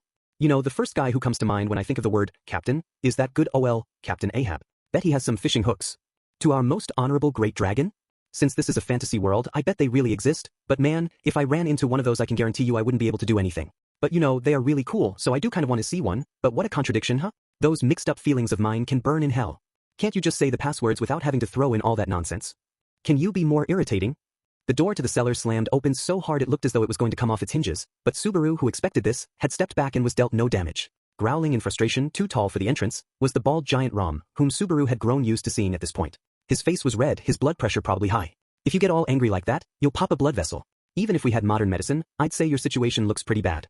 If you think it's so bad for me, then don't make me angry. Just who are you anyway? I'm not supposed to let anyone in today, so scram.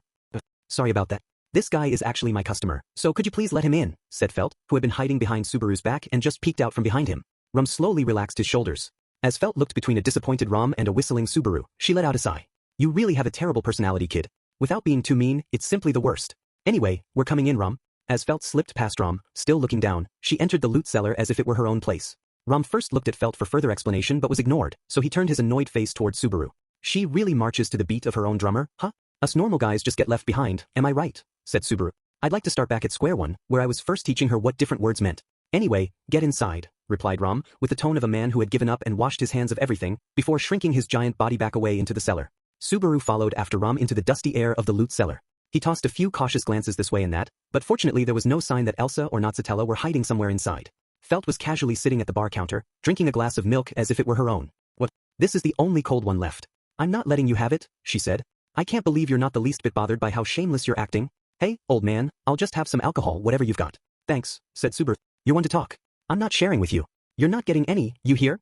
Shouted Ram as he ran across the room and rushed behind the counter, creaking the floorboards as he went, trying to hide what looked like his stash. Ram's overreaction was enough to inspire pity, and Subaru just said, I'm joking, with a chuckle. Well then, old man, we've already wasted a lot of time, so before we get sidetracked, I'd like to get straight to the point. I get the feeling we've already gone way off track, but what's up? Basically, I want you to appraise something. I would like you to put a price on this Misha I have here, and guarantee it's worth to Felt. When Rum realized that the conversation was turning to business, his gray eyes turned serious. Old man Rum looked at Felt, who nodded in confirmation, before turning to look back at Subaru. Realizing that Rum was wordlessly asking to see the item, Subaru took his cell phone out of his pocket and handed it to Rum. It seemed that the metallic look of the phone was what first caught Ram's eye, and while he ran his fingers over it, it looked like a tiny toy in his oversized hands. So this is a Misha. Even for someone like me, this is my first time seeing one of these. I'm pretty sure this is the only one of its kind in the whole world. Also, it's rather delicate, so please be careful with it. If you break it I really have to kill myself, and I'm not joking about that, of course, meaning so I can start over. Rum spent a while carefully looking over its outward appearance, but then slowly opened the folding phone. Ram had his first surprise as the phone started up and let out a sound, and he got his second surprise when he saw the phone's wallpaper. This picture, I thought that this would be a good time to use that one. In order to show you the device's abilities, I put a scene from Felt's day as the wallpaper.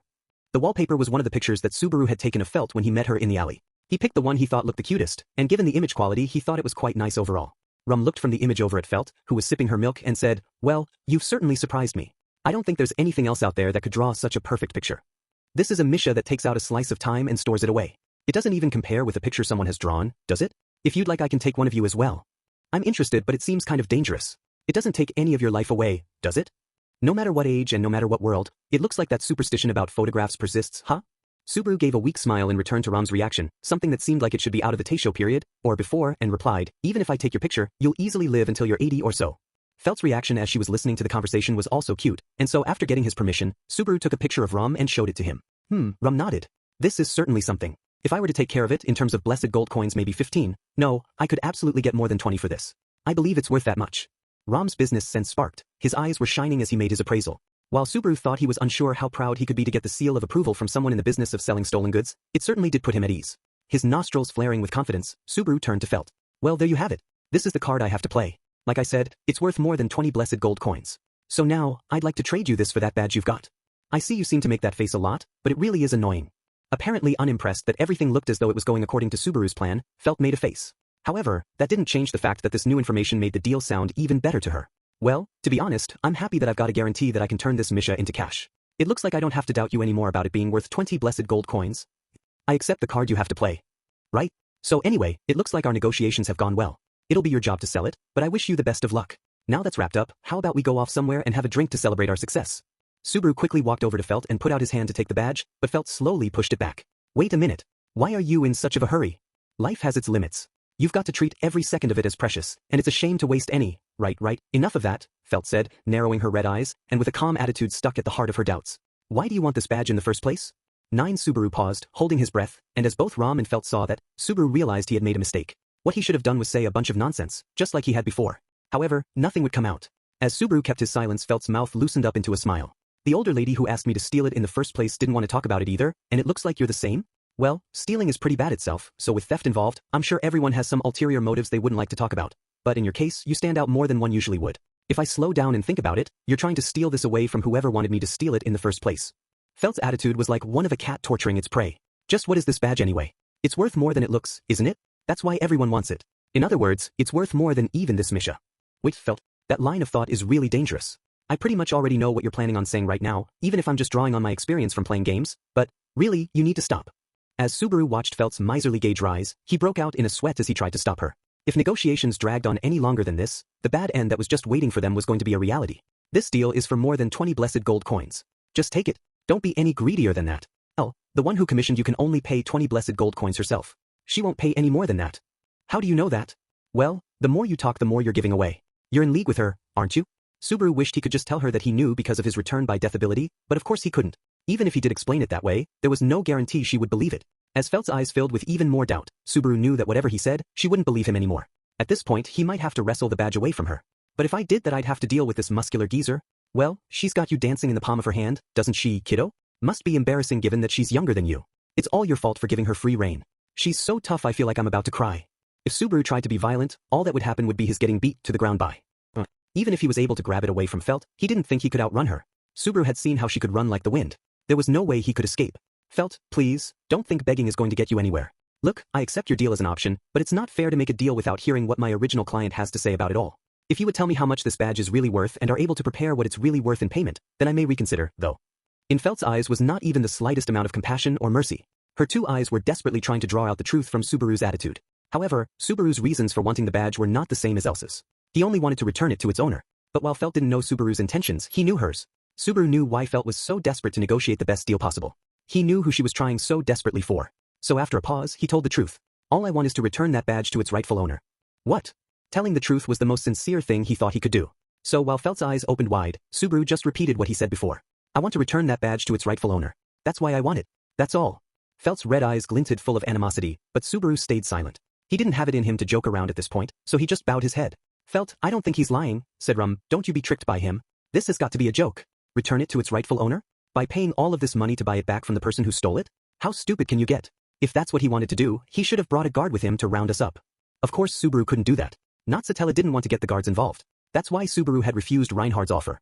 Subaru couldn't go against Natsutella's wishes. It was the least that Subaru could do, and it was his answer to the one who had saved his life. If you're going to lie, do a better job of it. Even if you act like you're serious, I won't be tricked. If I don't, that's right. I won't be tricked, Felt said, as if shaking some thoughts from her head, ending in a feeble-sounding voice. Felt, said Rom in a caring tone with a painful expression, probably knowing what was going on inside Felt. Either way, it didn't look as though Felt was going to change her mind. In other words, negotiations had failed. Who is it? Suddenly, Rom's expression changed and he looked toward the entrance. Subaru, still in a state of shock from the negotiations breaking down, was too late to react to Rom's voice. It could be my client. It does seem a little early though.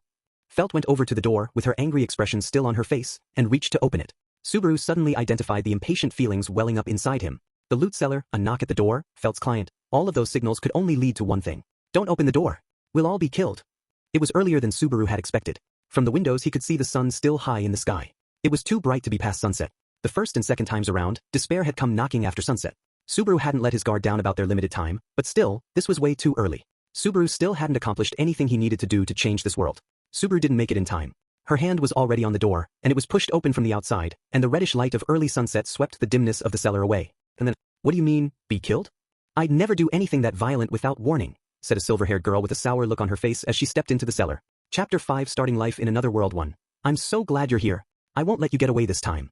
Upon seeing the girl, Natsutella, walk in through the door, Felt wordlessly stepped back. Felt looked mortified and her mouth twisted in frustration. You really are a persistent woman, aren't you? Why couldn't you just give up already? Said Felt, sounding as though she was on the verge of grinding her teeth together. Unfortunately, this is not something I can give up on. If you'll be a good girl and hand it over I won't hurt you, replied Natsutella, the tone of her voice incredibly cold. As Subaru felt the tension of the atmosphere in the cellar rise, he couldn't help but shiver. Why was Natsutella here? The sun had only just begun to set. The first time around he and Natsutella hadn't even reached the entrance to the slums yet. By the time they had reached the loot cellar, the sun was completely down. Which must mean that without me she would have found this place a lot faster. Even if Natsutella hadn't run into Subaru in the alley and healed him, she would have found this place all on her own. Subaru couldn't describe how he felt, with the uselessness of his actions across both space and time so thoroughly proven. But even as he drowned in his empty feelings, the situation advanced without him. As Felt continued to step back, she had already crossed from the center of the room to the back, and Natsutella, while continuing to block the exit, changed her stance and pointed her palm forward. With the faint sound of shattering air, Satella activated her magic. It seemed that her specialty really was ice magic, and as icicles formed in the air in front of the palm of her hand, the temperature of the room dropped. I only have one demand of you, return my badge. It is very precious to me. There were 6 icicles floating in the air. The tips were rounded, so that their power seemed more in their weight rather than their sharpness. However, it was clear that if one hit, it would do far more damage than if a stone were thrown. Of course, Subaru himself was counted among the possible targets, and so he tried his best not to incite Natsutella, just wordlessly looking on. Rom, called Felt, a little over a whisper. I can't make a move. It's your fault for bringing in such a troublesome thing along with such a troublesome opponent, Felt, replied Rom, his giant body tensed as he shook his head. Rom had at some point grabbed his club and still held it in his hand, but his arm was slack and he didn't look ready to swing it. He seemed to be gripping and releasing it as though he was still hesitating. You're going to give up before the fight's even started? Said Felt, challenging Rom. If this were an ordinary magic user I wouldn't be complaining, but this one's a problem, replied Rom, with a hint of admonishment in his voice, narrowing his eyes as he looked at Natsutella. In Rom's stare as he looked down at her was both an extreme sense of caution and an element of awe. You're an elf, aren't you, miss? Said Rom, his lips shaking. Subaru looked up reflexively. Rom guessed that she was an elf, but that would make him only half right. Subaru knew from what Natsutella had told him about herself the first time around.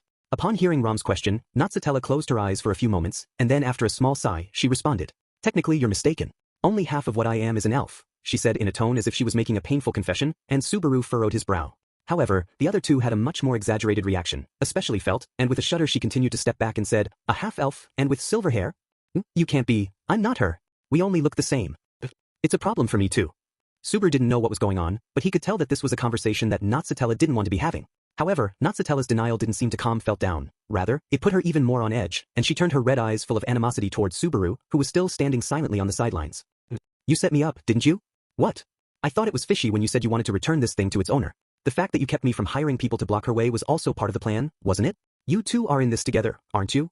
As Felt said those words, gushing full of hatred, Subaru realized a few things. One, that Felt was having another misunderstanding, but secondly, why Natsutella was able to find this place in such a short time. Normally, it really would be impossible for her to reach the loot cellar in this short amount of time. Normally, Felt would have hired people from the slums to get in Natsutella's way, delaying her arrival. Because Subaru had rushed Felt and stopped her from doing that, Natsutella had been able to come straight here. While Felt's doubts were untrue, they weren't very far off. It was true that the current situation was moving in Subaru's favor. Subaru did want to get the badge and return it to Natsutella himself so he could receive her praise, but as long as she got it back, he wouldn't complain. If things kept going at this rate, it would work as a nice backup plan. However, what do you mean? You two aren't together? Natsutella seemed puzzled as to why Felt was turning on Subaru, but Felt just. Cut the act. I'm the one who's backed in a corner here. So go ahead and take this badge from me and laugh at my stupidity, why don't you? Oh come on. Just because you're at a slight disadvantage doesn't mean you have to cave so easily, replied Subaru. That's all you have to say after bringing this girl here? Damn it, I've been had, said Felt, roughly scratching at her blonde hair and clicking her tongue. Ella seemed to frown at Felt's far from ladylike attitude, and Subaru gulped at the dangerous state of circumstances and misunderstandings, not knowing where to fix his gaze. As Subaru looked around, he realized that there was a red flower decoration pinned to the left breast of Natsutella's cloak. Subaru sighed and then smiled. All of his hesitation up to this point just seemed so stupid now. Seeing Natsutella's stern expression and attitude had reminded Subaru of the way she had rejected him in his last loop, and had caused him to be unable to do anything. However, he knew that no matter how many times he looped back, Natsutella, at her core, wouldn't change. The fact that she had saved that little lost girl this time as well was proof of that. The more we all talk about this, the more confusing it's going to get, so, Felt, why don't you just go ahead and give that badge back? Now, Essie, I mean you should take it and get out of here, so you don't get it stolen from you again. Why are you acting like you know me all of a sudden? I really don't get what's going on here, said Natsutella. I don't get what's going on either. Just who do you think you are? Asked Felt, looking at Subaru. Subaru had tried to get things moving again and change the mood, but Subaru only got turned on by both girls, and failed to get anywhere. Subaru looked to Rom for help, but, it's a magic user we're dealing with. I can't really make any moves. Don't be so hasty, replied Rom, misunderstanding what Subaru was trying to say. Ugh, this old man's useless, thought Subaru, just barely holding himself back from clicking his tongue in irritation, then trying to figure out how he was going to respond to both girls' stares. But just then, a black shadow silently seemed to slide in and creep up behind the girl with the silver hair. Block. A sensual smile melted into the shadows and raced forward, and a silver glint seemed to squirm as it lunged toward Natsutella's white neck. In that instant, with Subaru's eyes opened wide, the girl's head went flying, at least it would have. There was a loud clash, not the sound of steel cutting through bone but of steel shattering glass. As Natsutella was thrown slightly forward, there was a bluish-white magic circle activated behind her head. The light of the magic circle took the tip of the blade and had just barely kept the silver-haired girl alive. Natsutella then leapt forward and turned around, her silver hair waving, and behind that curtain of hair Subaru could see a gray-colored furry animal standing. Puck lifted up its nose, proud of its save before looking towards Subaru. That was just in the nick of time there. You saved us. Nice going there. Really, I'm the one who saved. Thanks, said Subaru, giving the cat a thumbs up, even as he was still shaken. It was still before the sun had set. In other words, Natsutella's very reliable backup partner was still on its working hours. Subaru's quick response was important, but it was due to Puck's amazing performance that Natsutella was still safe. As for the aggressor, her surprise attack blocked. A spirit, huh? That's wonderful. I haven't ever opened the stomach of a spirit before. Lifting her dangerous weapon in front of her face, the woman's expression was one of ecstasy. It was the murderer Subaru had seen so many times before, Elsa. Both Subaru and Natsutella were immediately on guard in response to the sudden new arrival, but the first one to react was neither of them. Hey, what's the meaning of this? Felt yelled, stepping forward with her voice raised in anger. Felt pointed a finger at Elsa and then took the badge out of her pocket with her other hand. All you're supposed to do is buy this badge from me. Turning this place into a bloodbath was not part of our agreement. Buying the stolen badge from you is certainly what I came here to do, but it's hard to hold any negotiations if its owner had already come and taken it away. So, I decided on a change of plans. Felt's face was red with anger, but upon seeing Elsa's eyes fixed on her, wet with murderous intent, she gulped. Elsa looked on, with an almost loving gaze at Felt's fear. I'll just kill everyone here, and then I'll pick that badge up from the sea of blood afterward, said Elsa, all while holding the expression of an affectionate mother on her face. She then tilted her head and continued on cruelly, you weren't able to do your job. Do you really expect me not to throw away something that's useless to me? Felt's face twisted as if in pain, but the emotion behind it was not of fear, but something else. Elsa's words must have touched upon something sensitive, deep inside her. Subaru didn't know what that was, but, don't give me that, you bitch! It was enough for Subaru to shout out in anger at Elsa, and forget about how weak he was compared to her. Elsa turned and looked at Subaru, surprised, and she wasn't the only one. Felt and Rom turned to Subaru, and even Natsutella was no exception. However, the one most surprised was none of them, it was Subaru. He couldn't understand himself, just why he was so angry. In part because he could not understand it as this emotion rose up inside him, he spit all of it out. Is it really that fun for you to pick on such a little kid, you testing obsessed sadist?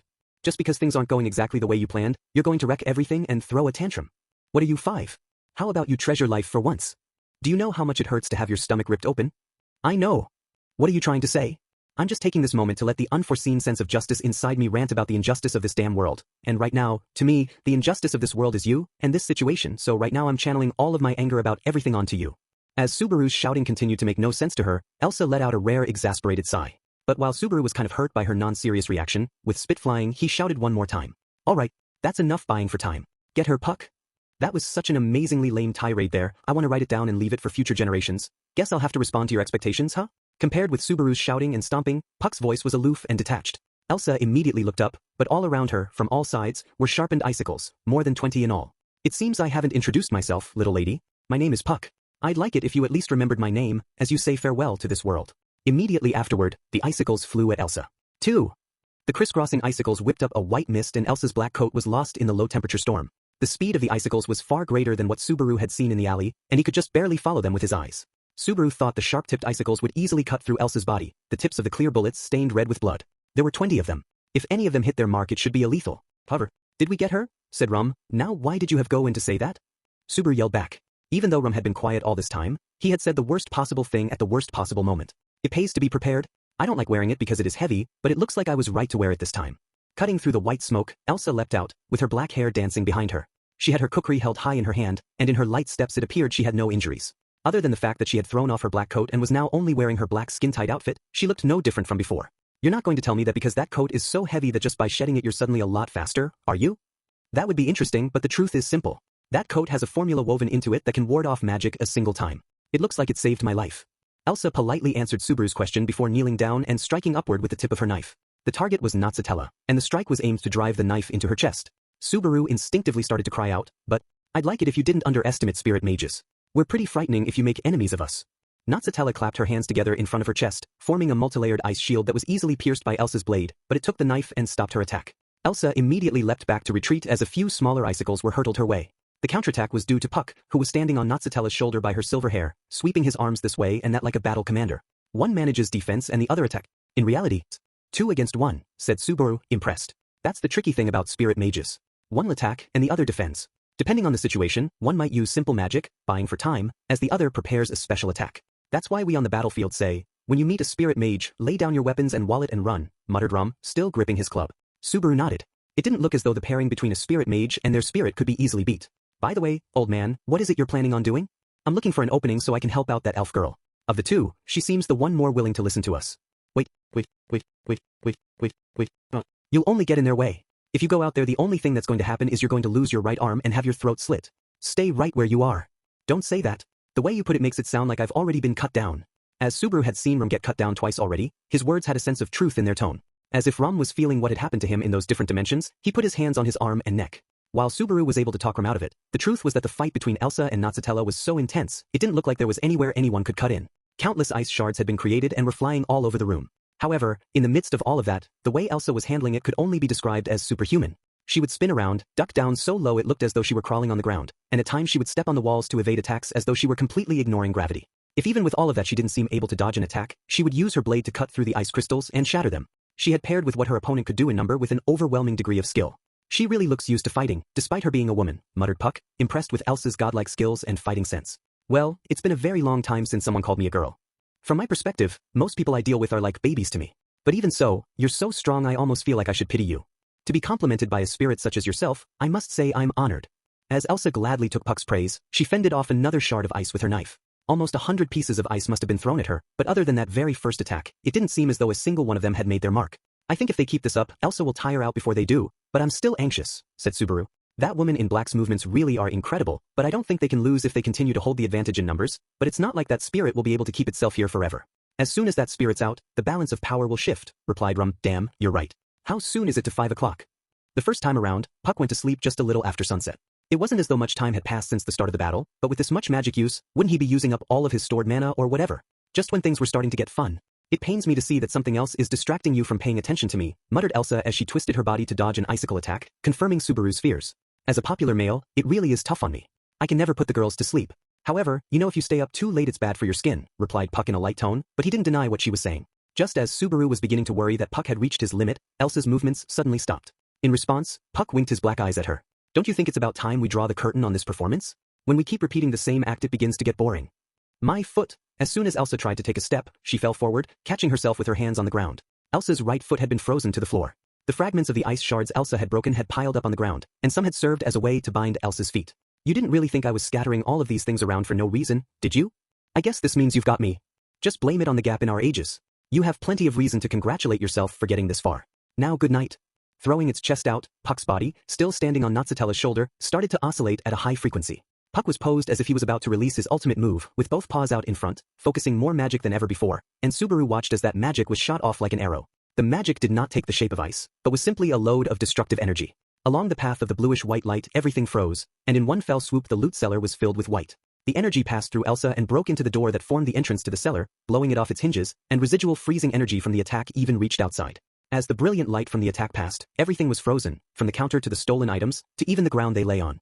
Of course, if directly hit, even a human being would quickly turn into an ice statue, but it can't be, said Puck. Of course it can. That was wonderful. I really thought I was going to die there. This was all assuming the attack would hit. With you being a girl, I can't say I approve. While Puck's attack was dodged, Puck didn't seem any angrier than what his words conveyed. He simply wasn't happy with what Elsa had done. Subaru saw blood dripping, and a bit of steam was rising from the frozen ground. The blood was coming from Elsa's right foot. She was standing barefoot just out of the line of fire from Puck's attack, and bleeding profusely from her right foot, and it wasn't hard to see why. After all, she had sliced off the sole of her foot.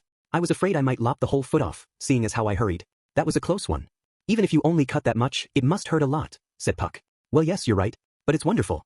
It makes me feel alive, and in addition to that, in response to Puck's worried-sounding words, Elsa nodded with a look of ecstasy in her eyes, and without hesitation pushed her bleeding foot against a piece of ice. A sound that sounded like air shattering came erotically from Elsa's throat, and then immediately afterward she took her knife to the ice around her foot. With that she had managed to stop the bleeding with the ice. It's a little hard to move, but this should be enough, said Elsa with a laugh, clicking her ice shoe against the ground, looking as though she was having fun. Subaru had no words to say in response to how Elsa's addiction to fighting left her without any hesitation when it came to maiming herself, but right now it was her opponent, Natsutella, who was in trouble. Puck, do you think you can keep going? Whispered Natsutella. I'm sorry, but I'm really tired. I think I really underestimated her. At this rate I'm going to disappear from having run out of mana, Puck replied, for the first time without the confidence that had filled his voice before. As the cat stood on Natsutella's shoulder, its figure began to shine, and looked as though it would fade at any moment. They were out of time. I'll find a way to handle the rest on my own, so go ahead and rest. Thank you. If something happens, I'll obey my contract. If need be, call me out even if you have to use your OD, said Puck with a warning, as his body disappeared in a wisp of mist. Subaru bit his lip, but he wasn't the one most disappointed by Puck's departure. You're going away? That's terribly unfortunate, said Elsa, the one who had been fighting with Puck with her life on the line. She sounded truly disappointed. She readied her kukri again and with the high-pitched click of her icy shoe, began to head towards Ella. A number of icicles materialized around Natsutella in response, but there were far fewer than when Puck was with her. Even though Elsa had her movement limited now, the match appeared even. It looks like we can't just sit around and watch this anymore, can we? Said Rum, gripping his club and getting ready to move. I don't know who's going to win this anymore, so if we just wait around we're going to miss our chance. You understand, right, Felt? Continued Rum. I know. Whether we help or run, we're going to have to make a move soon, said Felt, talking for the first time since Elsa threatened her. Felt moved beside Rum and then turned to Subaru. About what you said before. Thanks. It made me feel better. Huh. Only a little bit. Plus, don't call me a little kid. I'm 15 years old. You're not much older than me, right? Actually, I'll be 18 this year. I'll be able to get a license to drive a car, and I can get married too. You can't be that old. Your face looks younger than mine. Age a little, why don't you? At least on your face. Well, Subaru had lived his years lazily in the peaceful country of Japan, aiming to live every day as ordinarily as possible, so it couldn't be helped. Subaru felt as though his lack of determination was being mocked, and so he looked down at the ground, feeling useless. The weakest one here was Subaru, and it was enough that he was completely lacking in the ability to fight, but also, my legs just can't stop shaking. I guess this is what happens when you lack resolve. Forget about being qualified to fight. Subaru was physically unable to. Rum had strength in his arms and Felt strength in her legs, and Natsutella had strength in her magic, and so all of them could manage to fight. However, Elsa's abnormality trumped all of those abilities. It looks like she's starting to get pushed back, said Rum, and that was enough to completely describe what was happening.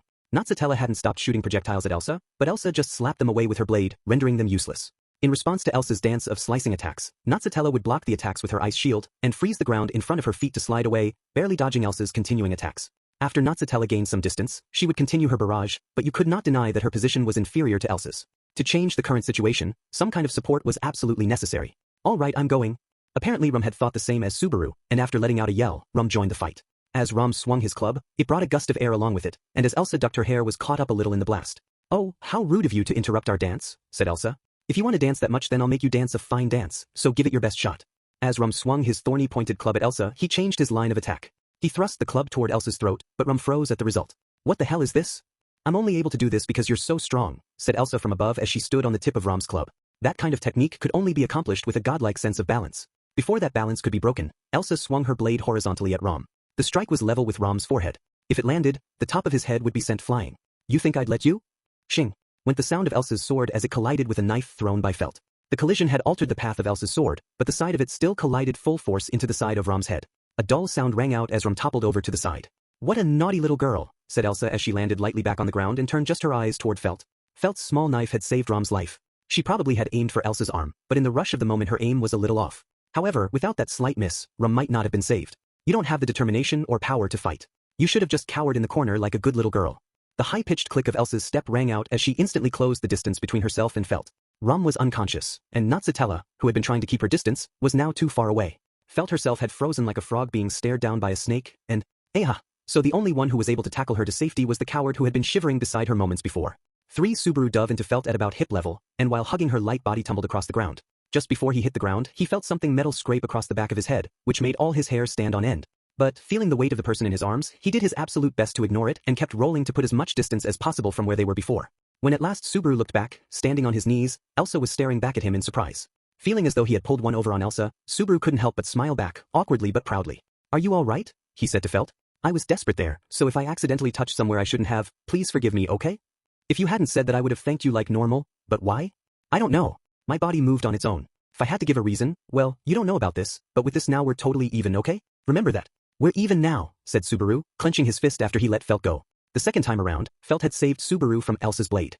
That memory didn't mean anything in the world this time around, but with this he was able to repay his debt.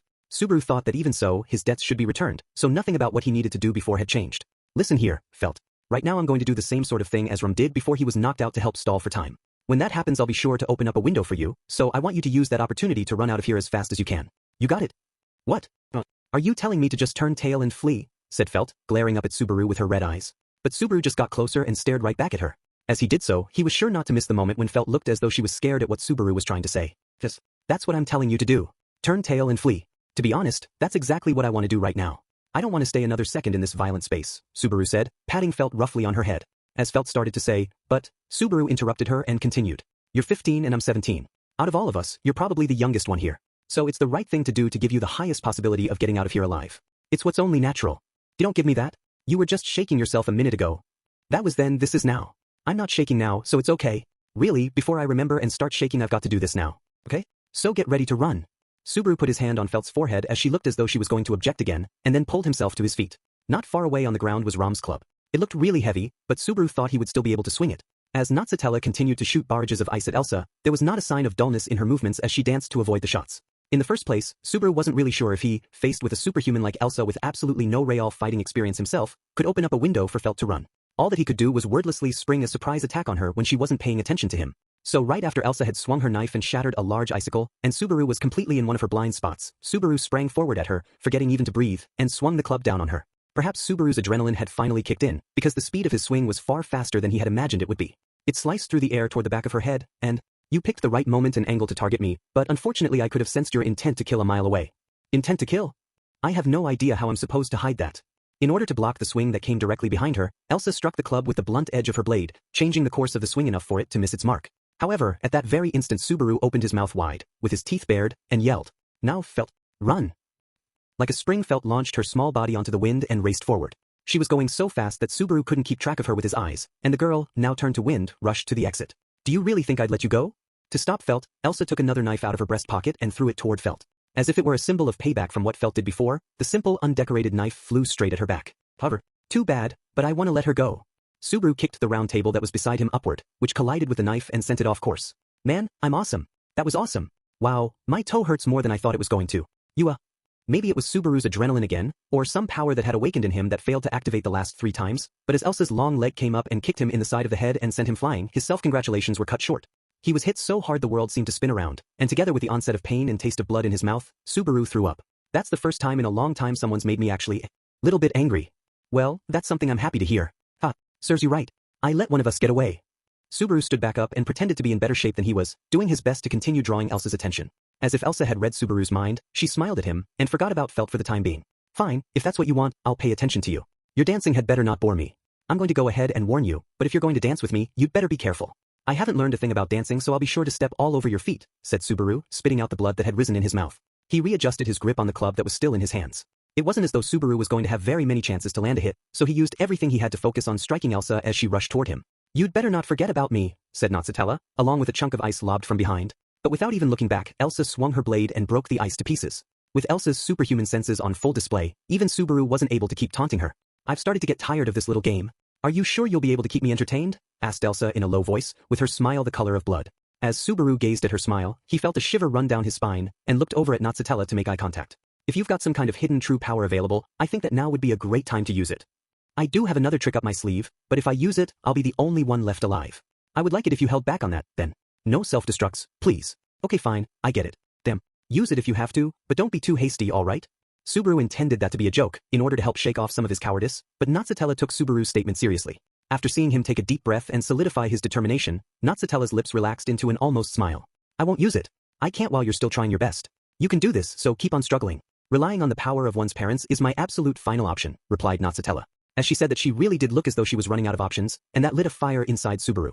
In one way, Natsutella looked as though she was just about ready to give up. At the same time she looked ready to accept the fact that Subaru was weak and wouldn't help much. To Subaru, Natsutella was someone who, no matter how tough things got, would never look down and give up. Because that was the way she was, Subaru had worked so hard to see her smile. Subaru had died several times and come this far in order to save her. He hadn't come this far just to see her give up. I didn't see anything right now. What? This conversation we just had, it didn't happen. I just remembered the reason I'm here. Just leave it to me, damn it. I'm going to make sure you never have to use that final option of yours. Subaru pointed at Natsutella and then at Elsa, and made his declaration. He spit as he did, stomped on the ground, and let all of his emotions howl out from his soul. I'm going to blow you away and we're going to have ourselves a happy ending. You don't belong here, so scram. Well, don't you look overexcited, replied Elsa. I'm just ready to give it my all. This time's gonna be the climax. I've got a lot more energy than before. As Elsa leaned forward, Subaru swung the club as if he was declaring he was going to hit a home run. Elsa's lips then curled into a smile and she melted away into the darkness. From such a low height that it looked as though she was crawling on the ground, Elsa slid towards Subaru. As he kept his eyes on the dull glint of her blade, Subaru swung the club with all his might. Subaru's swing held nothing back, he was prepared to beat Elsa to death. But Elsa just ducked even farther, like it was nothing, and was so low it looked as though she was licking the ground. You Spider-Woman. Well, I suppose it's correct to say that you're tangled in my web. As Subaru saw Elsa's sword rising upward, Subaru quickly threw his body back. However, he still couldn't pull out of the striking range of her sword. Fear raced up Subaru's spine, and without thinking he kicked up his knee. Even though he hadn't meant to aim his knee anywhere, as Elsa was right in front of him, it landed straight in her stomach. The path of the blade shifted a little, and then right in that path came a bluish-white light, followed by a high-pitched sound. A nice shield. Nice cover. I'm not good at making those at a distance. I could have accidentally frozen someone. Her, right? You mean her, right? Replied Subaru, with a mix of jest in his thanks. Natsutella continued to draw Elsa back with her barrage of ice. I've started to grow tired of you little buzzing insect. I think it's about time I wrap this up. Hey, don't underestimate bugs, okay? It's not my fault if you get stung and break out in hives. Well, don't you sound all high and mighty when you're out of my striking range? Replied Elsa as she focused on dodging Natsutella's attacks, while Subaru continued to try to draw her attention away. While Subaru would have loved to try to aim for Elsa's back as she continued to dodge, he didn't want to run the risk of becoming victim to friendly fire, so he really couldn't move. That was probably the reason that Natsutella's attacks were muted when Subaru made his move before. It was the kind of problem you have to face when working on an improvised team. Subaru continued to watch as Elsa deflected Natsutella's attacks, every now and then diving in with an attack of his own, before retreating again, but he could sense the situation getting worse. If Elsa really wanted to, it was clear that she could quickly take care of Subaru, like she did Rom. The only reason it appeared that they were on equal footing was because Elsa would not divert her full attention to him. Elsa's caution was instead directed to the possibility that the spirit puck would appear again. That was enough to keep the current situation holding. Another reason that Elsa didn't act was because Subaru's cow artist was holding him a step back. He was taking care not to put himself in range of lethal danger. If Subaru had been a brave idiot, she would have cut him down and the balance would have shifted. However, it didn't look as though Subaru's cowardice would serve him much longer. As Elsa's counterattacks grew more severe, Subaru's retreats weren't making it in time, and he was getting slight cuts all over himself. Subaru had cuts on his upper arms, on his calves, his underarms, and even a few slight cuts to his neck, and as those injuries increased, Subaru's gray tracksuit began to be stained with blood. Damn, it hurts. Arg. How about this? Even though the pain was enough to bring him to tears, Subaru swung a kick, trying to do something new to catch Elsa off guard. However, I'll just take that, said Elsa. Damn. Elsa had easily avoided Subaru's kick, and to top it all off, she had easily grabbed his leg. Elsa raised her kukri, aiming to lop off the whole leg. With the strength of Elsa's swing, its speed, and the sharpness of the blade, Subaru knew what would happen next. His leg would be cut off at the thigh and he would die from shock as the loss of blood and pain overwhelmed him. Subaru could just see the words bad indie for rising up in front of his eyes. I shouldn't have done that. Subaru's thoughts screamed. He tried to raise the club to block, but with the handicap he was facing, with one leg held in the air, he wouldn't make it in time. Natsutella screamed. The cut would mercilessly reach his leg in moments. As Subaru thought of the pain and spilling of blood, it would bring a scream rose in his throat, the blood he would vomit when. That's enough. A flame appeared, burning through the roof from the center of the loot cellar. The flame was filled with a ghastly malice that swept through the room and stopped even Elsa in her tracks. Subaru's leg released, he hopped back before falling down. Right before his eyes, in the middle of a rising pillar of smoke, he saw a red, burning, shining figure. That was close. I'm glad I made it in time. Now, where? The flame wavered and stepped forward. Its very existence was enough to make Subaru, Natsutella, and Elsa all freeze. Taking in the gazes from everyone present, without being shaken one bit, stood an absolute sense of will. With sky-blue eyes shining with a pure sense of justice, the young man smiled faintly. I think it's time to draw the curtain on this performance, the hero declared, brushing back his red hair. For as felt sped like the wind through the entryway to the loot cellar, she felt as though she had been released from despair. Behind her, Felt could hear the freezing of the air and the sound of metal clanging on ice. She also heard the sound of a blunt object swinging through the air, along with "hi" and "wah" and other stupid-sounding utterances from someone dodging. Attacks. The battle still raged on behind her. As Felt's legs started to shake as she ran, she shook her head to try to deny the mess of thoughts running through it. It was clear that if she had stayed behind, she would have been killed. Against an opponent who could knock Rum out with a single blow, Felt didn't have a chance. The same went for that silver-haired half-elf. Without support from her spirit, there was no way that she could win against that woman either. Subaru was even worse off. It was clear that he had little experience fighting and didn't seem used to it at all. His clean hands and fingers were proof that he had never even tried to hold a weapon before, and his clean hair and skin was proof that he had never been wounded before. In other words, Subaru had lived a sheltered life, one in which it was not necessary to consider fighting. Given that he had such an expensive mish on him, it all made sense. Felt should just accept that it served him right. Despite not knowing anything about the world, Subaru had let a notion of chivalry get the best of him and try something far beyond his means. Felt should simply laugh at his idiocy. Subaru went and tried to act cool and let her get away, so he would probably be happy to see her keep running. But anyone. Though Felt knew in her mind that she should be winding down alleys, she had run straight toward the main street. Out of breath and with an expression of panic on her face, Felt looked this way and that. This was strange. Felt reached up and frantically rubbed her teary eyes. Even if she had reason to be sad about Rom, Subaru was someone that she'd just met. Why should she care if he died? But Subaru had gotten mad at Elsa for Felt's sake, and he had just about thrown his life away so she could get away alive. Felt didn't understand what she was feeling, but because those feelings were there in her heart, she kept running about. She had felt something in response to Subaru's actions. Because of those feelings, her feverishness did not subside, and while she felt like she wanted to scream, Felt kept running. Then, finally after running down a few streets, "Please, help me." "Understood. I'll help you." She found a young man like Redfire, and changed the fate of the world. 5. Reinhard? "That is correct, Subaru. I suppose it hasn't been too long since we've last met. I'm sorry I'm late."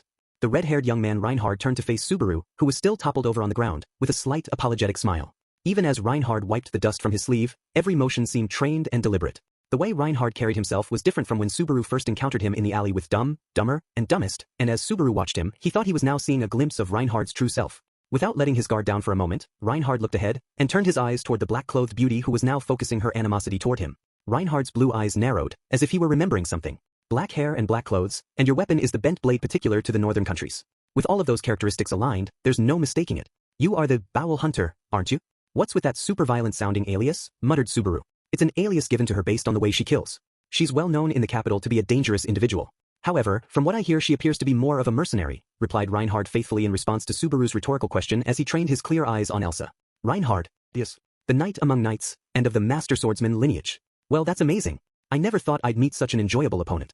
I'll have to thank my employer now for giving this job, now won't I? There are many things I would like to ask you. I recommend you surrender, however. Would you say to a starving predator as it stands before its wounded prey, a perfect specimen and already dripping blood, to bear its hunger and move on? Elsa licked her thin red lips erotically with a look of ecstasy in her case as she stared at Reinhard. I see. Reinhard responded, scratching at the side of his cheek as though he wished there was another way. Subaru, I'm going to have to ask you to get farther away, and please take that elderly man with you out of harm's way. After that, if you could stay beside that other person there, it would help me a lot. Understood. That woman's quite the monster, so don't let your guard down, all right? Fortunately, you could say that fighting monsters is my specialty, said Reinhard confidently, and walked forward without any sign that he was preparing himself for battle. Reinhard did not even reach for the sword at his waist, but continued on empty-handed. After a sharp intake of breath, the kukri in Elsa's hand flew forward, in a flash, toward Reinhard's neck. Unlike when Subaru was her opponent, there was no sign that Elsa was holding back as she made her silver strike, and it seemed to kill the very air as it raced toward Reinhard's slender neck. Yet Reinhard was completely defenseless. Not only did he not make any move to defend himself, he didn't even make a move to dodge the attack. Subaru could already picture Reinhard's head flying off his body. However, I don't really want to be violent against a woman but, said Reinhard, starting off in a gentlemanly way, but Subaru thought that the tone of his voice had dropped. You'll have to excuse me.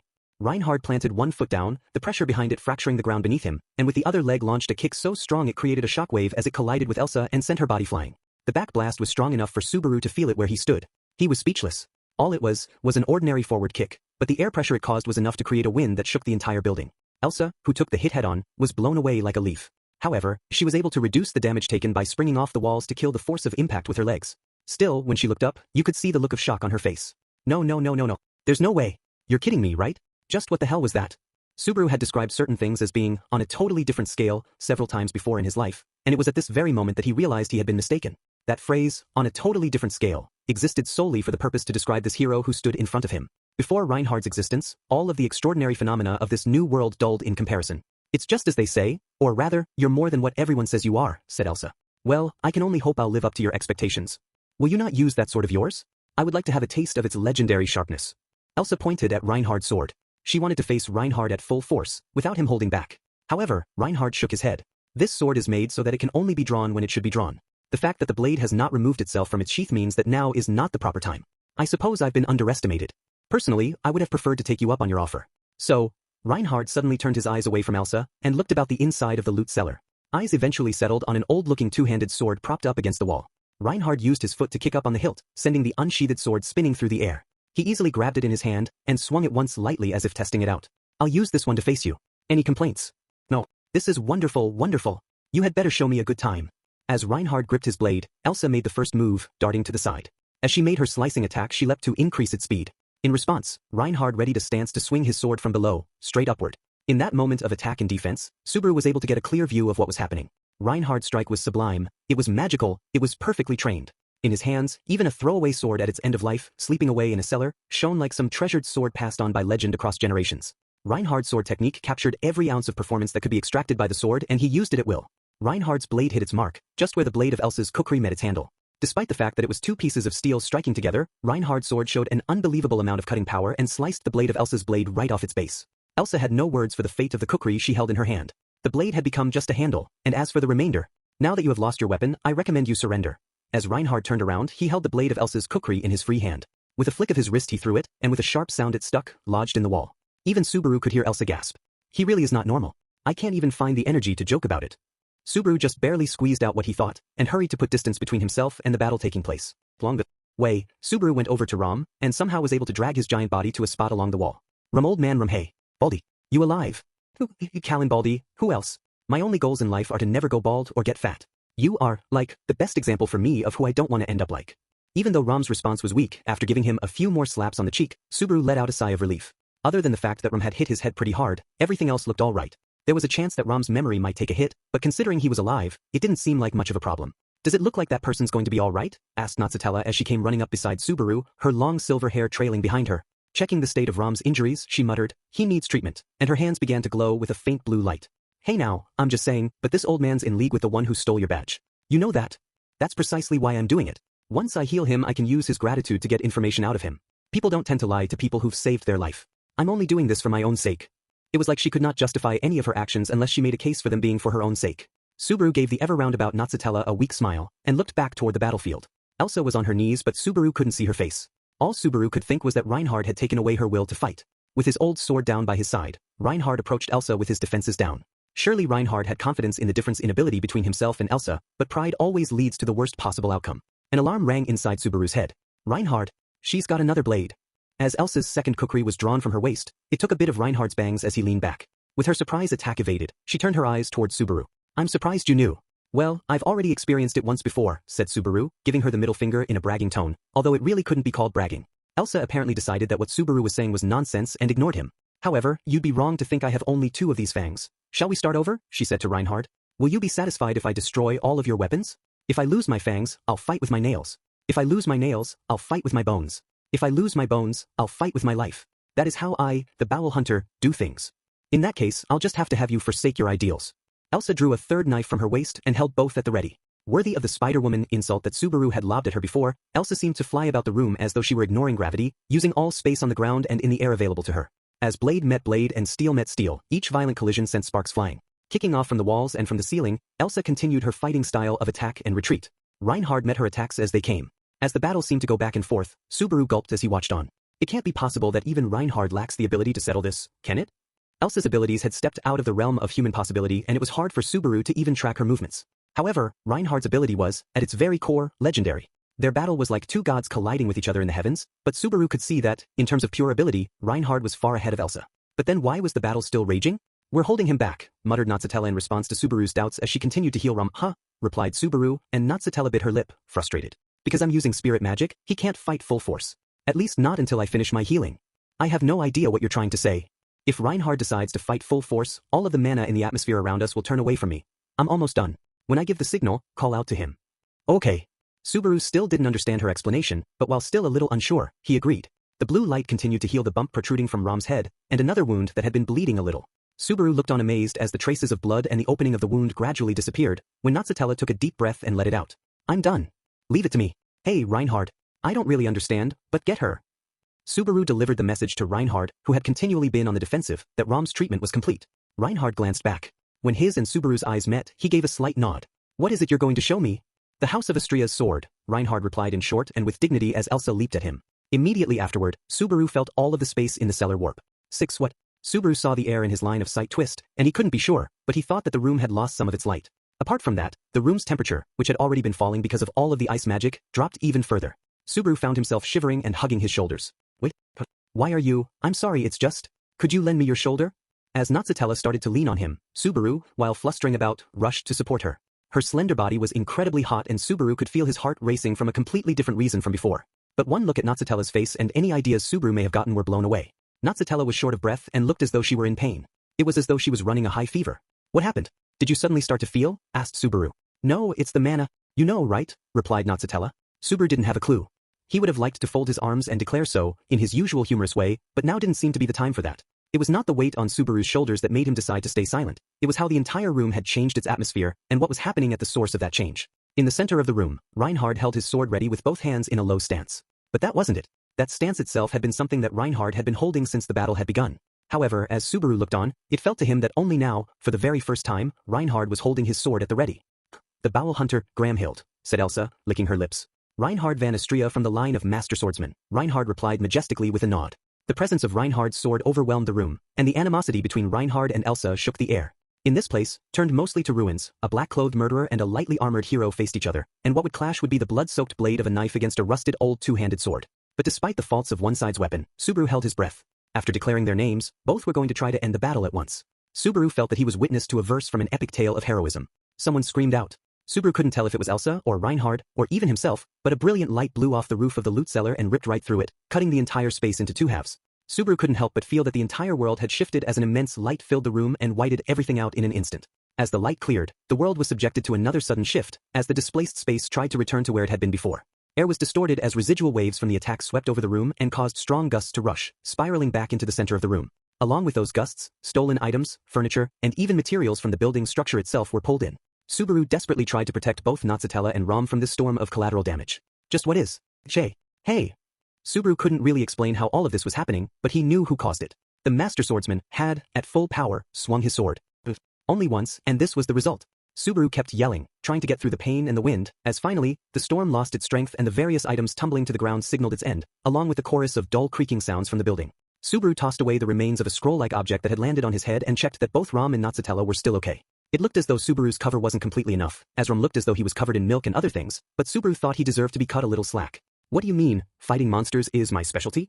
You're enough of a monster yourself, shouted Subaru. Even I get hurt when you say things like that, Subu, replied Reinhard, the root cause of all of this destruction, with a weak smile as the gusts of wind blew his fiery red hair. After all of this, even Reinhard had beads of sweat formed on his cool-looking face, and in his hands. I'm sorry. For pushing you so hard. Rest well. His two-handed sword disintegrated. Something of such a poor making could not last even one of Reinhard's true swings. The strike was enough to make the steel of the sword's blade rot away, so as for Elsa, forget a corpse, I don't even see any trace of her left. This is all just from one swing of your sword. In the path of Reinhard's attack, which had seemed to rip through the very fabric of the world, there was absolutely nothing left. In the destruction, the counter next to the cellar's entrance was blown completely away with all of its chairs, and the residual waves of damage extended even into the open space in front of the building. The resulting gusts of wind had wrecked the supports of the building, and it seemed ready to collapse at any moment. The space where Elsa had been standing was of course within range of Reinhard's attack, and her tall, black-clothed figure was nowhere to be seen. But then that means, Subaru said, stretching his stiff body and breathing a big sigh of relief. Still unable to quite believe it happened, Subaru turned to look at the silver-haired girl still leaning against him. Natsutella's breathing was still shallow, but when she saw Subaru looking at her she turned her violet eyes toward him. Is it over? She asked weakly. Yeah. In the true sense of the word, it looks like it is, Subaru said, helping her stand. Natsutella ran her fingers through her own hair, and with still uncertain steps, let go of Subaru, while Subaru stared. Why you staring at me like that? That's very rude of you, she said. Your limbs and head are all still attached to your body, right? Why wouldn't they be? Could you please not say something so ominous? Replied Natsutella, not understanding what Subaru was trying to say. As Natsutella stared back at Subaru with an annoyed look in her eyes, Subaru gave her a thumbs up and smiled. That's right. I mean that makes perfect sense. I, myself, have all my limbs, I don't have a knife stuck in my back or a huge hole in my stomach. The way you say that, it sounds like you had experienced all of that at one time. We had. Because of Subaru's uselessness, Natsutella had her life taken, Rum lost his arm and his head, and felt was cut down too. Now that I think of it, Reinhard, I haven't thanked you yet. You really saved us there. There's also what happened in the alley. Did you hear the screams of my heart or something, my friend? Well, I certainly would be proud of myself if I could do that, friend, replied Reinhard, relaxing his shoulders, looking sorry. With his chin, he motioned toward the entrance of the loot cellar. as Subaru followed with his eyes. "Oh hey," said Subaru as he saw the person there, feeling his mouth form an unexpected smile. At the entrance to the loot cellar, which had been at this point pretty much destroyed, was a small blonde-haired girl with a canine tooth poking out from her mouth, hiding in the shadow of one of the few pillars left standing. That girl over there was running frantically down the street, where she asked me for help. The only reason I was able to come here is because of her. After that, I was just doing my job as a knight. Is flattening old buildings part of your job description? Don't you think that's a bit harsh, Subaru? Said Reinhard, wincing and putting his hand over his chest. Despite having dealt this much destruction, the fact that he was acting just as friendly with Subaru as he had before was frightening in and of itself. That's, Natsutella, still trying to regain her footing, had noticed Felt. Subaru stepped between them, running to Felt's defense. Wait a minute. If she hadn't called Reinhard for help, we both probably wouldn't be here right now. So for my sake, overlook her crimes and please don't turn her into an ice statue. I wasn't going to do that. And what do you mean, for your sake? Natsutella rubbed her fingers up against her brow, looking tired. Even in that action of hers, Subaru was able to feel happiness in some way. Since everyone was alive, they could all be joking around. I guess now it's all up to my negotiation skills, which are something I'd never want to put my trust in. What is with you all of a sudden? The way you're flailing about like that is really lame. In response to Natsutella's words, Subaru put his hand on his chest and reenacted Reinhard's previous reaction. Of course, it didn't look remotely as cool and dignified as when he did it. As Reinhard watched Subaru's antics, he smiled. He raised a hand toward Felt, who was looking in on everyone, and started walking toward her. Subaru watched from behind at Reinhard's gallant figure as he walked over to Felt, and he couldn't even feel envious of him. Subaru could only shrug his shoulders and think that this was the difference between someone who had it and someone who didn't. Even while Felt was cautious of him, perhaps because she was feeling gratitude that he had come to save everyone, Felt didn't try to run away as Reinhard approached. Watching the two, Subaru felt like smiling when, "Subaru," Reinhard suddenly turned toward him and yelled, and Subaru realized that they hadn't escaped danger yet. Scraps of the building had been thrown up, and underneath them was a black shadow. The black shadow, with black hair trailing behind it and blood dripping from it, kicked firmly off against the ground and accelerated. Holding a blade that was bent out of shape, a bloody Elsa wordlessly raced towards Subaru. "Enough already!" After having somehow survived Reinhard's incredible strike, Elsa's murderous eyes were filled with a pitch blackness. The murderous intent that she released was greater than any she had before, and it sent chills racing down Subaru's back. It would only be a few seconds before she was close enough to strike, and in that short amount of time, Subaru sent his thoughts racing. One instant and it would all be over. Elsa was counting everything on this one strike. Reinhard wouldn't make it in time. If Subaru could stop Elsa this one time, Reinhard could handle the rest. Natsutella didn't even have time to turn around. Where was the target this time? Subaru had experienced this twice before. 2 deaths, the fear and the pain. He would protect her the third time. Protect the girl. She's aiming for your stomach. Subaru pushed Natsutella out of the way, and using the club from before still in his hands, he guarded his own stomach as Elsa's strike collided with him. The horizontal slice felt less like a cut and more like being struck by a heavy blunt object. The force of the collision swept Subaru off his feet, and he felt the world spin 180 degrees as he vomited blood. It wasn't just his vision but his entire body that was spinning. Unsure of how far he had been thrown, Subaru struck the wall, unable to catch himself. "There you go, getting in my way, Aga," spat Elsa, clicking her tongue as she watched Subaru fly. "That's enough, Elsa." As Reinhard came running up, Elsa understood that there was no longer any meaning in continuing the fight. She threw at Reinhard her knife, which had been completely bent in that last attack that Subaru took. Her aim was off, but the throw succeeded in drawing Reinhard's attention away from her, and that was enough. "One day, I will open the stomachs of everyone here, so take care of your bowels for me until then," she cried, using a part of the collapsing building as a foothold to leap up onto the roof. It didn't look possible to chase her down as she leapt lightly from roof to roof as she made her getaway. Reinhard, who was not interested in pursuing this fight any further, didn't run after her. After Reinhard watched Elsa go, he ran over to the silver-haired girl. "Are you all right?" "I'm perfectly fine. Can't you see?" "Rather than me, you should be worried about," shouted Natsutella, before racing over to the wall with her unsteady feet where Subaru was collapsed upside down. "Are you all right? What were you thinking?" "It's no big deal. If there was ever a time to act before thinking, that was it, don't you think? I'm the only one who could move, and I was able to quickly guess where she was going to attack," said Subaru, raising one hand to Natsutella as she walked over to him and using the other to carefully touch his tender stomach. He was immensely bruised, and everything under his clothes as he lifted them up was purple. "Ugh," said Subaru, disgusted by the way it looked, before turning over and getting back on his feet. "She's completely gone now, right? I'm sorry, Subaru. This is all my fault for letting my guard down. If you weren't there we would have been in trouble. If that person there had gotten wounded, then—" "Stop. Don't say it. Don't say it. I forbid you to speak any more than that. You're going to steal my thunder," said Subaru to Reinhard as he tried to apologize, and smiled at him as he went quiet. After that, Subaru slowly turned around to face the silver-haired girl looking up at him. She fidgeted and then stood up beside him. They were about 2 steps away from each other. If Subaru reached out with his hand, he could touch her. It had been a long time coming, and Subaru paused to think about everything that had happened for him to get here. As Subaru closed his eyes in silence, the girl looked as though she wanted to say something, but before she could open her mouth, Subaru pointed a finger up to the heavens. With his left hand on his hip and his right hand pointed in the air, Subaru disregarded the surprised stares coming from all around him, and declared in a loud voice, "My name is Subaru Nagatsuki. I know there's a ton of things you want to say and a ton of things you want to ask, but before all of that let me confirm just one thing. I totally just saved your life right now from that terrible weapon, didn't I? We okay so far?" "Okay.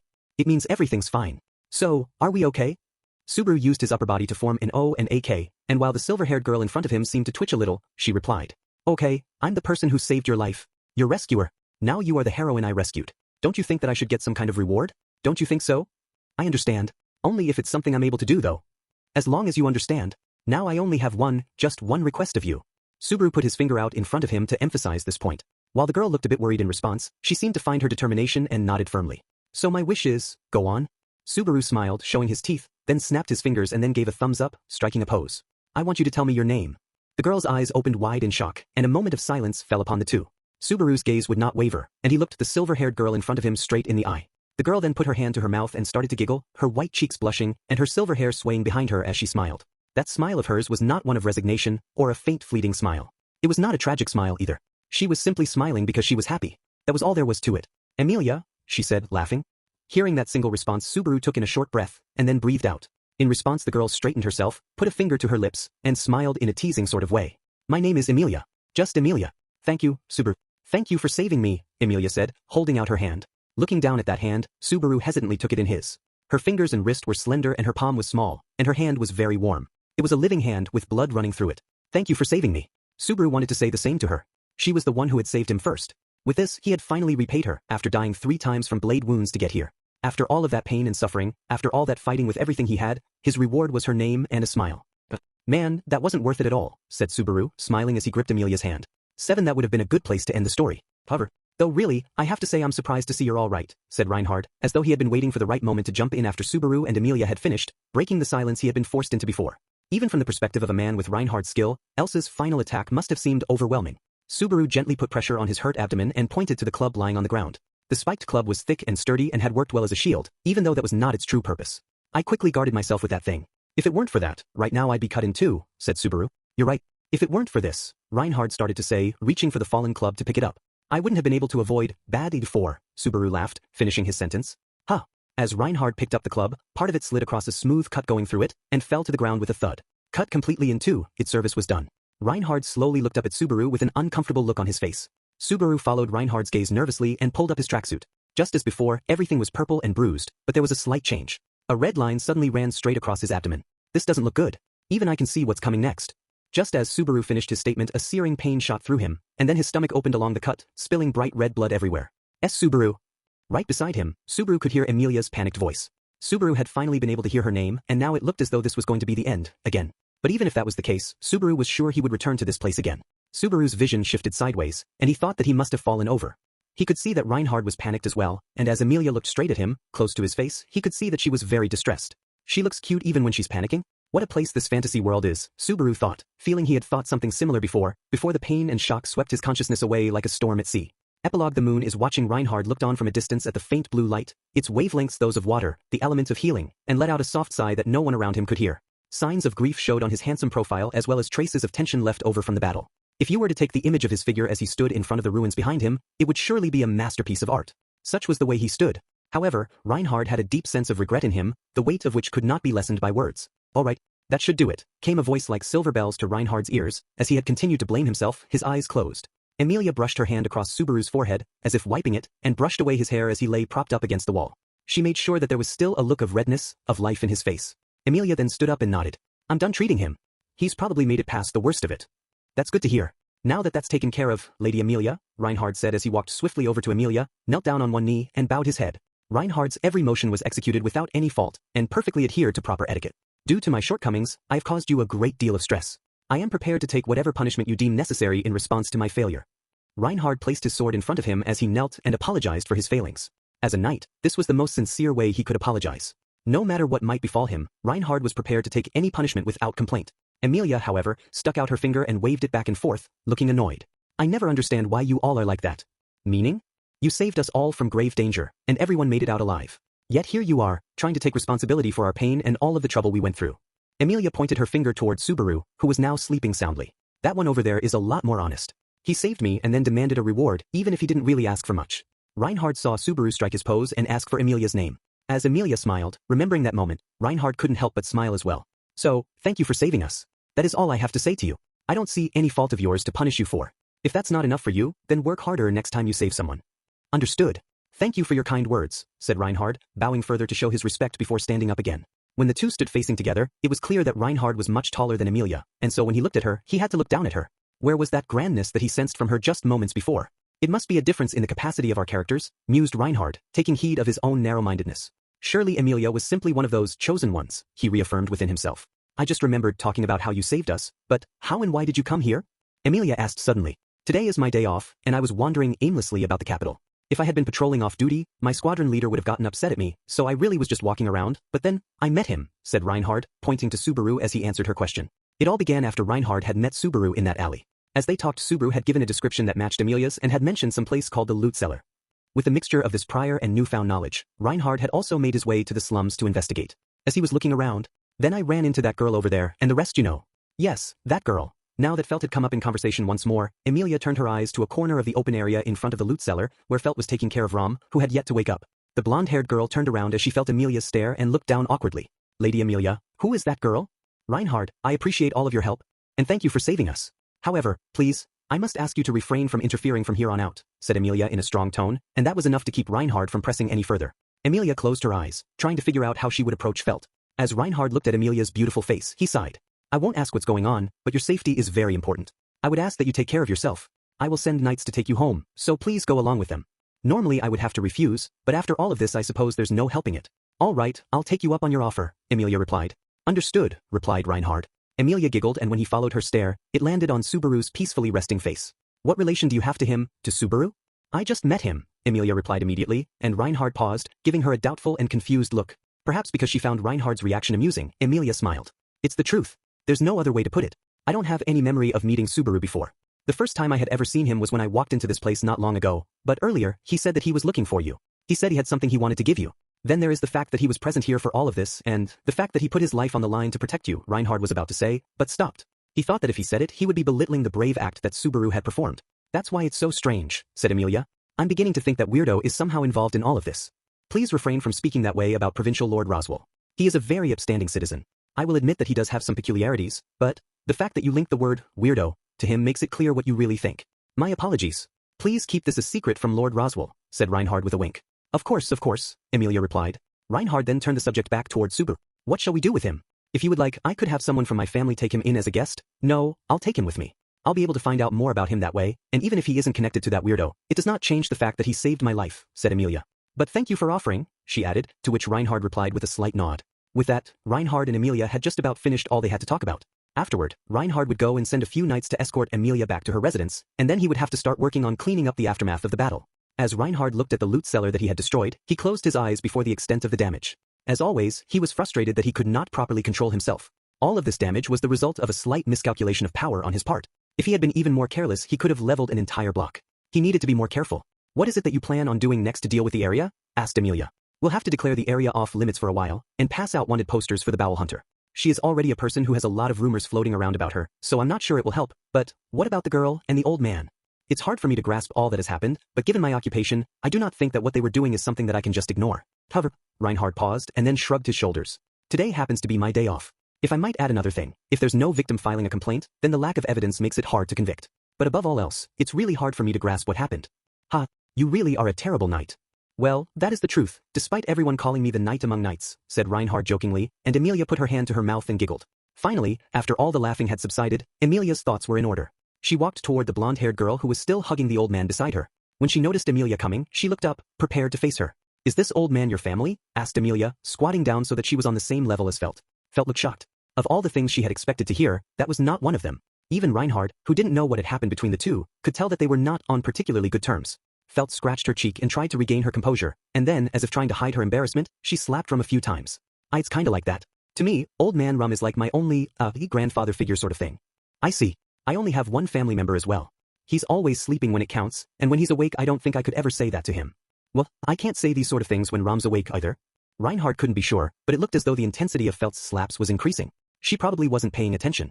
The frequency was also increasing, and the old man's white bald head was turning red. Felt then looked up at Emilia, with a weak light in her red eyes. I was sure you were going to be angry at me. Well, that might have happened if things were as they were before, but I don't feel like I have it in me anymore. So while only a little bit, I'll forgive you for his sake, said Emilia with a weak smile and a shrug, before pointing back over to Subaru, who was still sleeping. Felt looked at Emilia, then at Subaru, and then looked down before quietly saying, I'm sorry. He saved my life to. I can't be so ungrateful as to ignore that. I'll return what I stole. But that makes things easier on me. I really would feel bad if I had to sick this guy over here on you, said Emilia with a wink, pointing back at Reinhard. After hearing those words and looking at that young man with the red hair and blue eyes, Felt grimaced. The night among nights. I would have to be crazy to try to run away with someone like that on my tail. It's the first time I've ever seen anyone faster than me. It really surprised me. Upon hearing those words, Reinhard just smiled back at Felt, wordlessly. With a slight click of her tongue, Felt stood up and walked over to Emilia, who stood up as well. All right, I'll give it back, said Felt, digging around in her breast pocket. If it's that important to you, make sure you hide it better so it doesn't get stolen again. That warning feels a little strange coming from you. If possible, I would like it if you stopped your thievery altogether. That's something I cannot do, said Felt in a flat refusal. Just so you know, I'm only returning this to you this time because I owe my life to you all. I don't think I did anything wrong, and I have no plans to stop. Felt put on a strong-willed smile. Considering Felt's age, it was almost painful to watch. As Felt declared her intentions, Reinhard looked on in silence. Given his occupation, Reinhard knew that this was not something he should overlook, but what other way of life did she have? What right did he have to talk of justice without offering her any alternatives? Reinhard had seen enough of the capital to not be so naive as to ignore that fact. Emilia seemed to realize this as well, and after lowering her eyes for a few moments, she stuck out her hand without another word. Understood. I was asking for too much. If I was able to eat without having to work for it, I might quit, but that's not happening. Anyway, here you go. Felt reached out to put the thing she had taken out of her pocket into Emilia's hand, to give back what she had stolen. For an instant, Reinhard saw a flash of red cross in front of his eyes. That bright light was something he had seen before, and as he narrowed his eyes, Reinhard searched through the sea of his memories for it. Then after he had found what he was looking for, Reinhard? He reached out and grabbed Felt's hand, still holding on to the badge. Both girls looked up in surprise at Reinhard, but when they saw his serious expression, both fumbled for words. That hurts. Let go, said Felt, shaking her head and trying to resist. However, Reinhard did not loosen his grip. The strength in his hand was such that, if he wanted to, he could bend steel. Even if he wasn't using his full strength, it was not something that a slender girl like Felt could shake away from. I don't believe it, muttered Reinhard, his voice shaking. Upon hearing those words, Emilia responded, her eyes trembling. Wait, Reinhard. I understand that it is hard to let her off without a word, but she didn't realize how much this badge is worth. Plus, I do not find fault with her. It was my fault that I let it get stolen in the first place. You're mistaken, Lady Emilia. That's not what I have a problem with, said Reinhard in a forceful tone. Confused, Emilia went silent. Reinhard stared intently at Felt, so much that he had already forgotten how rude he just was to Emilia. As Felt looked back at the young man with hair as red as her eyes, those red eyes of hers wavered with anxiety. What is your name? It's F. Felt. What is your surname? How old are you? An orphan, all right. I don't have a surname, and I think I'm about 15 years old. I don't know my own birthday. But enough about that. Let me go. As Felt spoke, she seemed to regain a bit of her composure and tried to wrestle herself away from him. Reinhard kept his firm hold on Felt and then turned to look at Emilia. Lady Emilia, I am no longer able to fulfill your request. I'm taking this girl with me. May I ask why? If the reason has anything to do with this badge, that is certainly not a crime I would like to ignore, but considering the far greater crime it would be to watch this moment before me unfold without any action, it is a trivial matter. Emilia furrowed her brow, in both hesitation and confusion. But Reinhard accepted Emilia's confusion. He felt that there was no helping it. After all, this was something she was used to. It would be cruel to tell her to realize what was happening. You're coming with me. I'm sorry, but I can't let you refuse. What are you, crazy? Just because you saved me doesn't mean you can just? Just as Felt was about to continue yelling at Reinhard, her body went limp. As the power drained from her body, Felt glared at Reinhard, until the very end, finally saying, burn in hell. Damn it, before her head drooped and she fell unconscious. That's again not a very knightly thing for you to do. If you do it that roughly, it's going to leave lasting effects on the gate. Fortunately, this is something I've had to live with all my life, so I understand how to keep everything in moderation. Lady Emilia, I believe you'll hear again from me soon. Please understand. Reinhard gently took Emilia's badge out of Felt's limp hand and gave it to her. The dragon on the badge was, in fact, the state symbol of the Dragon Kingdom of Lagunica. In Reinhard's hand the red jewel shone with a dull light, but when it was returned to Emilia's hands it shone bright, as if delighted to be back in the hands of its owner. I ask that you take good care of Subaru, said Reinhard with a bow, after Emilia silently took her badge from Reinhard and continued to look at him. Feeling Felt's light weight in his arms, Reinhard brushed her blonde hair away from her forehead. When she was unconscious like this and didn't have to be so on guard, her white face looked both innocent and charming. If she were given a change of clothes and a bath, surely she would shine. A strong wind blew and Reinhard's bangs danced in front of his face. Through those bangs Reinhard looked up at the sky and saw floating in the twilight above the capital, the moon. It was a full moon that shone with a bluish-white light, and its beauty was both alluring and bewitching. This may be the last time I can look up at the moon and feel at ease, muttered Reinhard, his words only reaching the moon that looked down upon them. Afterward, to all of you who are just picking up this story for the first time with this print version, it's nice to meet you. I'm Tappei Nagatsuki. For those of you who have been following the story in its web version for some time, hello, it's Nazumiiro Nico, mouse-colored cat. Whichever of those groups you may fall under, first of all I would like to thank you very much for deciding to pick up this book. For those of you who may be confused, I'll go ahead and explain. This work, Life in a Different World from Zero, was first serialized on a website called Let's Become Novelists, and has been edited for its publication in print. Fundamentally, the print version follows the web version, but it has been made easier to read, with more events added, and the heroine has been made cuter, and the protagonist has been bullied a bit more. I imagine that those from both the web version as well as those new to the series have looked at the cover illustration and beautiful insert illustrations with a chorus of oohs and ahs, but I will tell you right now that the one making the most oohs and the most ahs is none other than me, the author himself. Silver-haired heroines are the best. The one who drew our bullied protagonist and our cute hero, Ayane, is the artist Shinichiro Otsuka. When Mr. Otsuka used his overflowing design powers to illustrate characters that I did not have a clear image of in my mind, it was then that those characters truly came to life. In other words, I am the mother and Mr. Otsuka is the father. The characters are a collaborative work. I ask for your cooperation so that this first collaborative work of mine can continue. By the way, if you happen to be just standing and reading this at the bookstore, please buy it, and the next volume in the series as well. Anyway, with that clear sales promotion out of the way, I'd like to go over some of the aspects of the plot. This is a work of otherworld fantasy fiction. One of those so-called otherworld trip types, which is a large genre that has given rise to several hit works. I think that a fantasy world of swords and magic is one that everyone, if you're a boy, or at least some percentage of the population if you're a girl, has dreamed about.